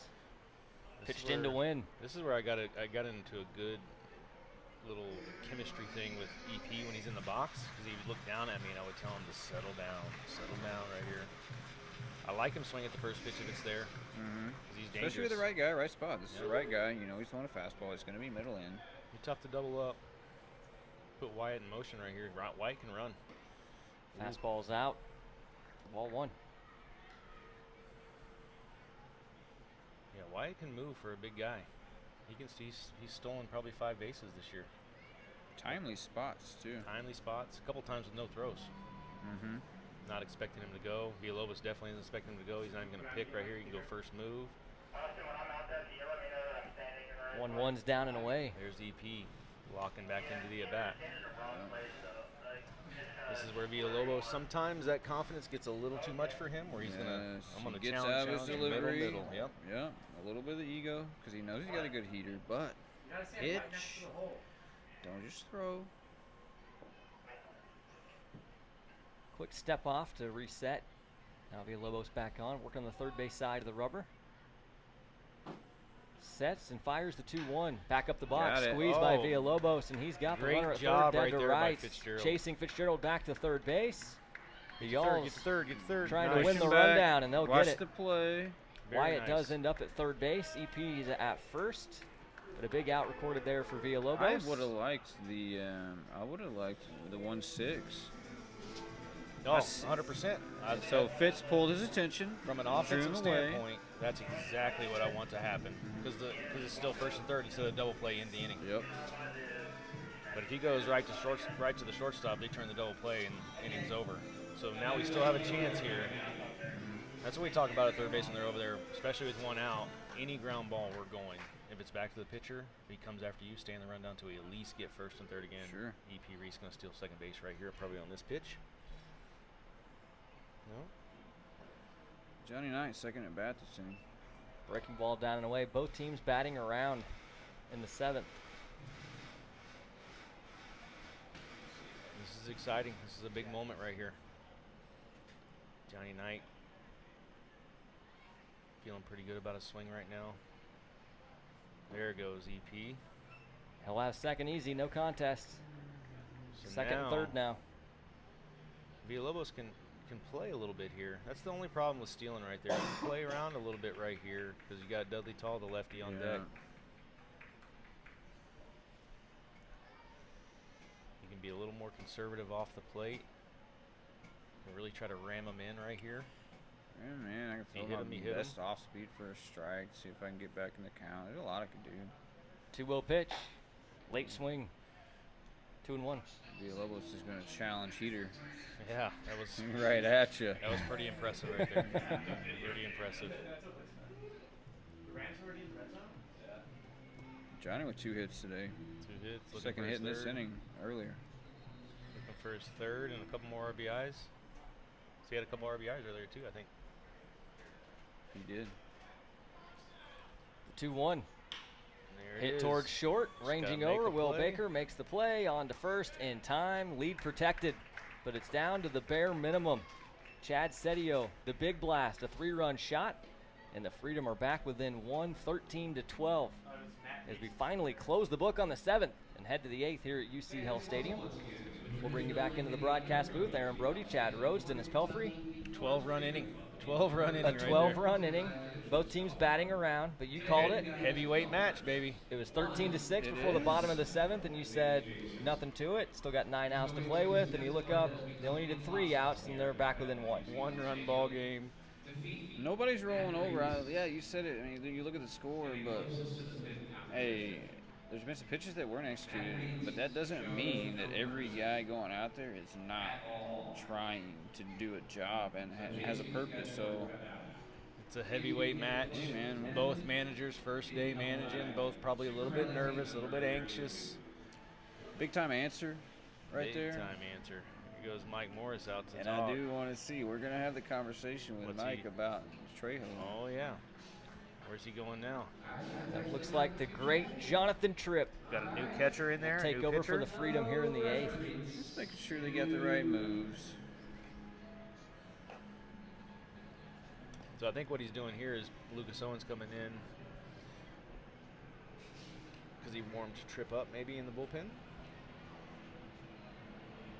He might have warmed him up. He hit. Who did he hit for? He hit Trejo for Rich. Had that spot. I'm trying to figure out how we did this bullpen thing because I thought they were going to combine today because the catchers, all 3 catchers for the Y'alls That's are what playing. I was wondering who's been catching bullpens down there. Matt wins again. You would think he would let somebody win finally, but he doesn't. What a big guy. Got Tripp out of the pen. Tripp out of the pen. This is a familiar sight in the late innings. Jonathan Tripp, the 2-time All-Star, was, for my money, the most dominant closer in the Frontier League for a couple of seasons before he made the transition to being a starter. And as you would expect, Tripp made that transition quite easily, but now you get him back in a late innings role here. Yeah, I think last year when we moved him to the rotation, it had a lot to do with we had Tyler Gibson just picked up. Tripp had done. I don't know if there's more he could have done in a bullpen role to get an opportunity in affiliated baseball. So we decided to make that move, and he was spectacular as a starter for us. Held the velo, and I think it was 4 starts, maybe 5 starts for him, and he was gone. So Yep. it obviously worked out and the way it needed to, and new regime coming into Cincinnati, and they let quite a few guys go, and he was one of them. Same with Tyler Gibson. So both of them looking to work back and get back into the affiliated baseball and have another shot to make it to the big leagues. I'll never forget Tripp's first start after making the transition was at Southern Illinois. Went 5 one-hit innings, but the 1 hit was a Kyle Davis homer. Yep. And still, it was like, okay, he goes 5, allows 1 hit, 1 run.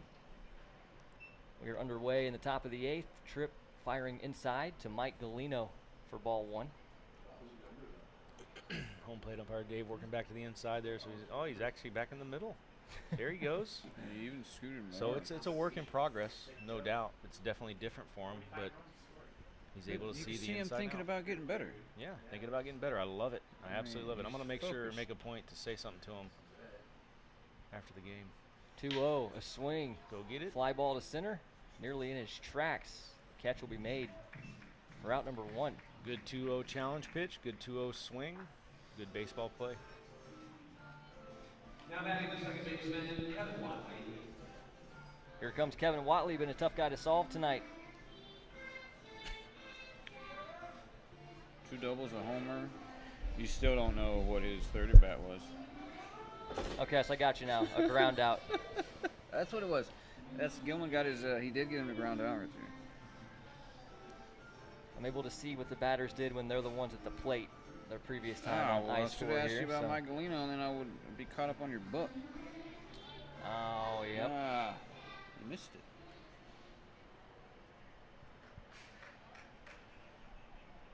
First pitch to Watley is a strike. 0-1.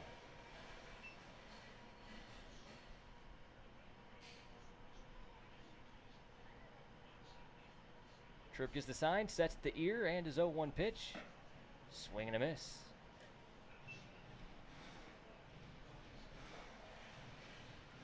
You got your game TiVoing or what? What's that? You get the game is it on TiVo? What are you doing? What time is the game? We're already well it's past already- it's kickoff already at this going? point. Uh-oh. Yeah, but it is TiVo'd for sure. Called strike 3 on the outside corner. Watley down. Tripp has a strikeout. That's the pitch to tell Tripp. It's hard to see. It stretches the plate from that angle.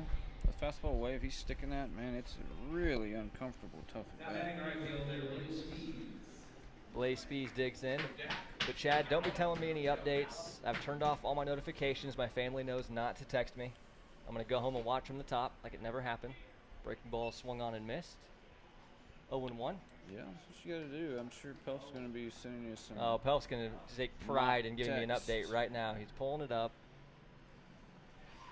Brian Jett texted me, no double play. Your guys get it. 0-1, sky to left field. Should be an easy play. And it is. Nice quick inning. Tripp right there. Tripp faced the minimum. It's a good momentum shifter right there. Tacked right there. Shutdown inning. Got 3 See quick if they ones. can, You're going to see a couple runs here by the Freedom. So we will go to the bottom of the 8th. It's 13-12. Y'alls in front. Villalobos back out for more. Down by the Y'alls dugout. SpongeBob rectangle pants. 3 hours and 28 minutes into this game. And a slice of pizza. Played some long games in this Battle of the Bourbon Trail. Yes, The we have. tremendous offenses on both sides have made that a nightly occurrence. Yes, we have. Wait and find out. Oh, they are going to race. All right. On your mark. Get set. Go! Oh, it's a new little race we got here, or have we been doing this? I don't really notice a whole lot when I'm in the dugout. I haven't seen this one consistently. I have seen it. I see Wags right there walking down. We're going to give the guy the sponge robber tonight. Got the Sponge glasses. Robert. SpongeBob race. Sponge Robert? Sponge robber rectangle pants.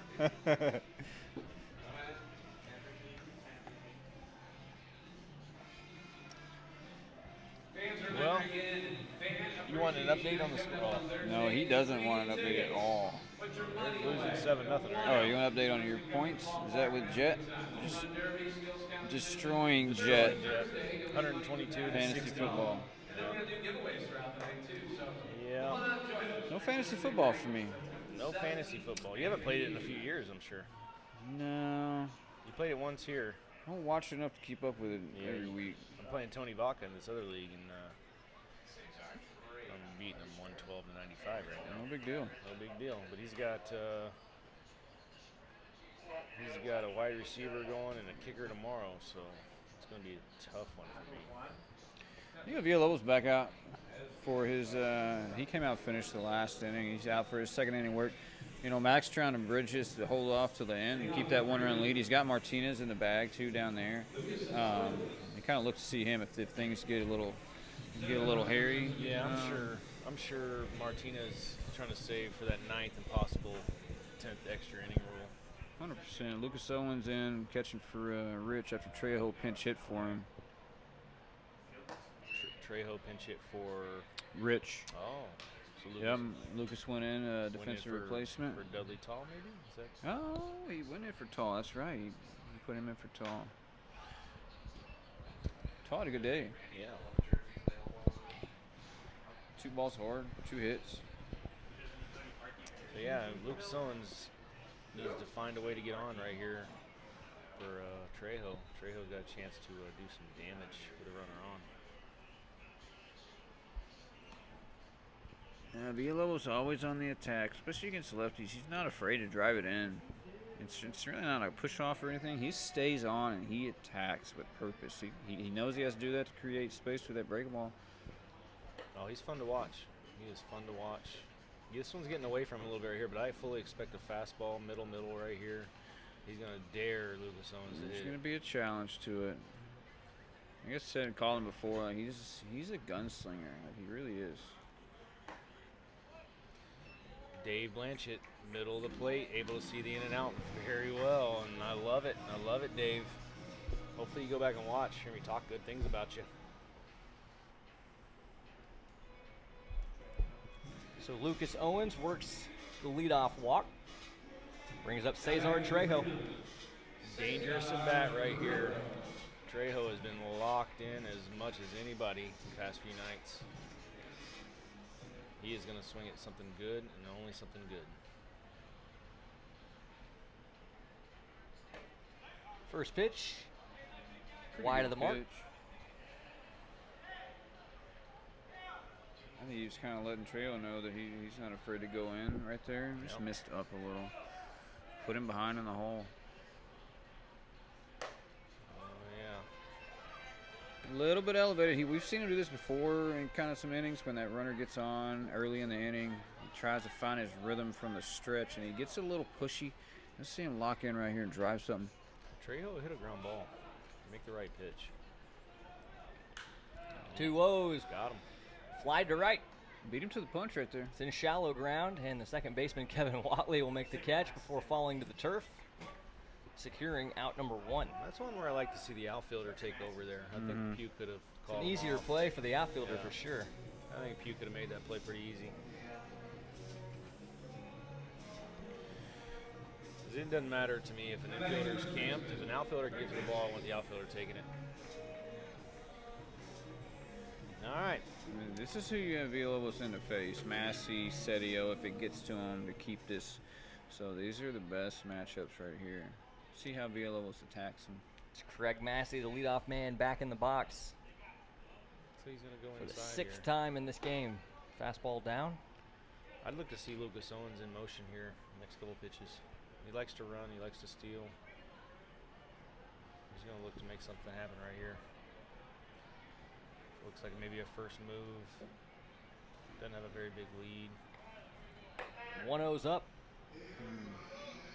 2-0. This is where pitchers fall in trouble. Keep falling behind hitters. Playing with fire. Yeah, you said it. Massey's not afraid to hit with 2 strikes, so the deeper you go behind, the further you have to go to climb back against him. Runner takes There off. goes Lucas Owens. And Great he'll have it. job right there. Slides in Tying safe run. at second. Tying run at second base. Craig Massey up. If you're Mike Morris, you're feeling pretty good about your spot right now. Tying run in scoring position, just 1 out. Maybe the best hitter in all of the Battle of the Bourbon Trail in the box for the Freedom, and Craig Massey ahead 3-0. Pitch on the way. A strike. 3-1. Massey, pro hitter right here. He knows he had the green light, but he's going to make you throw probably another one. He is. He saw where Villalobos can go get his strikes. He's going to eliminate that spot. He's looking, so Villalobos still has to keep moving it around. 3-1, beans Right him. back. Runners will be at first and second, and that hurts. Massey, a slow walk to first base. That was the fastball from Villalobos, and it ran in. Probably going to see that Y'alls bullpen moving around a little bit now. Yeah, we might just see a change right now as Max Del Bello makes his way back out. He does the two-handed time call. Haven't seen that one before. The steps are a little short, too. You know what? You got to factor in the foul ball. Here that goes Max was. Here goes TV Time Jet, first privy base with to. the fanny pack. He wanted us to see how that hood looked running across the field, make sure it didn't have too much bounce. I think your hood's going to be good, Jet. Yeah, he's talking about cutting the front of it to go down with the zipper of the other top. Really not something we were thinking about before the game, but just trying to get in our heads a little bit, maybe. Well, there was just a visit from Max. Yeah, nobody was throwing in the pin, but I think it's going to buy some time for somebody to get going It right should here. by time you should have Martinez up and going. You got Piotnik down there. Really would have been nice though to hear that visit from Max. It Yeah, the would have. mic. Well, especially with him and Villalobos Yeah, that would have been. and Medica. That would have been special. Would have been special. Here we go, big pitch right here. Simon Whiteman's going Simon to Whiteman. drive something right here. Runners at pitch. first and second. First pitch, There outside he goes. corner. There's the law. There he is. Make him respect the low and away. You want to hurt me on that side? You can't just stay out there. Got to keep it open. This is the pitch You that got to go in here. You got to go in. we here. got to get it in if you're going to get it in. He's going away. The 0-1. Yeah. Swung on and missed. Nice challenge.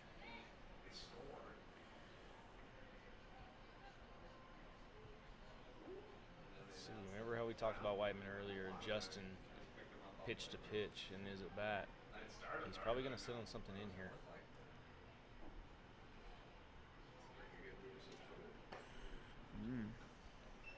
Easy take. Easy take. Breaking ball away off the plate. 1 and 2. I think it's a good time for him to throw it again. Throw that breaking ball again. Get the feel for it right here. He said bury it. You're Rip gonna one. throw it. You gotta get it down. Rip one right here. 1-2. Got him. Swinging. Challenge heater. Fastball. Threw up. the fastball by him for out number 2. All right. Chad Sedio coming off a 3-run homer. His last at bat, last inning. Got a chance to do it again. The Oppo power. This is going to be an interesting at bat. Because both guys on the mound, pretty good. I mean, both guys right here, pretty good.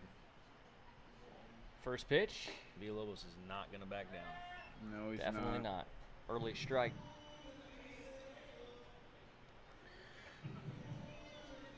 There's a smart play. I mean, there's smart play versus the aggressive not backing down. Oh, yeah.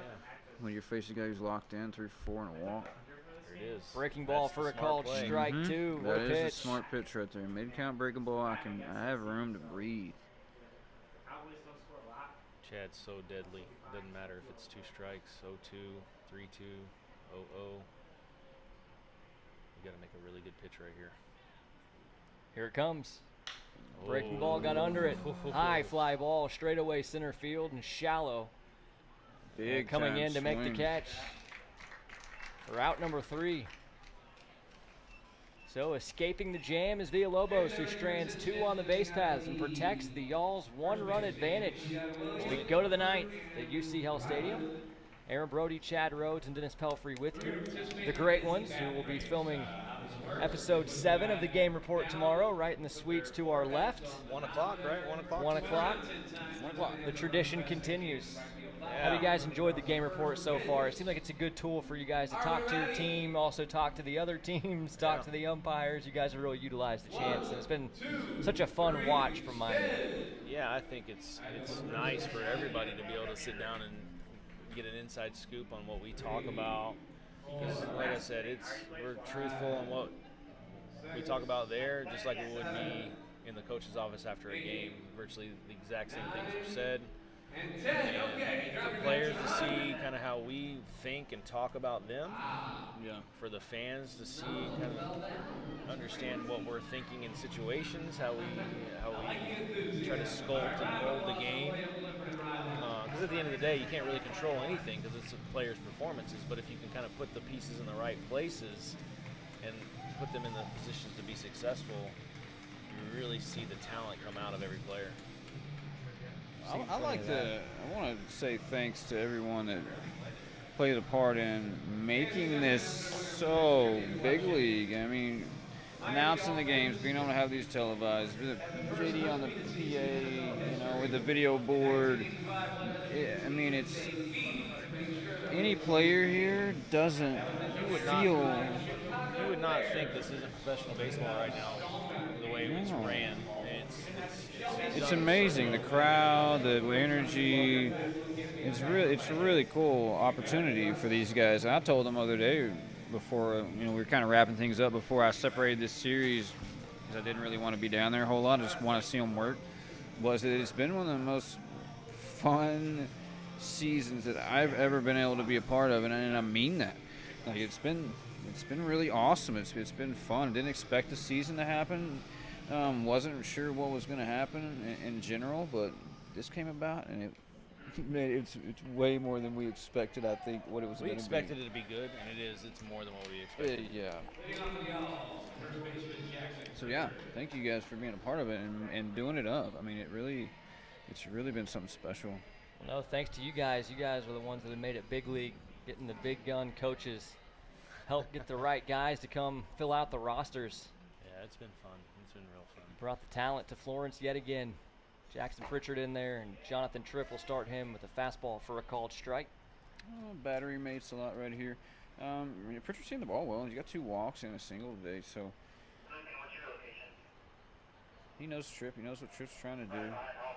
But like I said, if Tripp's sticking that fastball away, that breaking ball right there, like you said, it's hard to spit on, but he did. So.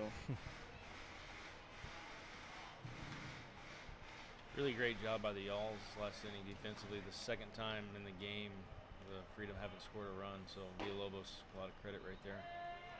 Called strike on the outside edge here. It's 1-2. Tripp entered the game in the 8th. Faced the minimum, as he's accustomed to doing. Yeah, this should be a swing by Pritch right here to try to stay alive. Does just that. Fouls it off. Now you're going to see Tripp. It's probably going to be a ball here to see if he can get a swing and miss. Yeah, I don't want it to be the I don't want it to arm be either. side push. I'd rather see him. That low and away fastball in the law. Yes, Right here, you could freeze him. You could freeze him with it. Stick it out there. I don't want to see the arm side fastball push up. Ooh, nice. Going away. 1-2. He's in the zone as well. It's fouled off to stay alive, but Tripp was going right after him in the 2-strike count. Little bit too much challenge than command. You know, prioritize right there. That's why it was up enough for him to Right get here, to it. yeah, right here, if you're Tripp, you want to continue to throw strikes here because once Pritchard gets back to that 2-2 count or even a 3-2 count, it puts him back in that driver's seat. The 1-2 again. Good pitch. The Little slider break ball got right the off the swing and a same miss. slot. One away on the K. Very nicely done. That'll bring up Brian Danzero. Captain Dan's, the black helmet. Still freedom at heart. For sure. Almost feel for the guy. He gets the knock last night, an RBI single to win the game for the Freedom, and then reports the next day and is playing for the other team. Big knock off to a hard dude to face, right?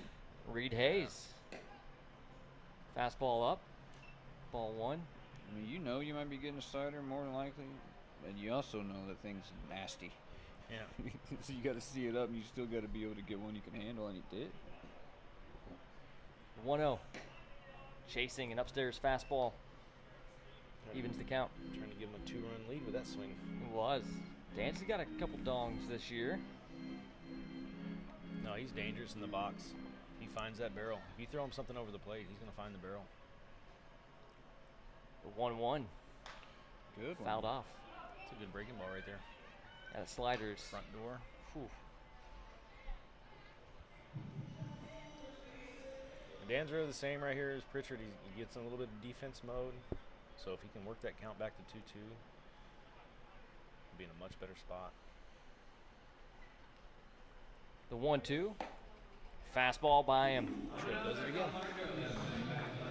Another strikeout for Jonathan Tripp, who's looked his A-self best here over an inning and 2/3. He'll face Austin Medica next.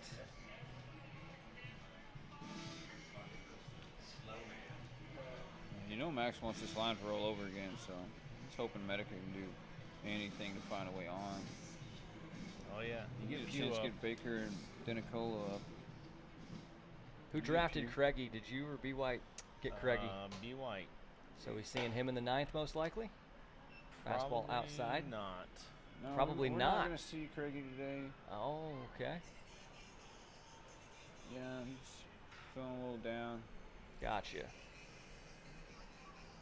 He was Well, ready to whoever rock it and is. roll last night in spot. The 1-0. Swung on and missed. A little changeup right there, it looked like. It did. It sounded like a changeup. Didn't have the same pop. I think it was a fastball down. Yeah, well, you're outvoted. I just think Medica got a little excited there in the 1-0 count. I would go back to it all the time. Should be an automatic take. 1-1's fouled straight back. Goes from being a 1-1 count. If he would have taken the 1-0, it would have been a 2-0. In a really good spot to hit. So why is the take on the 1-0? It's just pitchers always miss on the second one? The short and sweet of it is hitters think they're in an advantage count, and they're not. You have 4 balls to walk, 3 strikes to strike out, right? So really 1-0 is an even count. Hitters think they're in an advantage. Another strikeout for Jonathan Tripp. Climbed the ladder and got Medica. But we're staying with you through break, so we'll let Pell finish the point on the 1-0 takes. Yeah, so I feel like if we can take that, and we have to take it the right way. We have to take it like we're going to hit it, even if it's a middle fastball. Now, there are some variations in that. Like, I've talked to guys about it and say, you know, you need to treat the 1-0 like a 3-0. If it's the one you're looking for and you're going to be on time, then you let it rip. But otherwise, take it. Because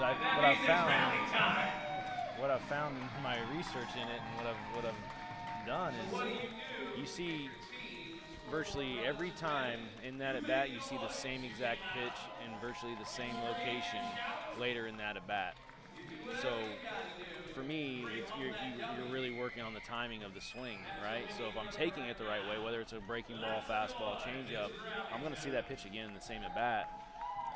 More times than not, it's going to be a ball because pitchers are more apt to miss off the plate 1-0 than they are over the plate because they know they're not behind. They're just even. Whereas like a 2-0 count or a 2-1 count, a little bit different.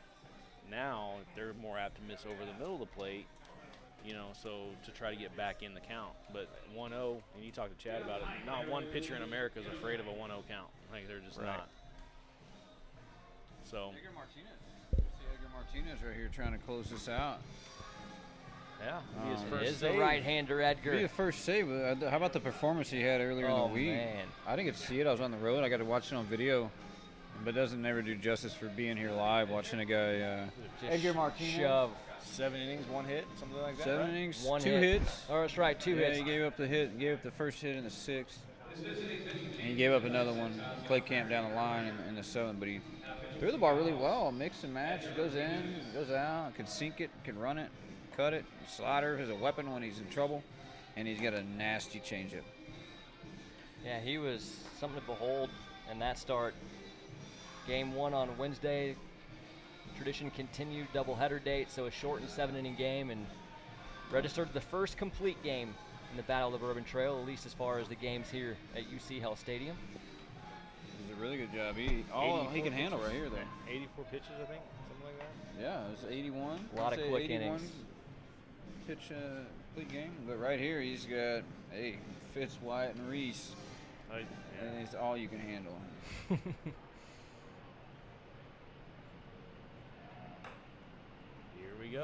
Here we go. Tyler Fitzgerald to the plate.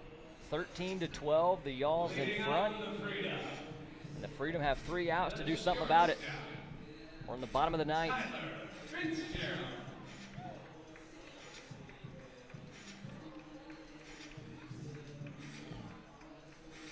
Ninth appearance for Martinez on the season. He made 3 starts, 31 2/3 innings under his belt. Record 2-2. ERA 2.54 as a breaking ball misses outside. It's 1-0 to Fitzgerald. This is a big series too because the Y'alls Freedom Series, there has not been a sweep yet, right? There has not been a sweep, no. So the Freedom have a chance to sweep the Y'alls for the first time. And this is something that the Y'alls are playing for right here, not to be swept. That is something to play for sure. The 2-0 pitch. There he is. Outside corner. That's going to open it up. That's going to open it up for Edgar right there in that first strike. Yeah, take a little off. He can run it. He was a little too C-max right there. He was hoping for a swing, trying to get a ground ball. He's not worried to go deep water. He'll still throw all his pitches. He had the slider working on Wednesday. We talk about his changeup all the time, and he threw it. He mixed it in, but the slider was the hammer. And that start, 2-1. Good pitch right there. Swing and a miss. Two-seamer again, huh? Yeah, nice little change of pace, ramming him right there. Fitzgerald 2 for 3. Single, a double, and 2 walks. Let's see how Edgar wants to approach it. 2-2, outside black, called strike 3, and Fitz didn't like the call.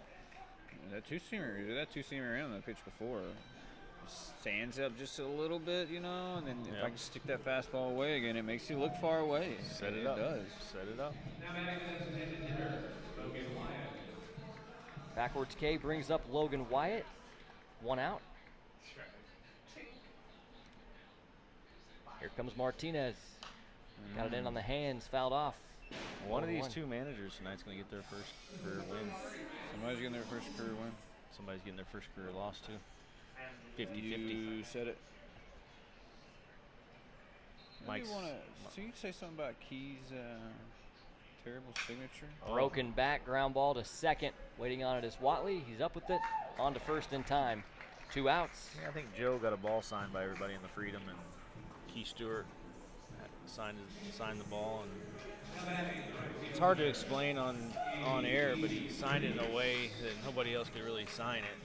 You know, and you got 25 guys signing the baseball, you got to, space is important. And, and there's a right way and a wrong way to do it. And it was definitely the wrong way. So Keith Stewart, he does a lot of things right, but that one was not one of them. Oh, he knows it. First pitch to E.P. Reese, got a swing and a miss. We're down to 1 out. Down to 1 out, down to 2 strikes left. Get the right couple guys up. Edgar trying to do come it in and quickly. slam the door. It's still a dangerous at bat here with E.P. Reese. He got a chance to do some damage. Here's his 0-1. It's outside.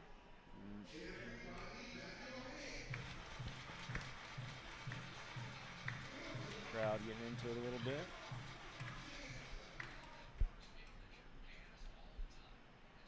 Should be a challenge fastball. The 1-1 pitch That was a out in changeup. front Changeup right of the there. changeup. It's a nasty pitch, and he has pushed E.P. Reese to the brink. 1-2. Looks like Edgar Martinez has not missed a beat since his last start. The 1-2. Fouled off to stay alive. Came at him with the fastball. He's commanding everything really well. This is that. We talk about the ego with Yep. Joe, and the pitch he made last night was big time. That slider. Yeah. The same thing with Edgar. Hey, you don't have to go heater to beat him and win this in a save. 1-2 pitch. Oh, Little blooper falling into center field for a base hit. Here we go. And that right There there it is. is. That's kind of why. I don't have to challenge with a heater right there. I got my changeup in the bag. I just saw a bad swing. Hey, I could throw it 2 more times. I could do 3 more times. Very interesting now. Yeah. Johnny Knight can do some damage as well, but if he gets on, you got to deal with Cesar Trejo. The winning run comes to the plate for the Freedom in the bottom of the 9th in the form of Johnny Knight. Runner takes off. Good pitch to go on. It was up for ball Yep. 1, and Reese is safe at second. Very nicely done right there, EP. Takes some guts. It does. The game on the line. I always go back to Dave Roberts for the Red Sox. Stealing the win. Yeah. Man, that was a big one. Huge. Count is 1-0 That's Mike on Knight. Morris. That's Mike Morris for you right there. Aggressive. Now a base hit. He's going to definitely send him, so. The 1-0. Fouled off the foot. It was a 1-0 swing. So going back to that 1-0 stuff too, if you can show guys numbers over the course of a series, not necessarily that at bat, but over a series or even a game, their batting average and their on-base percentage go up, and their on-base percentage goes up a lot if they take the 1-0. So, and you look at it like if they swing at the 1-0 or if they take the 1-0, what happens in the end result of the at-bat? Not in that count, but the end result of the at-bat. Didn't we say it was like 140, 150 points more OBP when our teams consistently took that? The team, yeah. From the Nasty team breaking standpoint. ball, gets a swing and a Slider. miss. Edgar's going to go to it when he's up against the ropes, and he is up against the ropes. The time runs to second base, he's got 2 outs. And a guy who has a potential to take me deep is at the plate. Johnny Knight in a 1-2 count. You're probably going to Y'alls. see another slider right here. 1 pitch away from salvaging 1 in the weekend series. The pitch. Chased Got and him. missed. Strike 3 on the swing, and the Y'alls will win this one 13-12. Salvaging 1 in the weekend series, avoiding the first sweep at the hands of the Freedom. And a lot of action to discuss as we segue seamlessly in to a Florence Freedom and Florence Y'alls post-game show. 13-12, Brian White's Y'alls salvaged the finale. First impressions from a marathon game that featured a lot of action, a lot of offense, and was a very fun game to watch for the fans. Yeah, it was exciting. We knew it was going to be a blow-for-blow game, and that's exactly what it was. I mean, it was impressive. Each team, I mean, the Freedom give up a 7 spot to the Y'alls in the 7th. And most people think the game's over with, shut down the running game, don't bunt, things like that. Freedom come right back, score 5, make it a 1-1 game. Arguably the difference maker in the game was the send to the plate by Mike, and I think he's going to be thinking about it for a while. Oh, no. Yeah. It comes back to that. Yeah, It does. and that's typically how I think, and I may not be in the norm with most people, but the games typically aren't won or lost in the 9th inning. there's things that happen throughout the game that you can kind of go back to that shifted the momentum or shifted the game, and I think that was one of them. So, Chad, are you having nightmares about this one tonight for a pitching guy, 13 No, to 12? I don't. I mean, you look at it, and I'm going to look at that and be like, man, the team ERA on both sides is just got to be, astronomical. No, I don't look at it like that. I didn't see the game like that. We called it. We saw the situations where guys needed to execute, and some guys that didn't in those spots, and they got hurt, and the hitters took advantage and did what they needed to do. So the game was played. It wasn't somebody got out there and just got whacked and got barreled, and it was like couldn't figure it out. It was like they were still working to do what it is they needed to do to get the guys out in those situations. So. And it didn't happen for some guys, and it did for others, and it capitalized. That's where the credit goes to the hitting side and being able to do what they need to do. So I don't take any stock into that as far as the game ended up being a one-run game because some guys held the gate to make it and keep it a one-run game or allow those things to happen. I thought it was a fun game. I thought it was cool. We got to see everything. You get to see everything. Guys make great pitches, big strikeouts, home runs, errors, good defensive plays, bad base running on the coaching standpoint. Like, you get to see everything a part of the game. So this is a game you can really go back and dissect a little bit and figure out things you can get better at. You try to put aspects. guys in different spots, and you can see that every single one of those guys that got put in those spots, there was a miscue that happened in those spots. A Whiteman moving to third, Cedio at second. We had Watley at second. Everybody had a play that was unique and different and awkward that turned into something that turned into some base runners and more pitches thrown and more runs scored. So those things have affected it as well. What else you got in the game?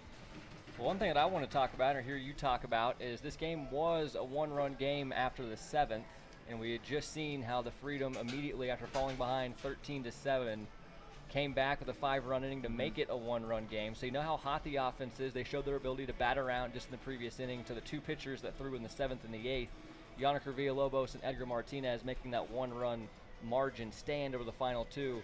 I thought was worthy of your comment. It was nice. Tripp was really good on the other side. Tripp was awesome too, because they didn't score either. No, and so kind of held the game. I like Villalobos, the challenge mentality. You see the same stuff. He wanted a couple innings, especially coming off the start that had left a little bitter taste in his mouth. He knew he could have done better, and you see how tonight he attacked in, and it made it a point to be able to be aggressive.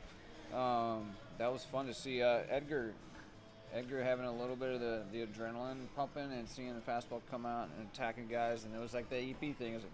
I hope he didn't try to do it too much. It was just you don't have to challenge his pitch. EP, made him pay for that. Got that little single up the middle. I was like, come on, pitch. Make the pitch. And he did that. It was cool. He made those pitches against Johnny, and he still got a challenge because he set it up with those sliders. That was nice to see. But it was a fun game. Yeah, I mean, from a hitting standpoint too, I always go back to the hitters because I was a hitter, but it was very impressive for some of the guys and controlling that emptiness that we talk about and creating space to do damage, and they did that, and that's it's a testament to both offenses how the Y'alls and the Freedom lineups are really different in the things that they do really well, and they both did their things well tonight. Yeah, it was nice to see. So your first time up in the broadcast booth in 6 years, you got the bird's eye view for the game tonight. I know you don't have the book in front of you, so I'm not putting you on the spot, but who did you see that stood out from an offensive perspective tonight here with the bird's eye view? I mean, I could do it blindfolded, but Craig Massey. Massey. He always does every single night. So it's really unfair for him because he does a lot of things really well, especially in the box, and I don't really give him a lot of praise for it because I expect that out of him. Chad Cedio, obviously the same type of guy, and the backside homer there to close the gap, touched. I mean, offensively, I think Mike Galino had a big homer in the back-to-back one with. Yeah, but the big thing for me with Galino tonight, last night he had 2 hits, but they weren't great hits. Like, he got beat and he just found 2 hits. Tonight he used the barrel and showed what he can really do. So, he was nice to watch. I mean, but seeing those guys on the bases, I mean, the Y'alls do a great job of moving up bases when they need to and creating damage on the bases and then coming up with big knocks. So, I mean, it's hard to pick out one guy for the night, but if I had to pick one, I mean, I'm going to go Craig Massey. The absolute tone setter did it again. A couple more knocks in the leadoff spot tonight, seemingly up in big moment after big moment. Also got another RBI, and of course he mentioned Setio as well, doing Setio things with a 3-run homer to left center field to make it a 1-run game. We saw an interesting matchup on the mound to start. Darian Fleming, Harrison Mert. Second time we had seen that in the last couple of weeks, and those guys went out there and battled again in this spot start. I thought they did what they needed to do. Fleming knew, he doesn't have room to miss, and if he's not getting that breaking ball over for strikes and putting it behind accounts, then it makes his window to miss even smaller. But I thought he did a good job of being able to control some things early on, and Merck was just kept pumping strikes. And, look for that moment where he gave up a couple barrels and you got some hard hit balls, and it's like you keep waiting for him to kind of just pitch away and pitch out of the zone and try to get chases, but he didn't. He kept coming and he kept attacking. So that was nice. The one thing I'll say, and I always say about pitching, just give us a chance. And both those guys did that for their clubs tonight. And that's all you can ask for, because you're going to have good nights, you're going to have bad nights, you're going to have medium nights. They're just going to happen. It's 50-50, right? It's 50-50. It's always 50-50. It was going to come down to the last game. Those guys were pitching that game. I was going to say, this was not a throwaway game. That was going to be the matchup. That was going to be the game if they pulled it out last night against you. It was going to be the same thing. And the game was played like it was on the line, yes. Which is what I love about what we do here in Florence and the culture we create. And, people outside of here and on other teams can knock it if they want. But at the end of the day, our guys compete to the end regardless, and it's nice to see. So we talked about the new managers on both sides of the field tonight in the dugouts. Max Del Bello gets his first professional win as a manager as the Y'alls improved to 22-14 for the Freedom. Mike Morris gets his chance, swallows the loss. The record for the Freedom now at the end of the regular season, 22-13, so decided by a half game in the standings, which I believe is just a byproduct of you guys having one more trip to Lexington, correct? Or maybe they two had more. A rain out. They had a rain out they didn't make up in Lexington. That was the Y'alls. The Y'alls did. The Y'alls got rained out. We played more Wednesday games in Lexington because they don't do the doubleheader there. They don't do the doubleheaders. Yeah, that's what the difference was. So it should have been 2 games because Lexington didn't want to make up the rain out either, which I don't get either. But so it could have been a little bit different story if they made up that rain out game. I still think we would have edged them out barely, but at the end of the day, it worked out exactly how it probably should have.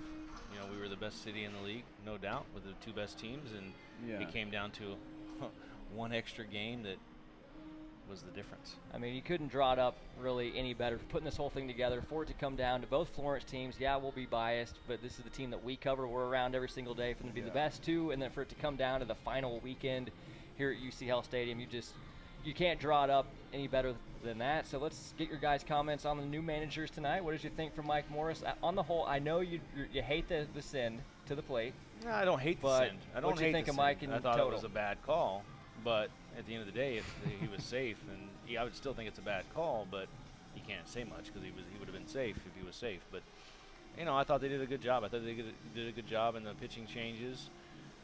Both of them made a couple defensive changes as well and added hitters. I think pinch hit Cesar Trejo in a big spot, and he got a knock, right? So That's right. Yes. He made a lot of right calls and a lot of good calls. Just the one thing, and it's probably not the reason they lost the game, but it was a big factor.